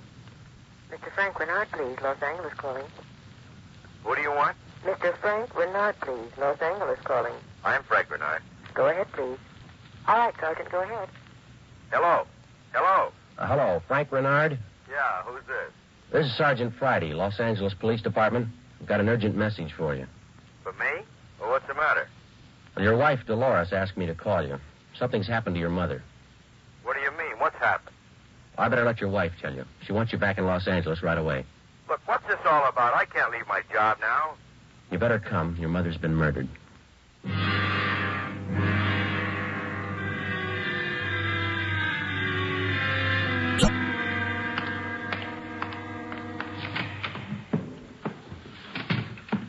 Talk to the skipper, Joe. He's on his way in. That's good. Did you call my husband? Did you? He's flying down from Idaho tonight. Be here in the morning. You tell him about me? The trouble I'm in? I told him his mother was murdered. That's all I told him, Mrs. Renard. What am I going to say to Frank? He always sided in with his mother. He'll never believe me. What can I tell him? Jury can give you more trouble than your husband can. What you going to tell them? Are you stupid or something? How many times do I have to say it? I didn't kill her. I didn't kill her. It's a small room, Ms. Renard. We can hear you. Sit down, please. I won't sit down. You're not pinning this on me because I didn't do it. Anybody could have killed the old hag, but I didn't. Will you sit down, please? I don't have to take this. I'm no tramp. Keeping me in here, asking me questions. I told you all I know. Look, you're in a bad spot. I hope you realize that. I didn't kill her. Ms. Renard, how long have you and your mother-in-law been living together in the house on Chavez Road? Since Frank took the job up in Idaho. About 6 months. He said it'd be better for me while he was away living with her. Your neighbors told us you didn't get along very well with your mother-in-law. That's right, I didn't. She hated me, I hated her. You used to fight with her, is that right? You hit her. Only a couple of times. She called me dirty names. I hit her. She pulled me by the hair. And I hated her like everything. And I didn't kill her. Once more, Ms. Renard, would you mind telling us how you spent your time since early this morning, where you went, what you did, everything? I told you already everything. Will you tell us again, please? I got up about 9:15. I had a cup of coffee and then I got dressed. The old lady was on the back porch doing the washing. What did your mother-in-law do for a living? I told you. She took in washing. After I got dressed, I left the house. About 10 minutes after 9, I went downtown to the dentist. He filled a tooth for me. This one here, you can ask him. What time did you leave the dentist's office? About 10:15. Maybe 20 after. You can ask him. What'd you do after that? I walked around window shopping. Did you buy anything? Talk to anybody? I told you no. What time did you get home? 12:30. I went in the bedroom. The old lady was on the floor. Blood all over. I felt her heart. It wasn't beating. Is that when you got the blood on your dress? Yeah. Now, that's all I'm going to say. 3 times I told you the same story already. And you still can't account for your time between 10:20 this morning and the time you found the body and called the police at 12:30. I told you. I left the dentist. I went window shopping. Then I walked home. And during that time, you didn't talk to anyone and no one saw you? Lots of people saw me. People on the street downtown. I'm no tramp. I don't talk to everybody. None of your neighbors saw you come home, Ms. Renard? Of course they didn't see me. I cut across the back lot up from San Jose Avenue. I came in the back way. The lady who lives next door to you. She says she was in the backyard about noontime. She stayed there till after 1 o'clock. She didn't see you come in the back way. And she's a liar. She's a dirty liar. You and your husband took out an insurance policy on your mother-in-law last year. Is that right, Ms. Renard? Sure it is. What of it? $5,000? Yeah, so what? You know a man by the name of George Martino? No. You better tell the truth, Ms. Renard. All right, so I do. He's a friend of mine. You've been running around with him since your husband's been away. None of your business. I do what I want. Your mother-in-law found out about Martino. That's what you fought about most of the time. Oh, she was crazy. He's a friend of mine, that's all. Are you telling the truth, Ms. Renard? Martino's a boyfriend of mine. I told you, that's all. Your mother-in-law found out you were running around with him. She warned you if you didn't shake Martino, she'd write your husband. You said you'd kill her if she did. That's a lie. That's what your mother-in-law told one of the neighbor ladies. And I said it just to scare her. One night I was drinking. We had a fight. She was yapping at me all night. I said it just to scare her. But she wrote the letter anyway. And that's what she said. But I didn't kill her. You had the time, the motive, and the opportunity. It wasn't me. I didn't kill her. Interrogation room Friday. This is Brennan, Joe. Yeah, Bill. Where are you? Santa Monica. Picked up George Martino.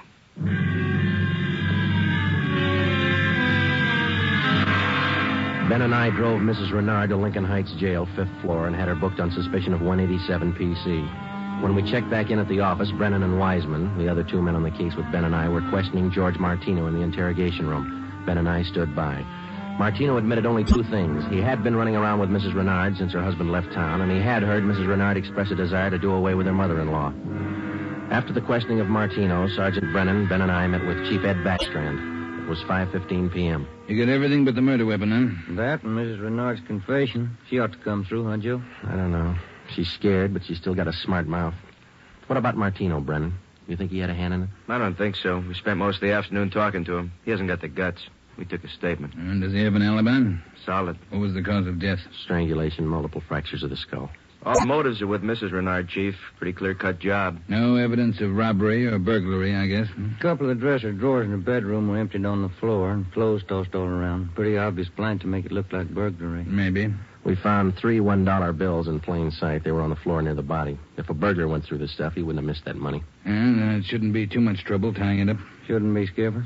Friday and Romero, you follow the case through. Just a minute. Hello, Backstrand. Yeah? What?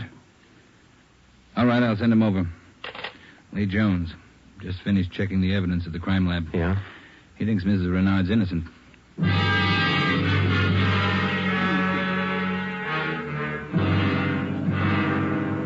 There they are, fellas. Facts don't lie. But she had every reason in the world to kill the old lady. In my book, she couldn't have killed her. All right, let's have it, Lee. How does the evidence add up? That's just it, Joe. It doesn't. Take a look.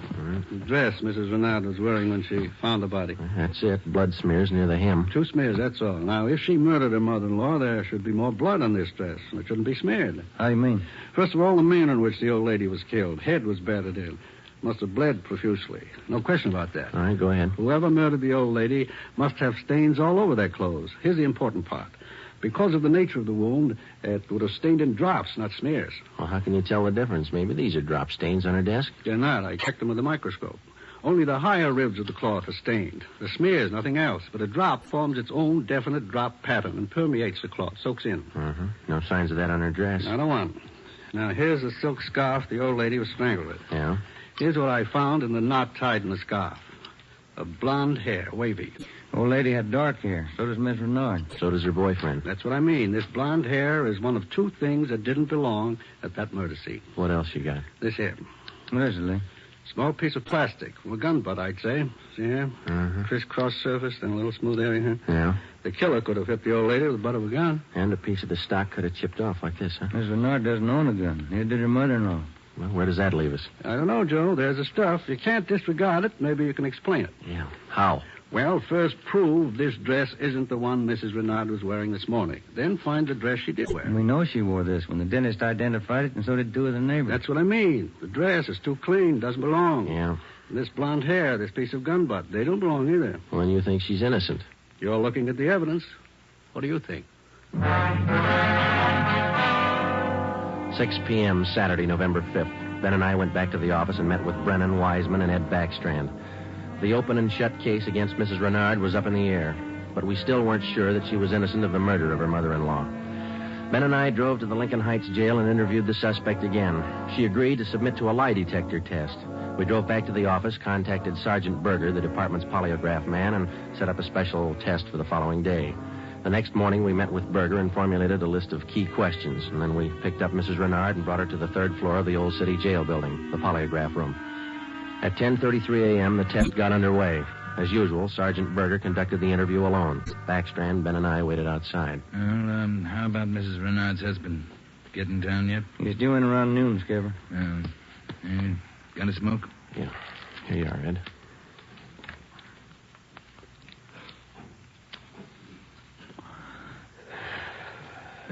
Thanks. What time is it now?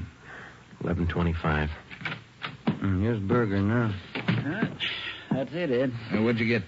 I can study the chart a little more. The results are pretty well defined, though. How's it look? No reaction to the key questions. What's your opinion? I don't think she did it.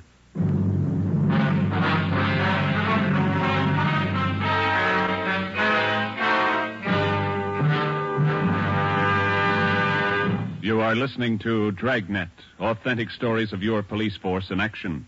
And in leading magazines this week, you'll see this authentic story. Headline: Fatima's sensational growth sets a record for long cigarettes. Then you'll read the actual reasons smokers give for changing to Fatima. Fatima is different. It's mild and has a wonderful flavor. Fatima's best. These are the words of Miss Pamela Bookman of New York, where Fatima has increased its smokers 132%. Fatima tastes much better than any other long cigarette. It's the best. Says Mr. James S. Winterhalter of Detroit, where Fatima smokers have increased 348%. I like the flavor, and Fatima is mild. It's the best long cigarette. That's the statement of Mrs. Mary C. Werdeman of Los Angeles, where Fatima has increased its smokers 545%. Yes, more and more long cigarette smokers every day agree. A change to Fatima is a change to the best. Enjoy Fatima yourself. Best of long cigarettes.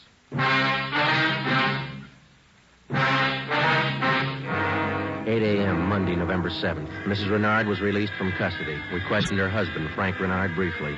He could tell us nothing more than we already knew. Brennan and Wiseman were called back on the case, and together the four of us started over again from the beginning. We had a dead body, 2 pieces of physical evidence to work with, no idea how to fit them together, and no suspects. We went back to the Chavez Road neighborhood where the murdered woman lived and started pushing doorbells. We canvassed the neighborhood for 3 days, and we uncovered one slim lead. He was selling magazines, officer. Went door to door, right up the street here. Young fellow. Could you describe the man for us, please? Nothing to talk about. Pasty face, pimply complexion, blonde hair. 5:30 p.m. Wednesday, November the 9th. Ben and I met with Brennan and Wiseman in Ed Backstrand's office to compare notes. Together, we had more than a dozen reports of the magazine salesman's presence in the neighborhood just prior to the murder of Mrs. Renard's mother-in-law. The various descriptions of the man which we obtained from the people in the neighborhood tallied closely. About 6 feet, 170 pounds, pimply complexion, blonde hair, fast talker. About 25 years old. As far as we know, Skipper, he was the only stranger in the neighborhood last Saturday morning. Only one that people remember, anyway. How close did you trace him to the Renard house? You got your list there, Brennan? Yeah. There you are. Thanks. Let's see. Well, he picked up his tracks down on Floresta Street, sold a couple of descriptions there. Then he headed up Landers Avenue onto Chavez Road. Yeah. The Renards live at 2280 Chavez Road. That salesman talked to the woman at 2274 Chavez. That's 3 doors away from the Renards. When was he seen there? Let me see. Where is that, Brennan? Oh, on the 15-7 sheet, Joe. Didn't have enough room on the report. Oh, yeah. Here it is. Mrs. John Rico, 2274 Chavez. The guy was there about 11:45 Saturday morning. Well, that puts him in the running. First time he ever showed in that neighborhood? First time, Skipper. Fresh kid, not a very good salesman. Here's the name of the company he's working for, the Harrison News Distributors. You check with them? Well, they're closed for the night. We'll call them the first thing tomorrow. Good. Here's something else for you. I had a call from Frank Renard this afternoon. What'd he have to say? Seems in the excitement just after the murder, Mrs. Renard overlooked a couple of things. What's that? Well, they're missing a yellow table model radio. It was in the bedroom where the old lady was killed. Well, that ties in with a robbery motive, huh? Yeah, they're missing a ring, too. Belonged to Mrs. Renard. Topaz ring. Supposed to be worth a little money. But she didn't notice it was gone until today. That's right. You got the serial number on the radio? Yeah, right here. Yeah, let's see. Yeah, Brennan, here we are. It's an Emerson model 511, 180,000, 277609. A lot of small radios in town. There's only one with that serial number on it. Track it down. A complete description of the topaz ring and the serial numbers and description of the yellow table model radio were sent to the pawn shop detail. The information was then placed on the stolen property list and relayed to every pawn shop operator in the city. The next morning, Ben and I interviewed the manager of the Harrison News Distributing Company. There, the suspect had given his name as Sam Bricker. We checked out his home address. Turned out to be a gas station in North Hollywood. We took the suspect's job application blank with a specimen of his handwriting, and then we drove back to the office. Sam Bricker. We were unable to get a make on the name from the Record Bureau. We checked the cards and every known criminal who was cataloged in the oddity file as having a pimply complexion. None of them matched. That night, we got out an APB and a radiogram. The suspect's trail led from one salesman's job to the next. On his last job, he gave his name as Albert Berry. His address is 1430 Palo Alto Drive. It was in the Echo Lake District. Ben and I drove out to check it. 1428, 1430. There it is, Joe. Yeah. At least it's not a gas station, huh? Come on.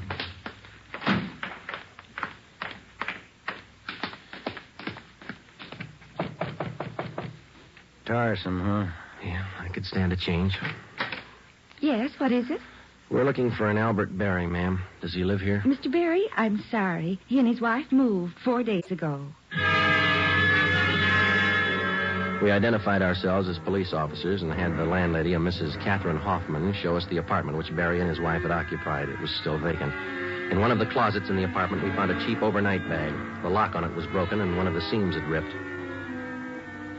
I forgot about that old bag, and Mr. Berry told me I could throw it away. Take a look. I'm in. Yeah. How long has Berry been married? Do you know, Mrs. Hoffman? No, I don't. But the way they acted, lovey-dovey all the time, I don't think they've been together long. Hey, Joe. Look, some kind of an identification tag. Yeah, let me see.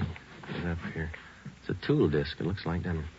Jameson Larrabee, Pittsburgh, Pennsylvania. You're not after Mr. Berry, are you, officer? Yes, ma'am, we are. Did he leave a forwarding address? I wish he did. I'm holding 3 letters for Mrs. Berry in my apartment right now. May we see them, please? Certainly. Would you step this way, please? My apartment's just across the hall. Yes, ma'am. Would you like a bottle of beer or something? No, ma'am, thanks. Let's see. I thought I put... Yes, here they are. 3 of them, Sergeant.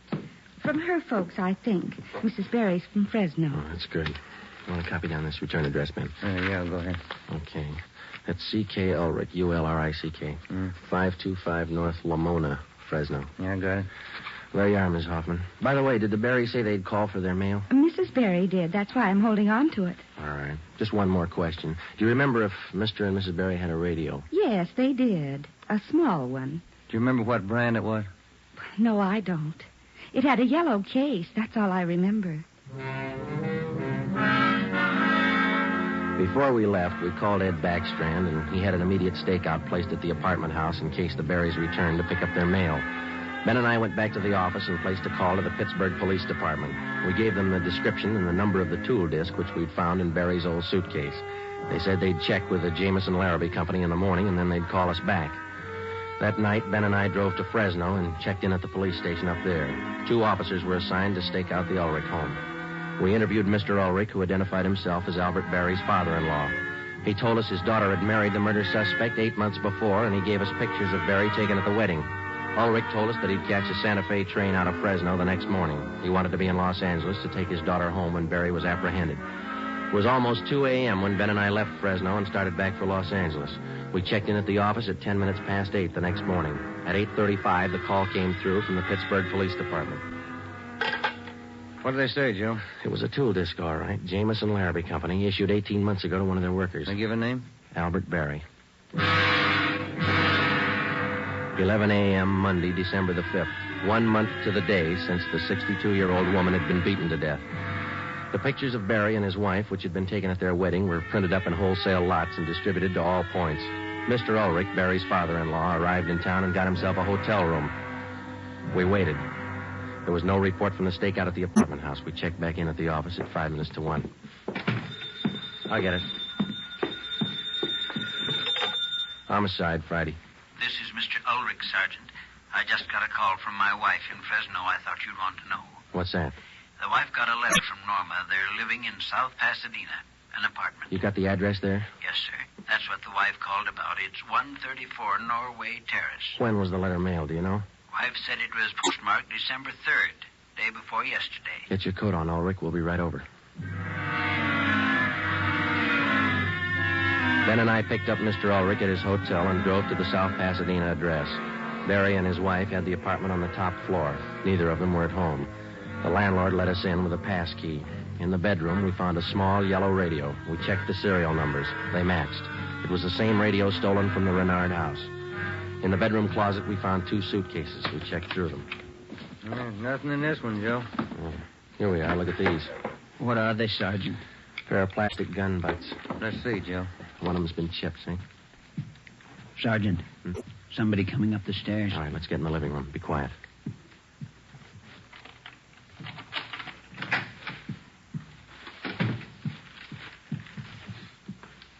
Dad, what are you doing here?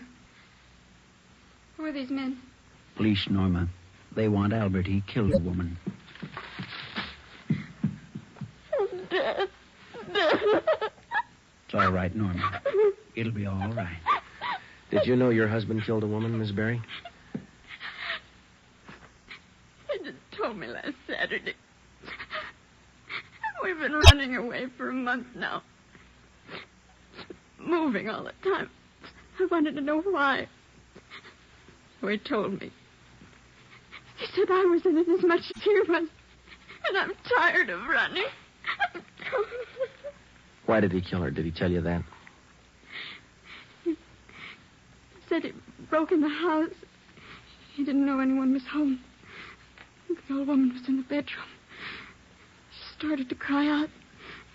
He had a gun. He hit her with it. Where's your husband now? I don't know. He said he'd come home for dinner. About 5. I bought the groceries. What time you got, Ben? 3:30. That ring you're wearing, Miss Berry. Did your husband give you that? Yes, why? What kind of a stone is that? Topaz. Britt gave it to me. Why? Nothing. We'll wait. 5 o'clock came and went. Barry failed to show. 5:30. Ulrich started to get nervous. 6 o'clock. 6:30. No sign of Barry. I went to the window and kept an eye on the street below. At 6:45, a light green Nash sedan pulled to a stop in front of the apartment house. A man got out and went into the main floor entrance. Bert. I'll let him in. All right. How long have you had the new car? A couple of days. Bert got it credit. What do you want me to do now? Does he have a key to the apartment here? He lost it. Okay, when he rings, let him in. Just act natural. Ben? Yeah. You cover me. I'll get the cuffs on him. Right.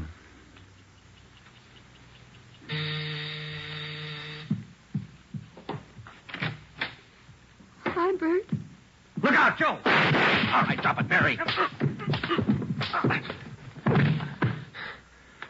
Okay, Ben. Yeah. He's fast with a gun. Nice looking, isn't he, Sergeant? You'd never think he'd kill anybody. Come on, let's take him in. I love him. I still love him. But you're a cop. You wouldn't understand. That's right. I wouldn't understand. I'm a cop. The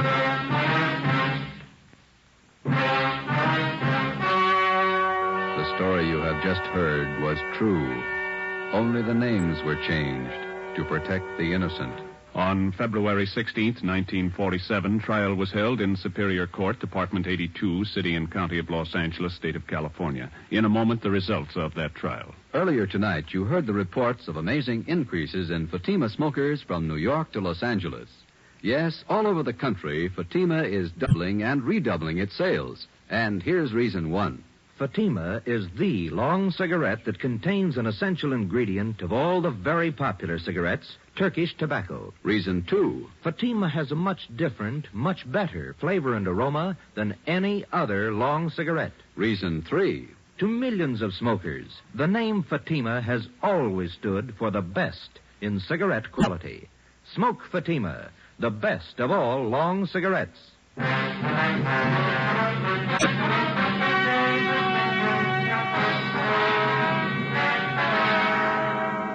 Albert Ralph Berry was tried and convicted of murder in the first degree. His wife, Norma Berry, was found innocent of the charge that she harbored a criminal. She was returned home with her father. Berry was executed in the lethal gas chamber at the state penitentiary. You have just heard Dragnet, a new series of authentic cases from official files. Technical advice for Dragnet comes from the Office of Acting Chief of Police W.A. Wharton, Los Angeles Police Department. Tonight's program is dedicated to Private Hubert W. Estes of the District of Columbia Metropolitan Police Department, who on the night of May 16, 1947, gave his life so that yours might be more secure.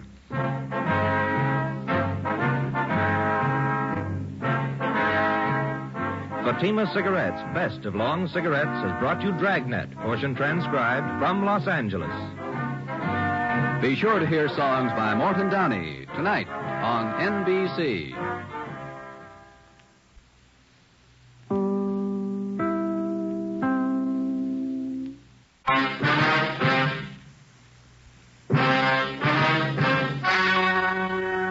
Ladies and gentlemen, the story you're about to hear is true.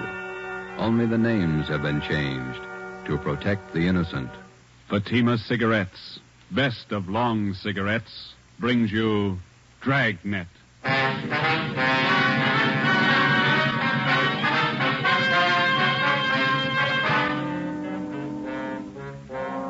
You're a detective sergeant.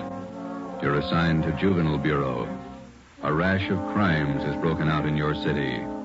Suspicion points to an organized gang of juveniles. Your job, stop them. If you want a long cigarette, smoke the best of long cigarettes. Smoke Fatima. It's the long cigarette that contains an essential ingredient of all the very popular cigarettes, Turkish tobacco. That's why you see the Turkish symbols on the attractive gold and yellow Fatima package. That's why Fatima has a much different, much better flavor and aroma than any other long cigarette.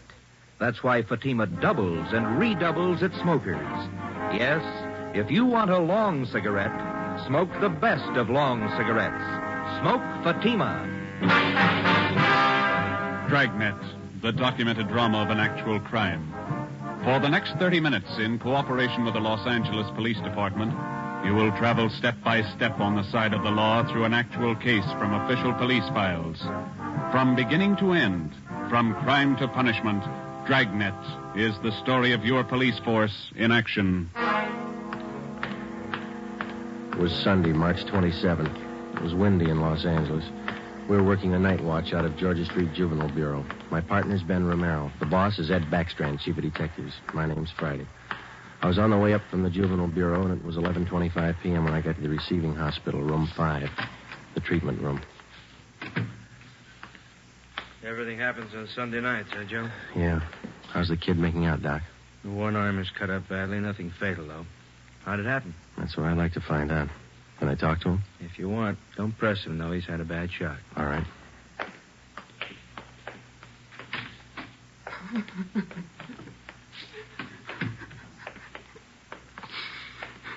Officer here to talk to you, son. I can't. Tell him I can't talk, please. Just a few routine questions, son. You're going to have to answer them sooner or later. Please, can't you see what's happened already? I can't tell you anything. Jack Monroe, is that your real name? Yeah. How old are you? I'll be 16 next July. Where do you live?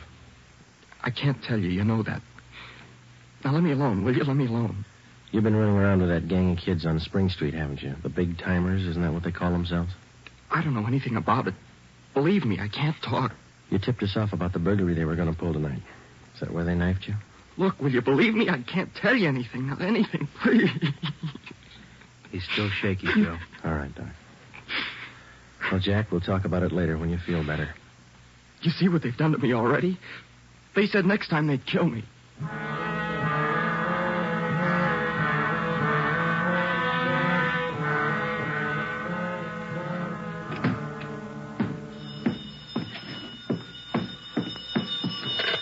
Juvenile Bureau, Friday. Yeah.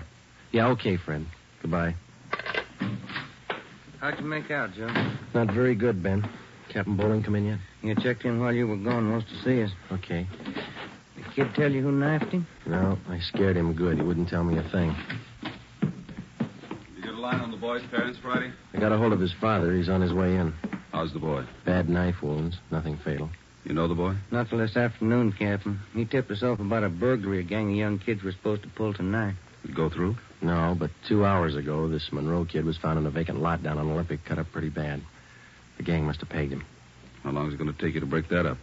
Well, we're just starting to get a line on him, Bob. Must be nearly 100 in that gang. And every one of them working hard. Take a look at the pin map over here. This spot here, look at it.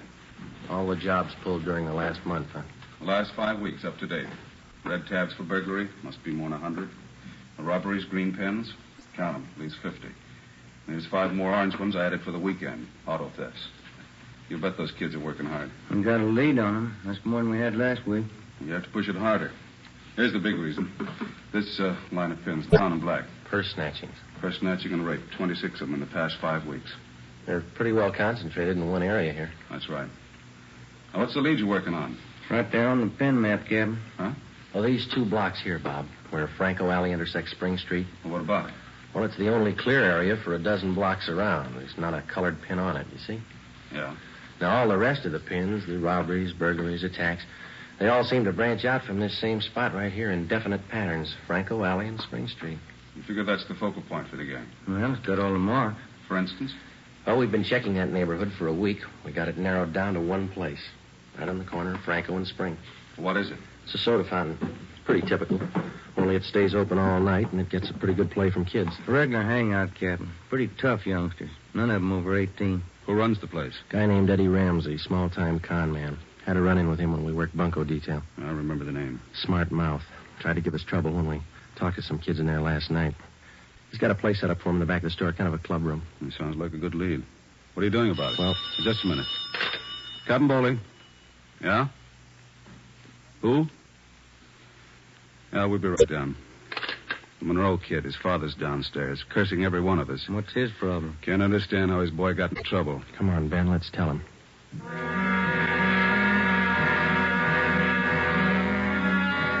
What kind of a city do we have when we can't allow our children out on the street without being stabbed or shot? What's our great police force doing when this is going on?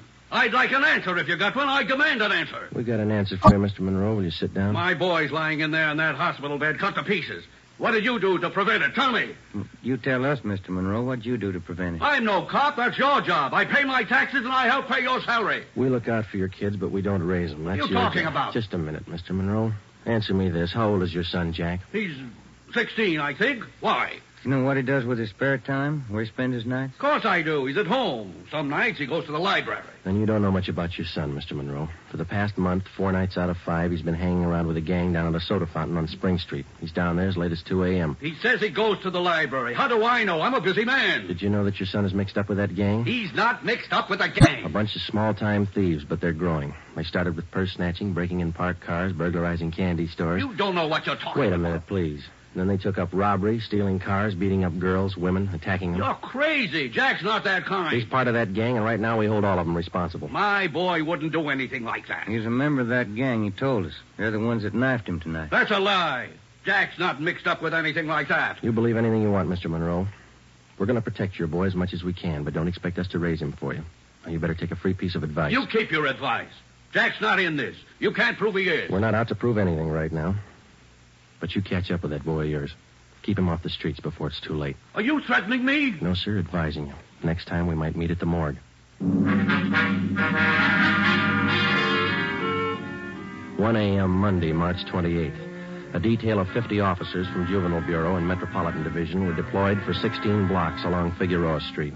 At 5 minutes past 1, they started to move south over an appointed area. In the space of half an hour, 18 young kids, none of them over 17 years old, were picked up off the streets and brought to the second floor at 1335 Georgia Street, the Juvenile Bureau.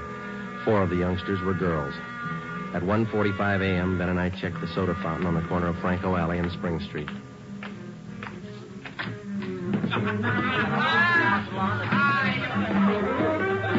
Same bunch, Joe. Business as usual. Yeah, come on. Hey, Teddy, the Bulls. They're back again. Same guys. Go back and tell Eddie. Hey, look, why do you guys have to keep tracking us, huh? You'd think we were crooks or something. You were here the last time we checked in, Teddy. You ever go home? Sure, when I'm tired. I ain't tired. What's the matter? That's your money on the table there? Sure, it's my money. You want to borrow a buck? $28. That's a lot of money for a boy your age. You keep pretty late hours, son. You have to go to school in the morning? Maybe. I can sit here, can't I? It's free country. I'm drinking coffee. You gonna make me on that? You've been drinking more than coffee. Where's your driver's license? Every time the same thing. There. March 10th, 1933, 16 years old. Hey, giving you trouble, Ted? Eddie's on his way out. What's your name? Jones. Clyde Jones. Huh, Ted? Sure. He's got money, too. Rich family. You can save the smart talk, boys. Any of your pals in the back room? What's the trouble now, Sergeant? How many times a week do we get a checkup? Go ahead, Eddie. Read them off. We told you the last time, Ramsey. Clean up your place here or we'll ride your back till you do. I told you the last time, Sergeant, there's nothing wrong with my place. It's almost 2 o'clock in the morning. You got a dozen underage kids hanging around here doing nothing. Some of them have been drinking. Schoolboys. Better to have them in here than hanging around outside in the street. I keep an eye on them. You're not the guardian, Ramsey. This time of night, they've got no business in here or on the street alone. That's your opinion, huh? That's the law, Ramsey. Now, either you shut down that back room and keep these kids out of here late at night, or we'll go after your license. You don't scare me, Sergeant. You can't prove a thing. A couple of these kids have juvenile records. They're on probation. We can tag you for contributing. You still don't scare me. Now, why don't you leave the kids alone? That's right, Eddie. Read them off. Ben, get Benson and Bell. Roger. If you won't clean up your place, Ramsey, we'll do it for you. Yeah? What are you going to do? We're pulling these boys in, all of them.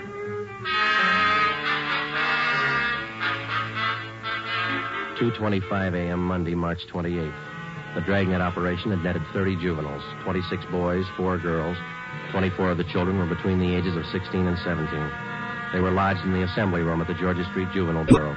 The other half dozen were 13 and 15-year-olds. They were taken to the juvenile hall at 1369 Henry Street. At 2:43 a.m., we met with Captain Bowling. They're all checked in, 30 of them. All right, in the morning we file petitions to have every one of these cases brought to the attention of the juvenile court. Make a note of it. Okay, Bob. For the kids with records, ask for detention from the probation department. Right. We'll call their parents in the morning. Call them now. They've got some explaining to do. By 6 a.m., all but 3 of the children's parents had shown up. To most of them, it was nothing new. Their kids had been there before. They'd be there again. They took the lecture from the juvenile officers calmly. As long as it didn't mean trouble for them, they wouldn't worry. When they got their children home, they would reprimand them, not for running the streets, but for being picked up by the police. Ben and I had seen the cycle of the young criminals start before, 100 times over.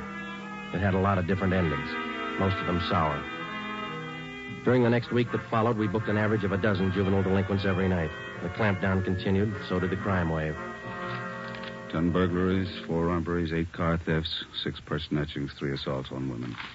1 week's work. Picked up a new angle on Ramsey today, Captain. He might be fencing for the game. Who gave you the tip-off? One of our informants. Ramsey's brother lives out in the valley. He's supposed to be pushing this stuff. You check him out? Yeah, couldn't get a thing on him. Well, it might explain what attracts the kids to that soda fountain. It explains those $20 bills the kids are flashing. They steal and rob, and then they sell the loot to Ramsey for nothing. Another thing. Ramsey keeps his place open all night, and there's no reason to. He doesn't get that much trade. It's only from the young gang that hangs around there. You question the kids. How do they account for having all that money? Well, most of them say Ramsey lends it to them. They say they pay him back a little at a time. I think he's fencing for the kids. You tried to get his license? No luck, Captain. We can't prove a thing against him. Then we'll do it the hard way. Sweat it out. That night, we drove out to Ramsey's soda fountain and asked him again to clean up his place, to keep the young kids out after 10 o'clock at night, to stop lending them money. He refused. There was nothing we could do. His business was a public place. He could not be held responsible for any of his patrons. In the next 10 days that followed, Ben and I haunted the sidewalk outside the soda fountain. We questioned every youngster as they entered and left.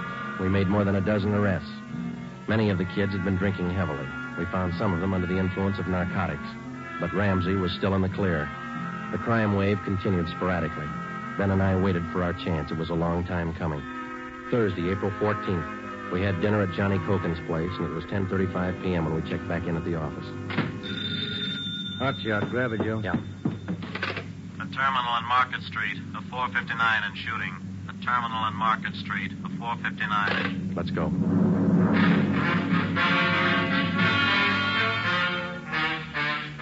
He was approximately 5 feet 4 inches tall, 125 pounds, brown hair, brown eyes, slight build, fair complexion.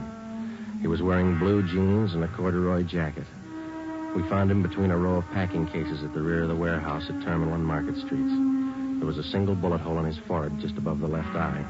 There was a .38 revolver near his right hand. The watchman told us how it happened. He broke in the back of the warehouse, Sergeant. He wanted to shoot it out with me. Here's his ID card. Fell out of his pocket. Teddy Cameron, age 15. Dear God. A kid. I didn't know, Sergeant. He didn't either. He thought he was grown up.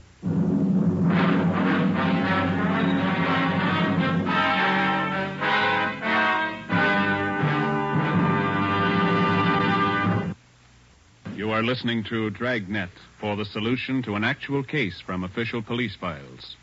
Now, here's the solution to many of your Christmas shopping problems. If your friends smoke a long cigarette, give the best of long cigarettes. Give Fatima, and all is well. Fatima. The long cigarette that contains an essential ingredient of all the very popular cigarettes, Turkish tobacco. Give Fatima, and all is well. Fatima. The cigarette that has a much different, much better flavor and aroma than any other long cigarette. Give Fatima, and all is well. Fatima. The cigarette that has doubled and redoubled in popularity. Here are the authentic reports. New York Division. Fatima sales up 132%. Chicago Division. Fatima sales up 453%. Los Angeles Division. Fatima sales up 545%. More and more smokers agree Fatima is the best of long cigarettes. So enjoy Fatima yourself and give Fatima for Christmas in the attractive golden yellow carton. Everyone who smokes Fatima says that this great new long cigarette is the best of all long cigarettes.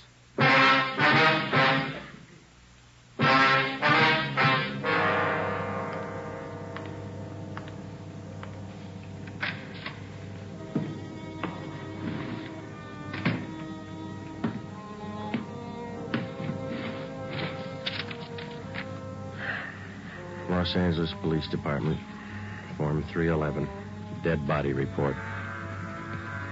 Type, gunshot. DR number 437695. Victim, Theodore Cameron. Residence address, 960 Charter Street. Date and time of death, Thursday, April 14th, 10:35 p.m. Place, Terminal and Market Streets, South State Warehouse. Cause of death, gunshot. Motive or reason, attempted burglary. Time discovered, 10:40 p.m. Removed to County Morgue. Discovered by Carl Hyba, night watchman.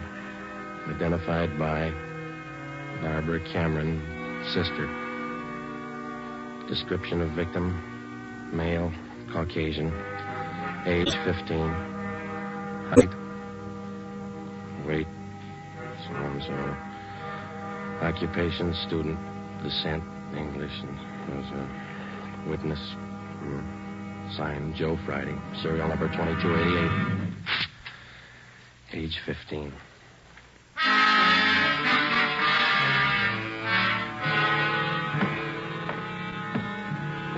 Ready, Joe? The Cameron boy's sister. She's waiting in the next room. Yeah, let's go. She taking it hard? Yeah. Morning, Miss Cameron. Good morning. We won't keep you long. Just a few routine questions. Yes, all right. Miss Cameron, how many are there in your family? There were 3 of us. Teddy, Mike, and me. Mother and father are dead. I work. Teddy and Mike go to school. Mike does. How old is your brother Mike, Miss Cameron? He's 14. You're the sole support of your 2 brothers? Yes. Do you have any idea who the boys were your brother Ted used to run around with? I don't know them by name. I remember seeing a couple of them once or twice. Mike would know, I think. He and Ted were pretty close, brothers. Do you know if Ted mixed with a gang of kids down on Spring Street? Maybe Mike would know that. Sergeant Teddy wasn't a bad boy. He wasn't a bum. None of us are. I tried to raise the boys like Ma told me. It wasn't easy.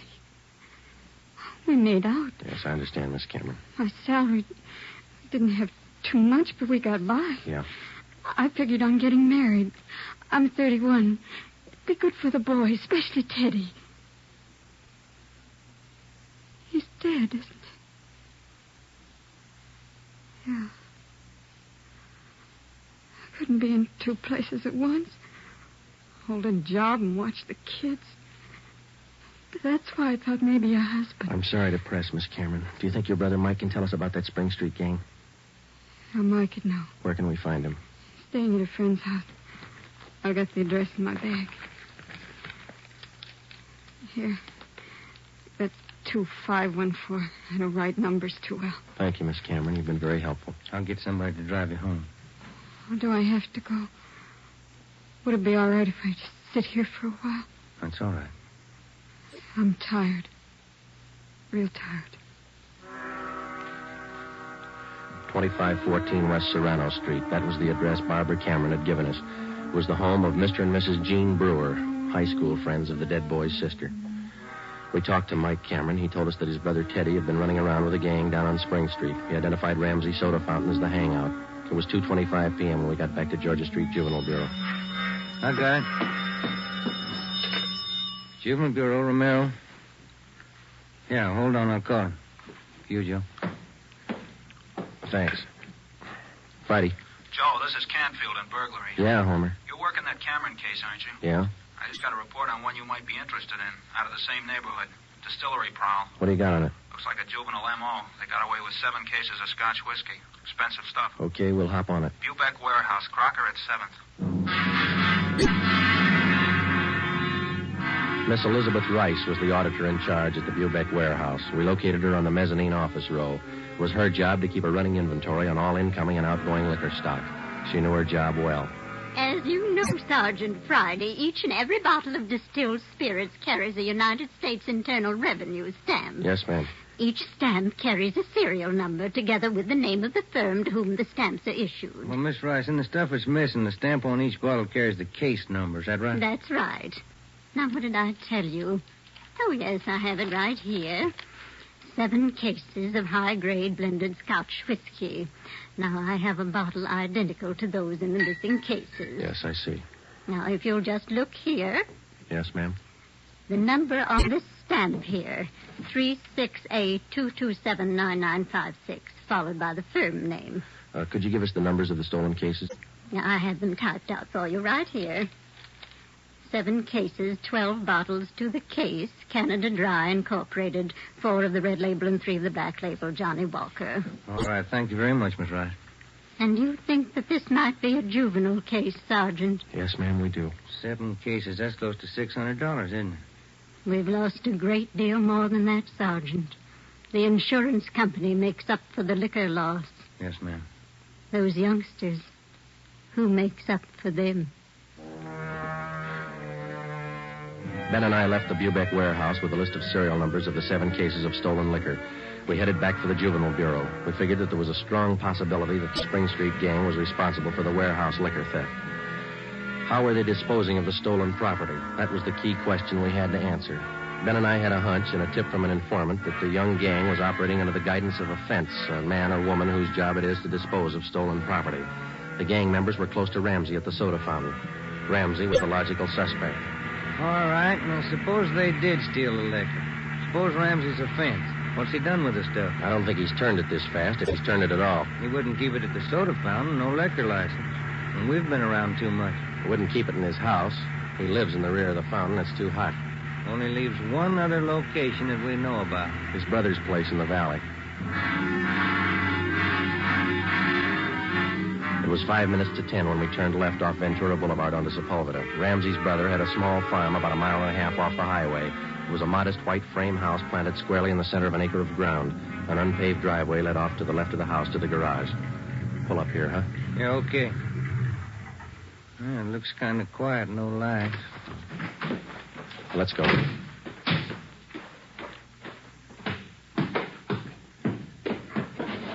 Mud sticks to everything. Now, where's the doorbell? Oh, here it is. You got your flashlight? Yeah, what? Here's a note somebody left. Oh, it's on the bum again. Here, I'll strike a match. Okay. Can you hold it a little closer? Can you read it? Yeah. Harry, wife and I have gone to the drive-in theater. Before you put the truck away, get 3... Can you hold that match closer? Oh, now, wait a minute. Yeah. Get 3 cases out of the garage and take them into town. Ed is waiting. Please try to make it by 11:30 tonight. Let's see. It's signed George. The address is here. And there's the garage. Yeah, come on. 3 cases. Could be eggs, Joe. If it is, we wasted a trip.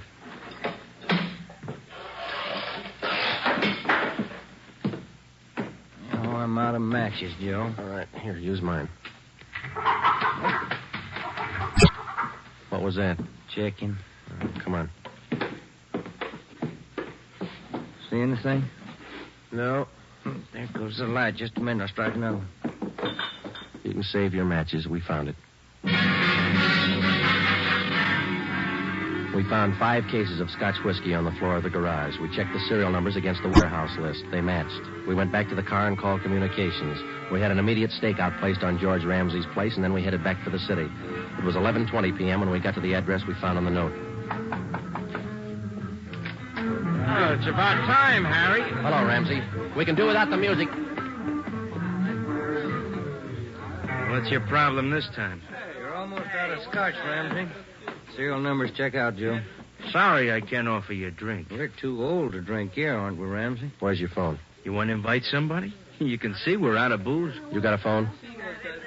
In the hall. Then call the office. Yeah. All right, what's it all about? We've been out to your brother's place. What happened to the other 2 cases? You drink them here? I gave it to the kids. What are you looking at me like that for, Sergeant? Anything wrong, Eddie? Party's over, kid.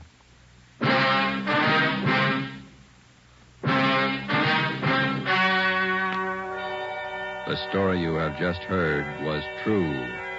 Only the names were changed to protect the innocent. On June 5th, 1949, trial was held in Superior Court, Department 74, City and County of Los Angeles, State of California. In a moment, the results of that trial. Earlier tonight, you heard the reports of amazing increases in Fatima smokers from New York to Los Angeles. Yes, all over the country, Fatima is doubling and redoubling its sales. And here's reason 1. Fatima is the long cigarette that contains an essential ingredient of all the very popular cigarettes, Turkish tobacco. Reason 2. Fatima has a much different, much better flavor and aroma than any other long cigarette. Reason 3.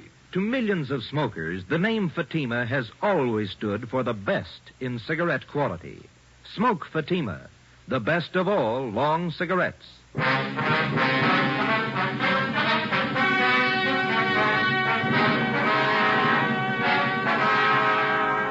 Edward and George Ramsey were tried and convicted in Superior Court of receiving stolen property.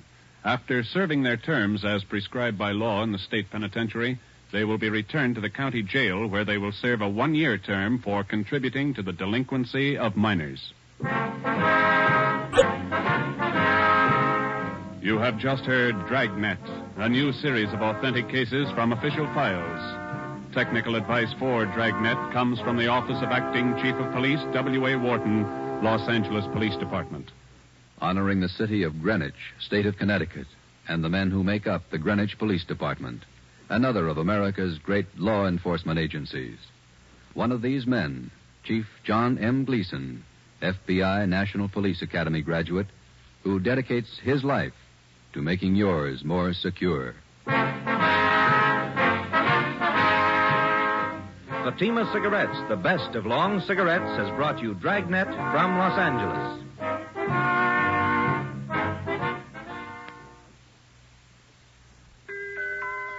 This Christmas, give the gift that makes every pipe smoker happy. A Christmas humidor of mellow Granger.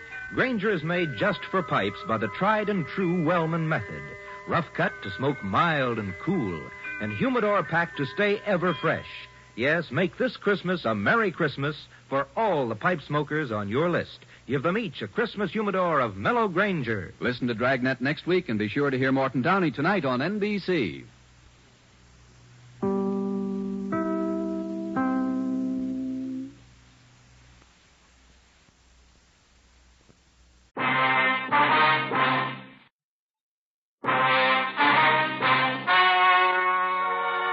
Ladies and gentlemen, the story you are about to hear is true.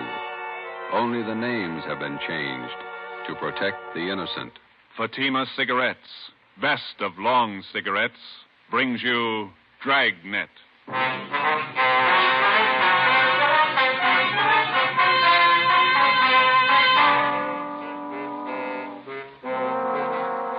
You're a detective sergeant. You're assigned to robbery detail. $8,000 worth of Chinese jade has been stolen. The criminal is vicious. His weapon, a handful of buckshot in a handkerchief. Your job, get him. If you want a long cigarette, smoke the best of long cigarettes. Smoke Fatima. Fatima is the long cigarette which contains the finest Turkish and domestic tobaccos superbly blended to make Fatima extra mild. And that's why Fatima has a much different, much better flavor and aroma than any other long cigarette. That's why Fatima is doubling and redoubling its smokers. So, if you want a long cigarette, smoke the best of all long cigarettes. Smoke Fatima. Dragnet, the documented drama of an actual crime.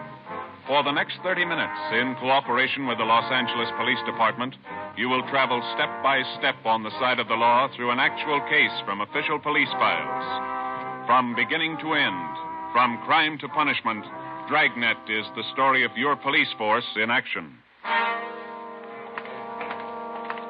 It was Monday, December 1st. It was foggy in Los Angeles. We were working the day watch out of robbery detail. My partner's Ben Romero. The boss is Ed Backstrand, chief of detectives. My name's Friday. It was 7:15 p.m. when we got to the police academy, the banquet room. Where do we sit, Joe? Well, Lee Jones is holding a couple seats for us someplace. You see him? Oh, yeah. There he is up there. Well, look at him. Everybody's here. Yeah, ought to be. Hi, fellas. A couple of ringside seats. Thanks, Lee. Did you get it? Yeah, right here. Mind if I take a look at it? No, go ahead. How come you didn't get it wrapped as a gift? No time. A gift box would have been nice. No cotton, even? Beautiful watch. Radium dial? Yeah.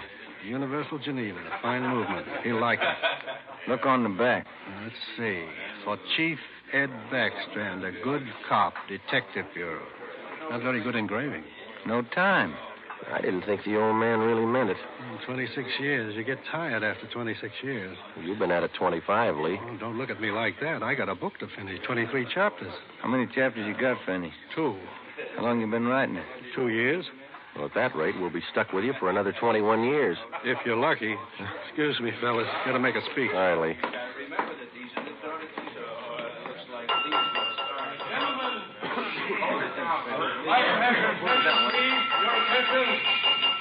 To get the proceedings underway here, before we introduce the man of the hour, I'd like to pass along a little story you might get a kick out of.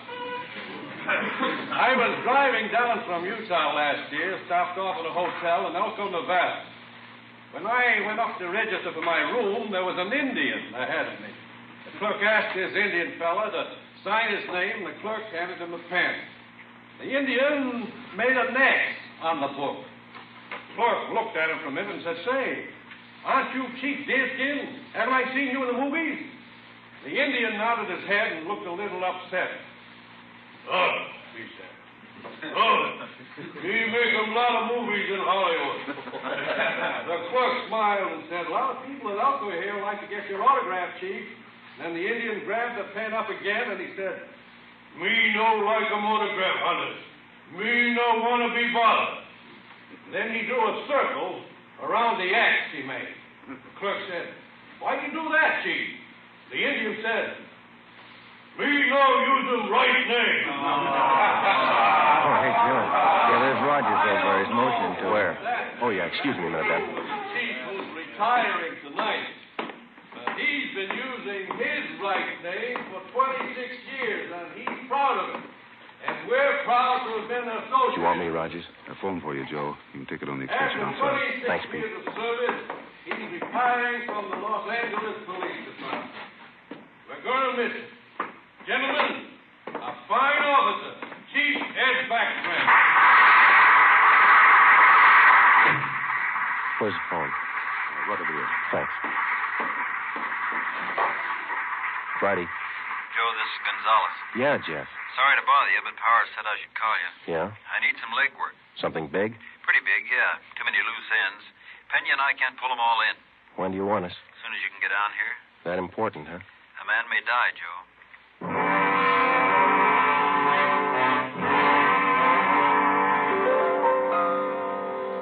Hi, Jess.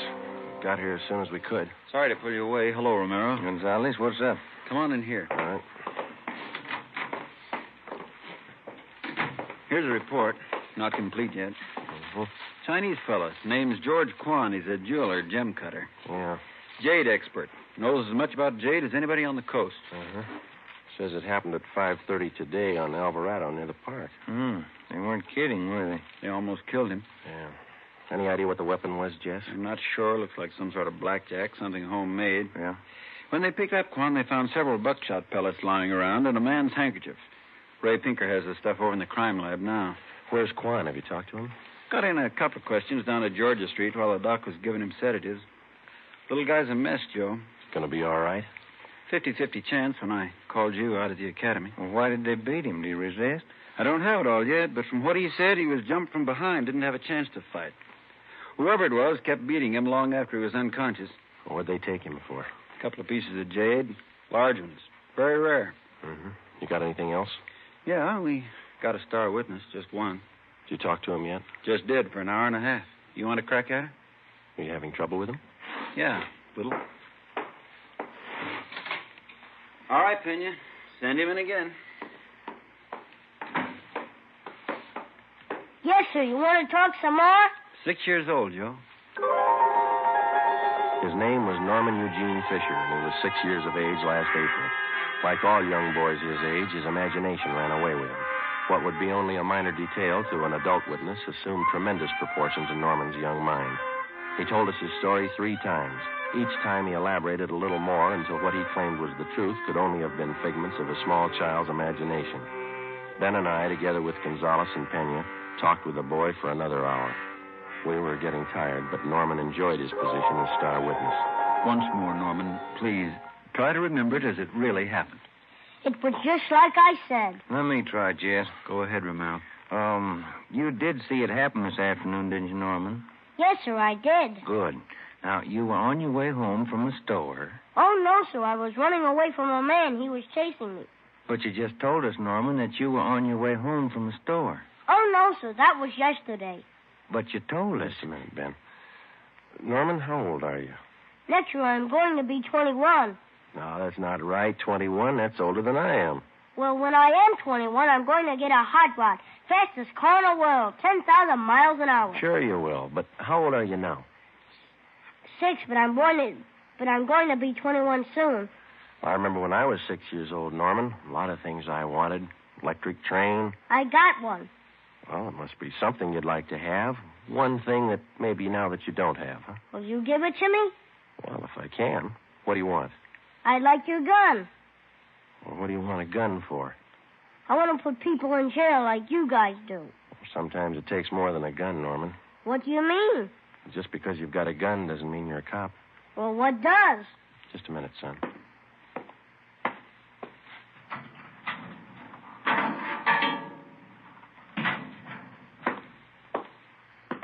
Here you go, Norman. A good cop uses this more than a gun. Gee. It's a real police badge. It's mine. Official? Official. Can I hold it? Go ahead. It's yours. When I wear this, I'm a real detective. Well, that's part of it. The other part is to tell us what you really saw today. Now, how about it, huh? There were 4 men, like I said, and they all had machines. Now, wait a minute, Norman. I thought you said you were a detective now. I am. Well, a good detective has to remember exactly what he sees, not something he makes up. It's not very scary that way. No, it's no use, Joe. He can't get his story straight. Oh, yes, I can. I'm a detective now, and I know what happened. All right, Norman, you tell us, huh? I was on my way home from the store. I saw this truck stop down the street. What did the truck look like? I don't know. It was a funny kind of truck. Had a wood back. You mean like a dump truck? Kind of, but it was a small truck. Old kind of car, like he took out the back part and put wood boards like a truck. You mean whoever owned the truck cut the back end out and made it look like a truck, huh? Yeah, that's the way it looked. Anyway, this truck stopped by this Chinese man, and the man got out, and the man started to hit this man. And the man fell on the sidewalk, and the man kept hitting him and hitting him as hard as anything. Well, what was he hitting him with? With his handkerchief? There he goes again. No, I don't know. How about that, Jess? Could tie in. Go on, Norman. Well, that's all I saw. No, I mean after the man hit him, what'd he do? Oh, well, he grabbed a bunch of stuff from this man's pocket, and he went into the truck and he speeded away. Norman, you're a good detective. I want you to think real hard now. Do you know what a license number is? Yeah. Good. Do you think you could remember the numbers on that truck? If I knew what they were, I could. In school, we're just having numbers now. I only know up to 7, but there were 2 7s in it. You're getting all this, Jess? Yeah, keep going. Norman, you've helped us a lot. Can you remember what the man on the truck looked like? He had a big head and he looked mean. All right, just one more thing now. Can you remember the color of that truck? It looked black, but the back part had black and white stripes. I don't know how you did it, Joe. Well, what do you think? How about it? Me too. All right, Norman. Your mother's waiting outside for you. You can go home now. You're a real detective. Can I wear my badge now? You bet you can. Okay. Say, Yes, sir? as soon as I arrest somebody, will you put him in jail? With the help of an outdated police badge, no longer official, we had the statement of a 6-year-old boy with a healthy imagination. We had an idea he was telling us the truth, but we had no way of being certain. Since he was the only witness, we had to accept his word and hope that he was putting us on the right track. The quickest way to make sure was to see if some of the details in little Norman Fisher's story would check out. Jess Gonzalez and Manuel Pena took the job of trying to locate a homemade pickup truck with 2 7s in the license number. They started by checking all the late 3.8 forms, the vehicle theft and impound reports. The next morning, Ben and I called the General Hospital and talked with Dr. Sebastian. He told us that the victim, George Kwan, had improved sufficiently to allow a brief interview. It was 10:14 a.m. when we got to Ward C, General Hospital. Doctor tells us you're a little better this morning, Mr. Kwan. Yes, sir. I shall be all right, although it is quite painful at times. We're sorry to bother you, Mr. Kwan, but we've got to have a little more information on the robbery. I will tell you all I can, sir.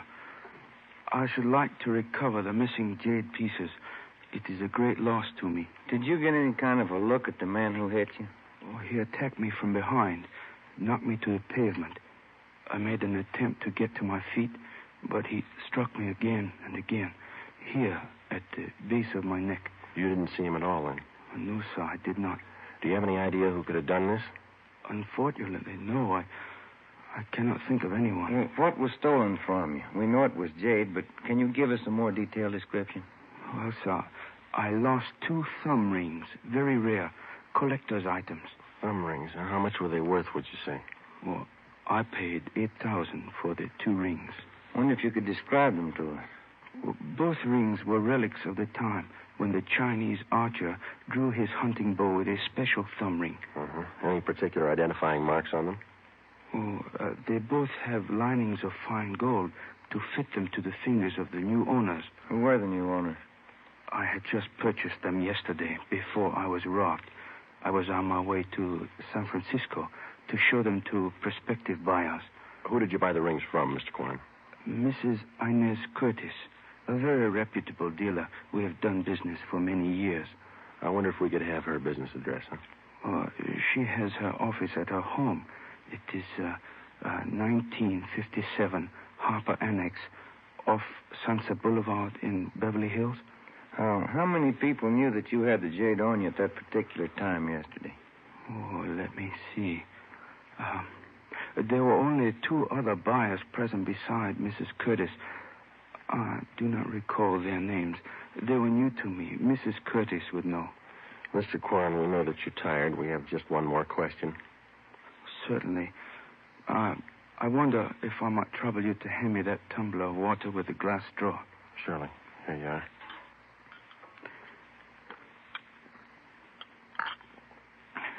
Thank you very much. You're welcome. Now, those thumb rings, Mr. Kwan, would there be any practical disposition of them other than selling them as they are? Well, hardly, Sergeant. To anyone who really knows the value of jade, it would be unheard of to change them in any way. I see. Well, thank you, Mr. Kwan. We'll do our best. You know, Sergeant, we Chinese place a great sentimental value on our jade. We'll do everything we can to recover it. Thank you. May I tell you my favorite quotation on jade? Yes, sir. It is from the writings of Tong Jung Tso. He wrote, "The magic powers of heaven and earth always combine to form perfect result. So the pure essences of hill and water become solidified in precious jade." Ben and I drove out to 1957 Harper Annex, the residence of Mrs. Inez Curtis. There was no one at home. We left one of our cars. It was 12:22 p.m. when we got back to Central Division. Here's a phone message for you, Joe. What's it say? Call Jess Gonzalez. He's out to Wilshire Division. Okay, thanks, Ben.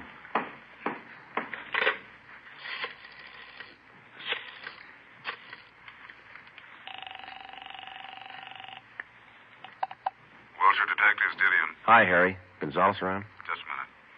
Take it on 3, Jess. Gonzalez, Friday, Jess. we got the truck and we got the driver. We'll be right out. Something else, Joe. Yeah? The kid was right. There were 2 7s in the license number.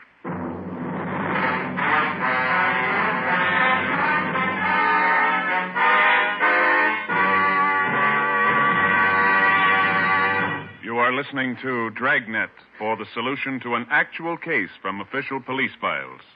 Now, here is a real solution to many of your Christmas shopping problems. If your friends smoke a long cigarette, give the best of long cigarettes, Fatima. Give Fatima for quality. The name Fatima has always stood for the best in cigarette quality. Give Fatima for flavor. Fatima has a much different, much better flavor and aroma than any other long cigarette. Give Fatima.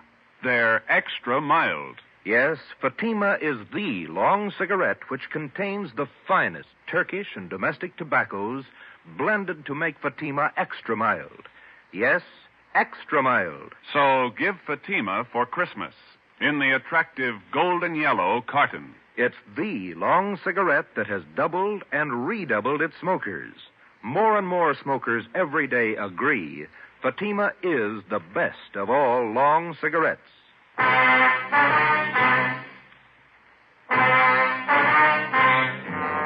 Wilbur Rasmussen, white, male American, age 31, 5 feet 10 inches, 190 pounds, black hair, brown eyes.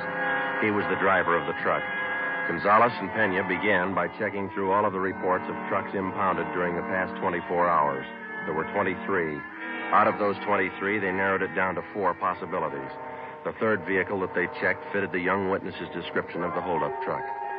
We still could not be absolutely certain that the impounded truck was the one we were looking for. The same could be said of the driver, Wilbur Rasmussen. The net result of checking impound reports doesn't always result in the apprehension of a suspect, but in this case we were lucky. The driver had been picked up for drunk driving.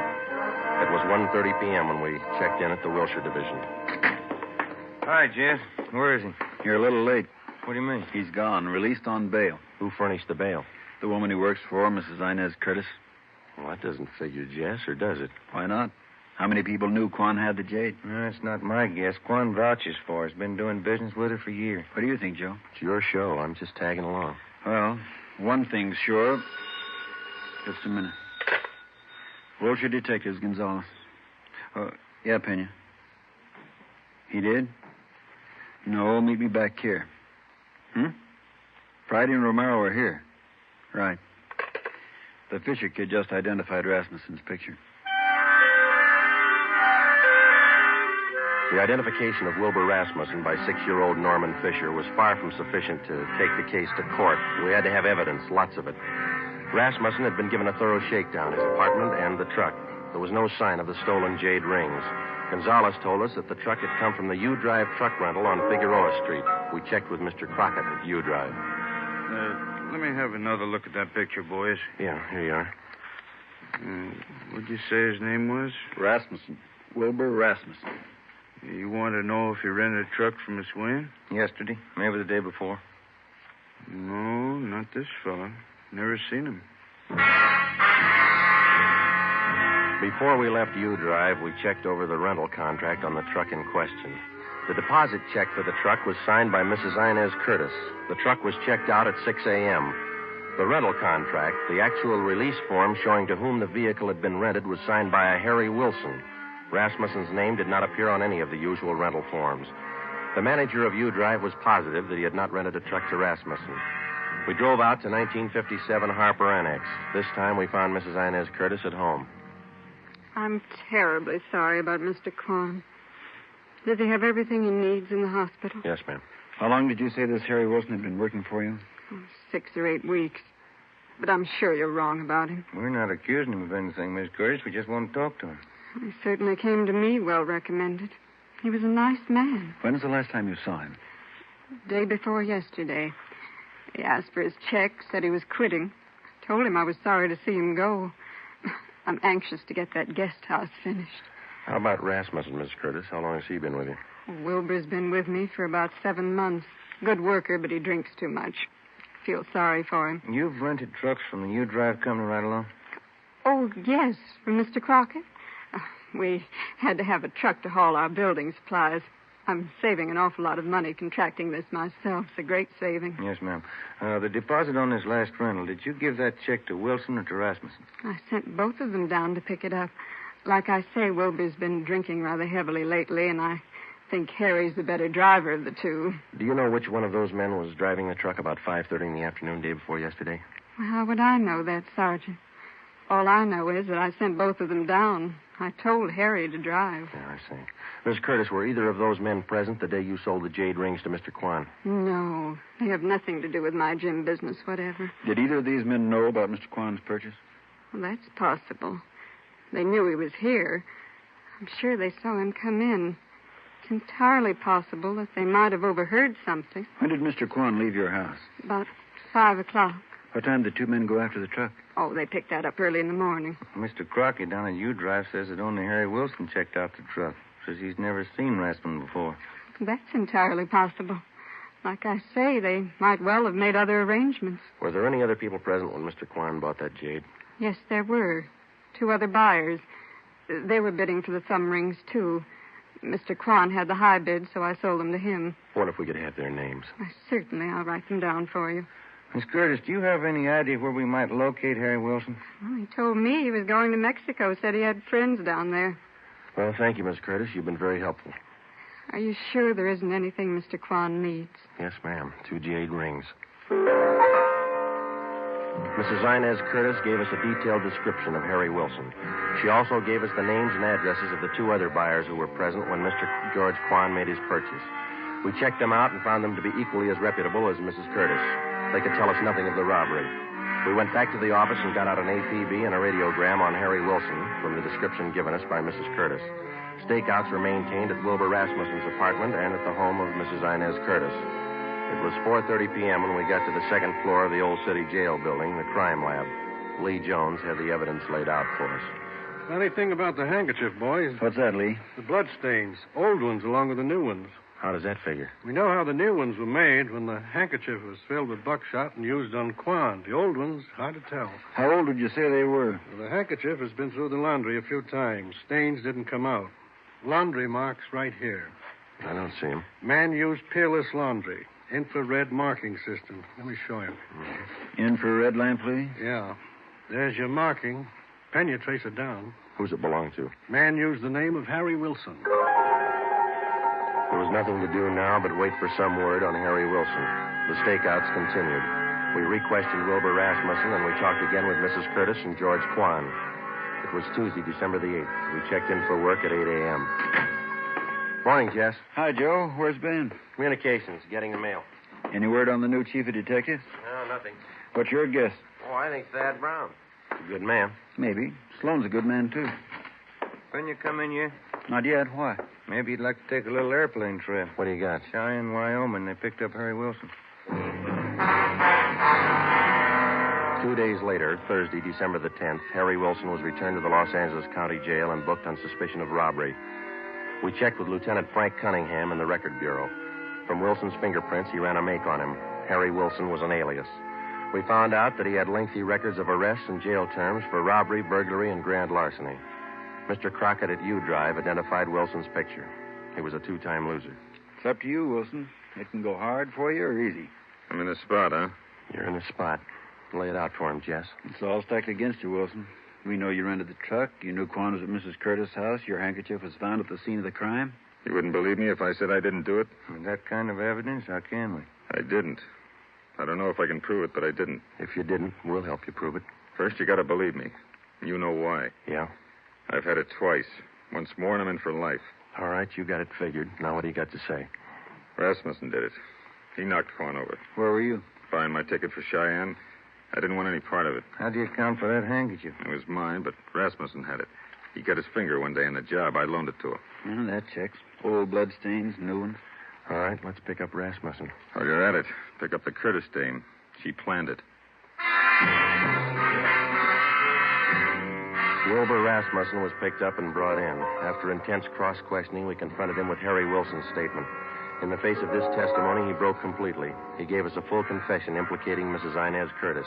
He admitted beating George Quan and taking the Jade thumb rings. He said he received $200 from Mrs. Curtis for the job. He requested that he be allowed to turn state's evidence. Mrs. Inez Curtis was brought to the interrogation room. Of course, you gentlemen have proof to substantiate all these accusations. Yes, ma'am, we have. It better be good. I have a fine lawyer. We've got signed and recorded confessions of Wilson and Rasmussen, the two men who worked for you. Shall we play the recordings for you? That won't be necessary. Miss Curtis, you got $8,000 for those rings. Wasn't that enough? Not when I could make 16, no. Where are the rings now? I'm not going to get life for this, you know. No. Jade doesn't spoil. It'll still be good when I get out. Yeah, but you'll be too old to appreciate it, Miss Curtis. Okay, Penny.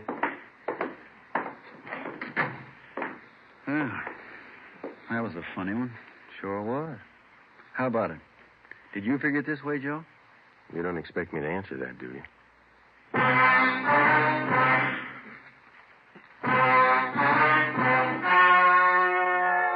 The story you have just heard was true. Only the names were changed to protect the innocent.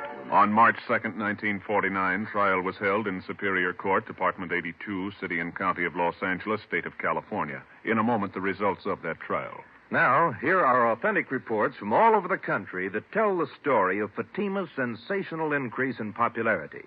New York Division. Fatima sales up 132%. Chicago Division. Fatima sales up 453%. Los Angeles Division. Fatima sales up 545%. Yes, more and more smokers agree Fatima is the best of long cigarettes.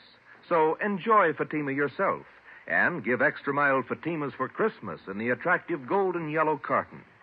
Everyone who smokes Fatima says that this great new long cigarette is the best of all long cigarettes.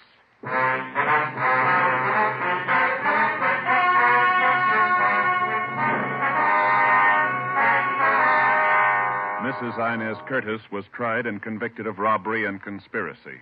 She received the maximum sentence as prescribed by law. In consideration for turning state's evidence, Wilbur Rasmussen received a minimum term.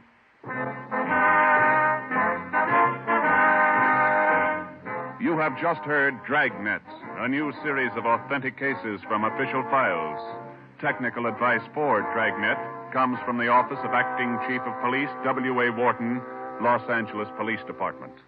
Dragnet honors the city of Knoxville, state of Tennessee, and the men who make up the Knoxville Police Department, another of America's great law enforcement agencies. One of these men, Sergeant Joe H. Roberts, director of the Knoxville City School Safety Patrols, who dedicates his life to making yours more secure. Fatima Cigarettes, the best of long cigarettes, has brought you Dragnet, portion transcribed from Los Angeles.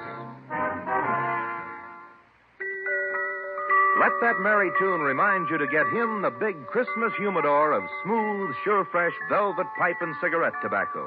It's a double pleasure to any smoker when you give this generous humidor of velvet. It smokes cool and sweet in both pipe and cigarette. In every way, the gift for him is a Christmas humidor of velvet, America's smoothest smoke. Be sure to listen to Dragnet next week. Your tune for the stars on NBC.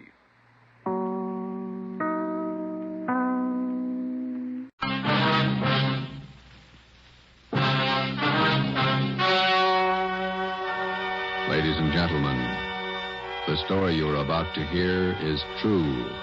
Only the names have been changed to protect the innocent. Fatima Cigarettes, best of all long cigarettes, brings you Dragnet.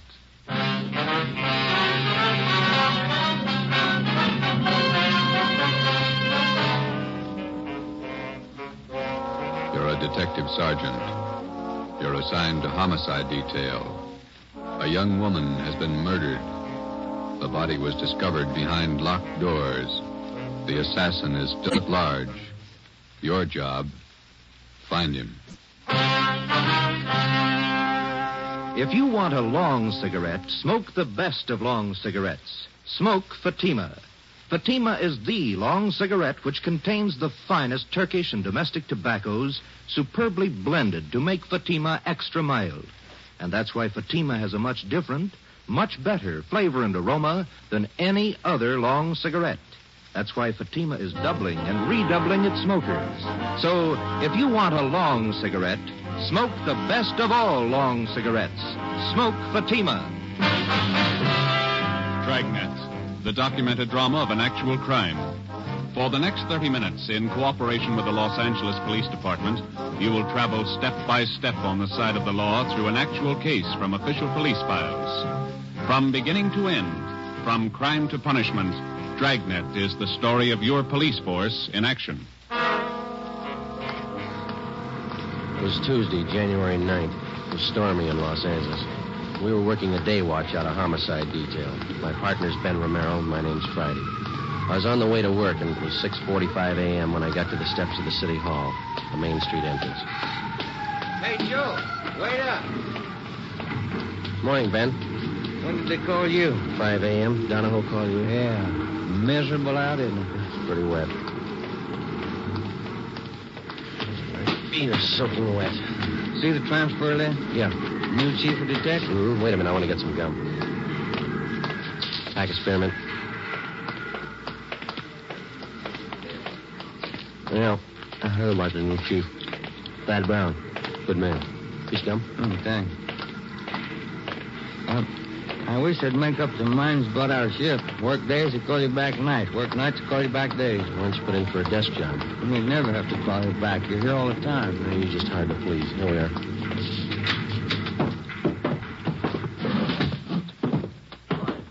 Chief wants to see you one. Thanks, Egan. Gentlemen, sit down.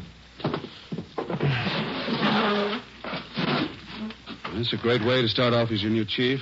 Call you back on a rotten morning like this. I'm glad you got the job, Thad. Yeah, congratulations, Chief. It's hard to follow a man like Ed Backstrand. Going to need your help. You got it. Here's why I called you back. Laura Barclay. With the dead body report, nightclub entertainer. Landlady found the body an hour ago. Who's covering? Burton and Anderson, they're out there now. Strangled, huh? Well, the lamp cord. Still trying to figure out how the guy got in the house. Doors and windows all locked. The tack. That the motive? For now, yeah. I just came from there. I think there's more. Any reason? Her room wasn't prowled. Yeah? Well, just a hunch. Play it for me. Ben and I left Thad Brown's office, picked up Lieutenant Lee Jones at the crime lab, and drove to the West Adams district, number 16 Imperial Place, where the body of Laura Barclay had been found. It was an ornate frame structure done in Victorian style, at least 30 to 40 years old. Number 16 was on the ground floor. We went in. A narrow hallway led to the bedroom in the rear of the house. 2 gas jet fixtures, which had been converted to electricity, were the only illumination. This place has seen better days. Anybody else coming out, Lee? I see flash bulbs down there. They must be here already. Lieutenant, Friday, down this way. Hi, Burton. Hi. Photographer's covering the body position. Peterson's dusting for prints. Fred, shoot a couple of overheads. Don't make them all angle shots. Get up high, then move in close. Yeah, Chief was right. Room's in pretty good order. Did you talk to anybody, Burton? Landlady lives upstairs. Only 2 people living in the building. Mm-hmm. Did she tell you anything? Said the Barkley girl paid her rent on time. Good tenant. Plays the organ at the Blue Fox. Cocktail lounge. Any idea how the murderer got in here? Not yet. Every door and window in the place is locked. Anything else? That's it so far. We'll give you 15.7 on what we got. Okay, Lloyd. You and Anderson have another detail? Yeah, working on that Westwood thing. 2 uniform men outside if you want anything. Right, thanks. Looks like a tough one, Joe. Whoever did it must have come in through the keyhole. I'll see you later. So long, Lloyd. Andy. Peterson's dusting for prints. Nothing yet. Only piece of physical evidence so far, the lamp cord she was strangled with. I'll run it through downtown. Not a sign of a struggle. Maybe she wanted to die. Check the bathroom, will you, Ben? Yeah. I'll look around the kitchen. Hey, Pete, have you dusted the lamps yet? Not this one. I'm going to keep this.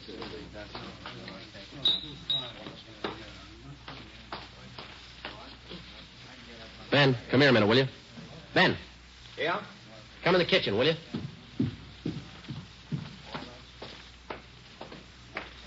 You got a pencil? Oh, yeah. Yeah, here you are. Okay. Take a look at this garbage chute here. Let me see. About 8 feet to the ground. Yeah, big enough for a man to get through. Oh, yeah. Yeah, no problem. Lee. I'll be right there. That could be the answer, Joe. Well, he either got in this way or he was in the house when she came home. What do you got? Garbage chute here. What do you think? Could be. Let me grab a kit. Let's see. Aluminum powder. There it is.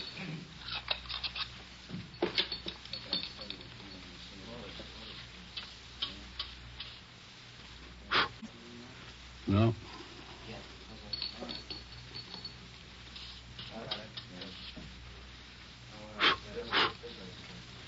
No, nothing on the outside of the lid. Looked pretty clean. Must have just been scrubbed. Abrasions here. Got a pencil? Yeah, I'll get it. Hold it up there, will you? Yeah,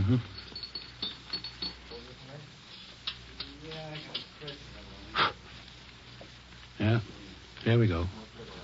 Large prints. Unusually large. Big hands. Can I look inside the chute a minute, Lee? Go ahead. Watch that lid. Yeah, I will.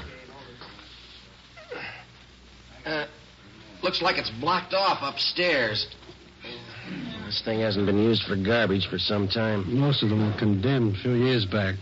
I'll get Fred to shoot these. Let's go in the living room. That desk been dusted, Lee? Yeah, it's clean. Go ahead.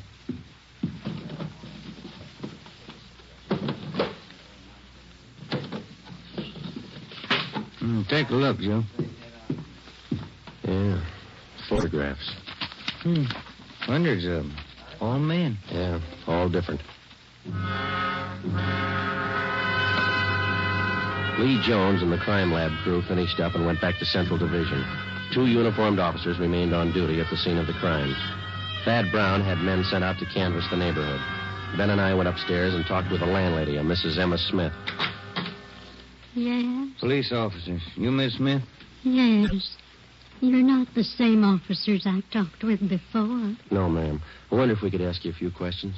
I told the other officers everything I knew. We have to double check, Miss Smith. Who was the girl who lived in the apartment below, number 16? Laura Barkley. Is that the name she used? The mail she received, was it addressed that way? Yes, it was. She was a very good tenant, Laura. No trouble with her at all. When did she move here? Oh, about 4 or 5 years ago. I have the rent receipts. I always save receipts. Did she always live by herself? Oh, yes. That apartment rents to one person only. Did she have many visitors, friends dropping in? None that I ever saw. Pretty much to herself, Laura. The men came yesterday and took it away. What's that, ma'am? The organ. Electric one. Laura rented it from a big downtown firm. Used to practice all the time. My, it was beautiful. Yeah. In the gloaming. She used to play that for me. Mrs. Smith, when did the men come and take the organ away? Yesterday, in the afternoon, about 4:30. Was Miss Barclay at home when they came? No, she wasn't. She left me a note to let them in, so I let them in. I never allow anyone in the apartment without a note. You know the name of the company where she rented the organ? Brazier's, it was called, down on South Spring. Well, didn't you think it was unusual that Miss Barclay didn't have any friends? Now, officer, I didn't say Laura didn't have any friends. What I said was that she didn't have any friends who came to see her here. She moved here from a hotel for women. That's the reference she gave me. I see. I wonder if you could give us the address of that hotel, please. I'll write it down for you. Thank you. Miss Smith, did you hear any unusual sounds in Miss Barclay's flat last night? Anything out of the ordinary? If I had, I would have called the police, and we'd have saved a girl's life. Well, thank you very much, Miss Smith. Here's a card. If there's anything you think of after we've gone, don't hesitate to call us. Thank you, I will. I hope you get the dirty men who killed Laura. We didn't say it was a man, Miss Smith. Well, isn't it always a man? Before we left Mrs. Emma Smith, we asked her about the garbage chute. She said it had not been in use for the last 4 years. We showed her the stack of photos. She could identify none of them. We drove back to Central Division. We checked Brazier's music store. The 2 men who moved the organ were checked out and cleared. We went to the Wynn Hotel for young ladies. They could tell us nothing. Laura Barclay's references were all good. We went back to the office and met with Chief of Detectives Thad Brown. You think he got in through the garbage chute? That's the way it looks, Chief. Went all over the apartment. If there's another way, we haven't found it. All right, you know how he got in. Who is he? We got out an APB on his M.O., latent fingerprints, and making a run on those prints we found. You got an idea about these pictures here. Most of them theatrical stills, show people. Frank Latour and his canine circus. To Laura, all my love, Frank. Tell you what you do. Here's a guy I checked with this morning. Bernard Caribbean, theatrical booking agent, huh? Yeah, Barney's office is down in the Orpheum building, 8th and Hill. He booked her into the Blue Fox. See what he can tell you. Right. You grabbed the pictures, Ben, huh? Oh, yeah. Well, you got more than you started with. Yeah, those fingerprints. We get a make on him, we'll be close to the guy. So was the Barclay girl. But he got away.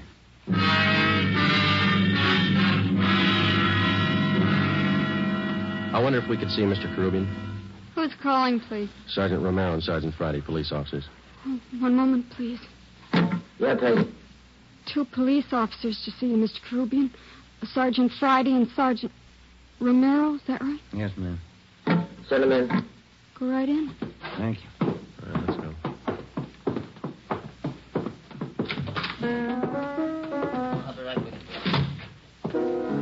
When them rosy roses bust through the snow, I'll be coming home on furlough again. When them General Sherman tanks are covered with ice, I'll be home for good, and won't that be nuts? No, this guy's stuff is cornbread. Sit down, fellas. Thank you. Can I help you? I understand that you booked Laura Barclay. Yeah, that's right. I spoke with a... Got his name right here. Chief Thad Brown? Yeah, that's right. He asked me about Laura. Too bad about that. Any clues? We're working on it, Mr. Caribbean. What makes a person pull a stunt like that? Laura didn't have no enemies. She had one. Well, I don't know much about her, except I've been booking her for about 4 years.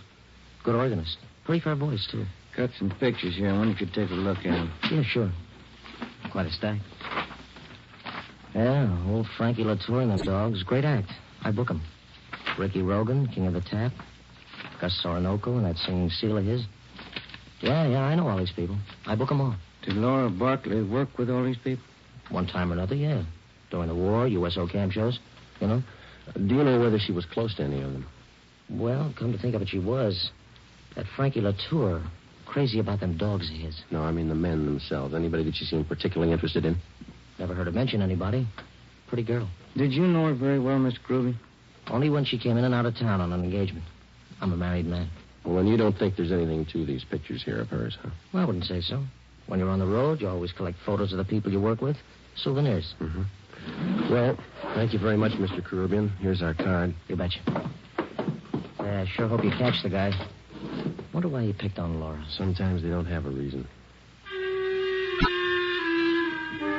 When When we left Bernard Carubian's office, we checked by the Blue Fox Cocktail Lounge. It was still early. The sign said open 5 p.m. It was 3:15. We went to the morgue in the basement of the Hall of Justice and looked at the coroner's report. The autopsy report stated that the cause of death for Laura Barclay was strangulation. We went to the second floor of the old city jail building, the crime lab. Nothing on the lamp cord. Standard UL 110 line. Bite anywhere. No prints. How about the chute, Lee? Went back there and rechecked. You were right. The guy got in through the garbage chute. Found more of the same prints along with some cloth impressions in the dust. Tell you anything? The guy was wearing some kind of tweed, Donegal, 15 to the inch. How about the size of a man, Lee? How big could he be to clear that chute? It had a 20-inch diameter. Almost any man could squeeze through that. Checked the ground level of the chute. Cement. No footprints. You don't have too much for it. I got one thing for you. What's that? I think I found your motive. And not the one listed on the report. Yeah? Here are the blow-ups of the body. This 36 by 54 here. Hold that in, will you, Ben? No, I don't. Look through this magnifying glass here. The right hand. Yeah? See where I'm pointing? Ring finger, yeah. Looked like ring marks. That's right. Pretty wide. Must have been good-sized rings. Well, they might still be in that room. I called Thad Brown. He had the room rechecked. No sign. And you think we got a burglary motive on our hands? That's my guess. Thad had the boys check with the landlady. She didn't know anything about any rings the Barclay girl might have had. That doesn't help. I think I got something else here. Library book. Hers? There are cards in one of the pockets inside, checked out from the L.A. Public Library main branch. Mm-hmm. I think these might be your lead on the missing rings. A librarian sees a person's hands every time they check out a book. That makes sense, Lee. We'll play it that way. What department were the books checked out of? The music room. Well, that's it. I think you've got your motive now and a good set of prints. You're close. Thanks a lot, Lee. Well, let's go to the library, Ben. I'll get it. Crime lab. No, this is Friday. Oh. Thanks, Frank. Well, all we got's a motive. How do you mean? No make on those fingerprints. Nothing.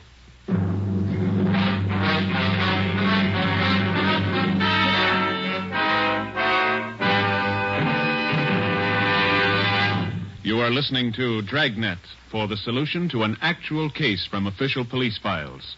Now, here is a real solution to many of your Christmas shopping problems. If your friends smoke a long cigarette, give the best of all long cigarettes, Fatima. Give Fatima for quality. The name Fatima has always stood for the best in cigarette quality. Give Fatima for flavor. Fatima has a much different, much better flavor and aroma than any other long cigarette. Give Fatima.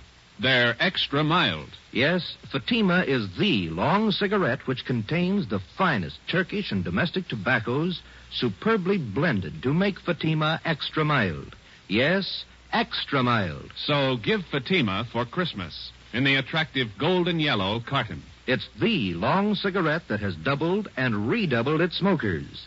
Yes, more and more smokers every day agree Fatima is the best of all long cigarettes. 4:30 p.m. Tuesday, January 9th. Heavy rain. Laura Barclay's murderer was still a free man. Ben and I were sure that whoever left their fingerprints on the inside of that garbage chute was the same man who murdered the Barclay girl. He had no previous record. His first crime, as far as we knew, was a killing, and the odds were all in his favor. The fingerprints gave us nothing. All we had left to lead us to the killer were 3 library books and a stack of old theatrical photos. The solution of most crimes for the working detective is method and persistence. When you have clues, you work with them. When you don't, you work your way to a logical conclusion as best you can. We went to the Los Angeles Public Library, the main branch. The librarians in the music room handle thousands of readers every week. None of them remembered Laura Barclay. We drove over to the Blue Fox Cocktail Lounge. We interviewed the manager, and he knew nothing of her personal life. We talked to Harry Schumann, the organist who had taken Laura Barclay's place. What would you like to hear, fellas? Police officers like to talk to you, man. About Laura, huh? That's right. All right, if I keep on playing. The manager wants full 15-minute sets. Oh, yeah, go ahead. That's all right. What can I tell you? How long have you known Miss Barclay? Oh, 4 or 5 years. It's a terrible thing. You got to get whoever did it. Yeah, we're going to try. Can you think of anybody that might have killed her? I know you ask that question of everybody. I don't know. Does anybody ever know for sure? Sometimes. Well, I don't know. When you think of a person, you never think who might murder him. Maybe you might know a few things about her that you could fill us in on. I'll try. She go in for jewelry much? Rings, things like that? Funny you should ask that. She was nuts for it. Good things. Rings?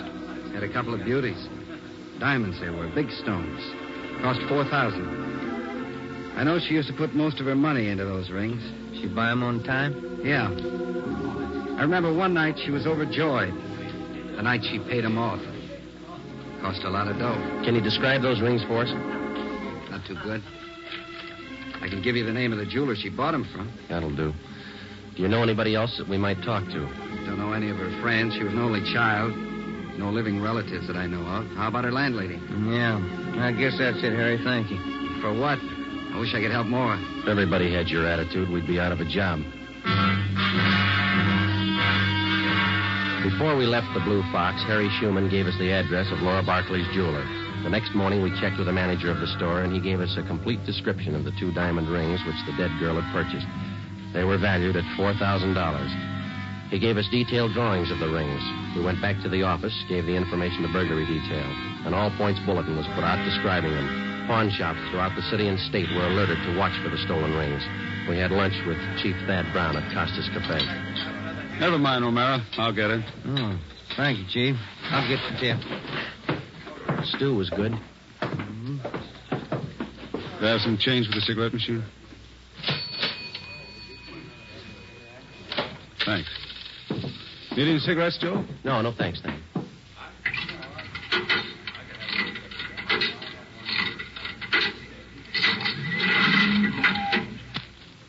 Let's go. What do you think, Thad? The description of the rings and the MO should help. They haven't turned up. Good chance he's holding on to them. Could be his first job. Probably scared. Anybody check back over the neighborhood there? Yesterday afternoon and this morning. A lot of door-to-door salesmen through that district. All been checked out. It's a dead end. Now where? If only those prints are checked out. Well, they didn't.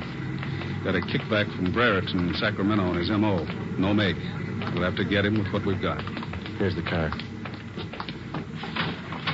Sure you picked up all the loose ends? Oh, we've been back over the course 3 times. Go over it again. Keep going over it until something breaks. For the next 10 days, we retraced our steps from the room where the crime was committed throughout the neighborhood to the place where she worked, back to the same dead end. Ben and I checked and double-checked each other to make certain that neither of us had overlooked even the smallest detail of the investigation. We got no place. It was 8 a.m., January 19th.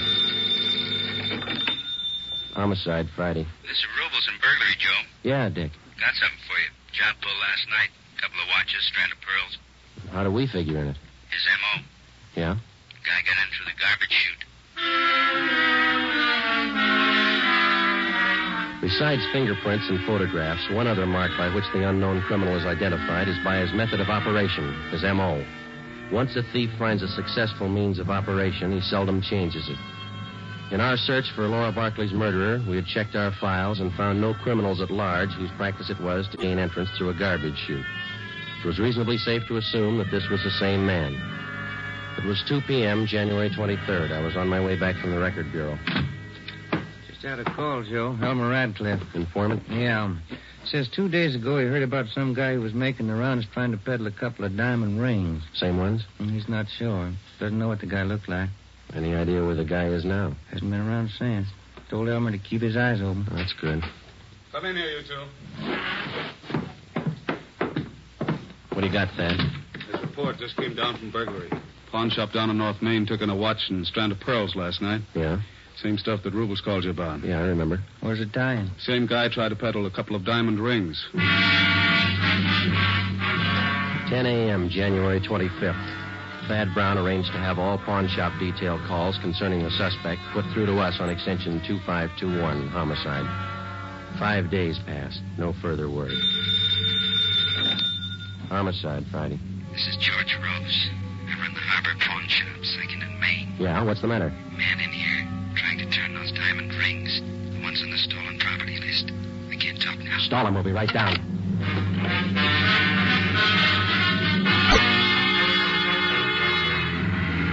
Come on, Ben. Move it. Yeah? The next corner. There it is. Just up the block. Pull up. All right, let's go. Yeah. Here we are. Say, fella, look out, Joe. He's got a gun. You all right, Joe? Yeah. Out the back way. Let's get him. There he goes, up alley. Can you hit him? We didn't stop him. Watch it. Come on, Joe. He's turning on the spring. He ran into that cafeteria up the street. Come on, let's run. Where'd he go? You see him? Yeah, there he goes. He's headed for the kitchen. Come on. Stop that man! Stop him! Out the back door into the alley. There he goes. Duck, Ben. All right, Joe, stop. He's not stopping. Stay clear. He's down. All right, come on.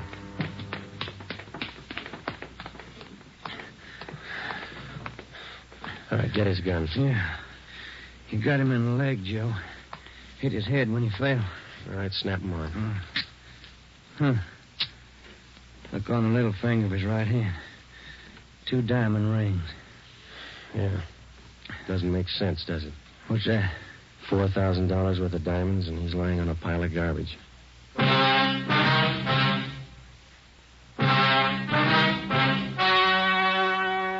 story you have just heard was true. Only the names were changed to protect the innocent.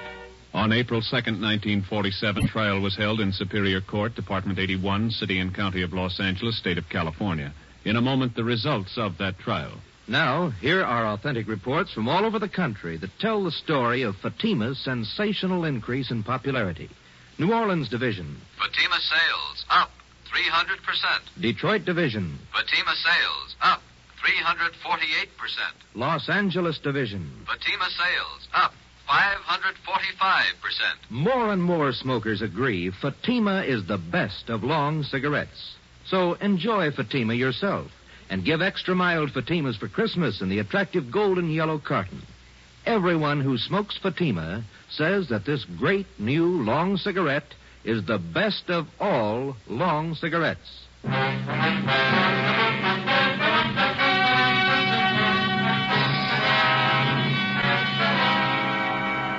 Laura Barclay's murderer was identified as Martin Eric Swanson. He was tried and convicted of murder in the first degree.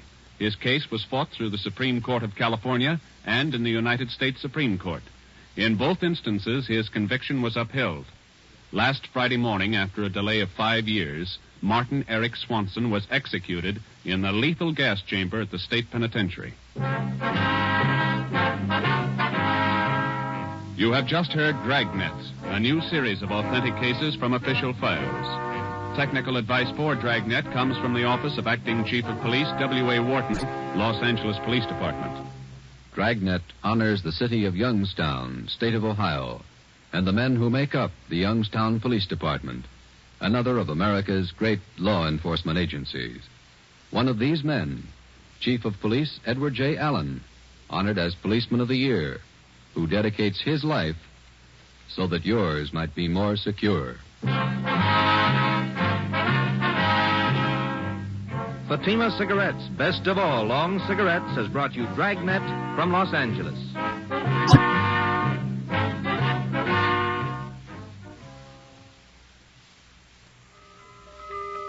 This Christmas, give the gift that makes every pipe smoker happy. A Christmas humidor of mellow Granger. Granger is made just for pipes by the tried and true Wellman method. Rough cut to smoke mild and cool, and humidor packed to stay ever fresh. Yes, make this Christmas a Merry Christmas for all the pipe smokers on your list. Give them each a Christmas humidor of mellow Granger. Listen to Dragnet next week, and be sure to hear Morton Downey tonight on NBC.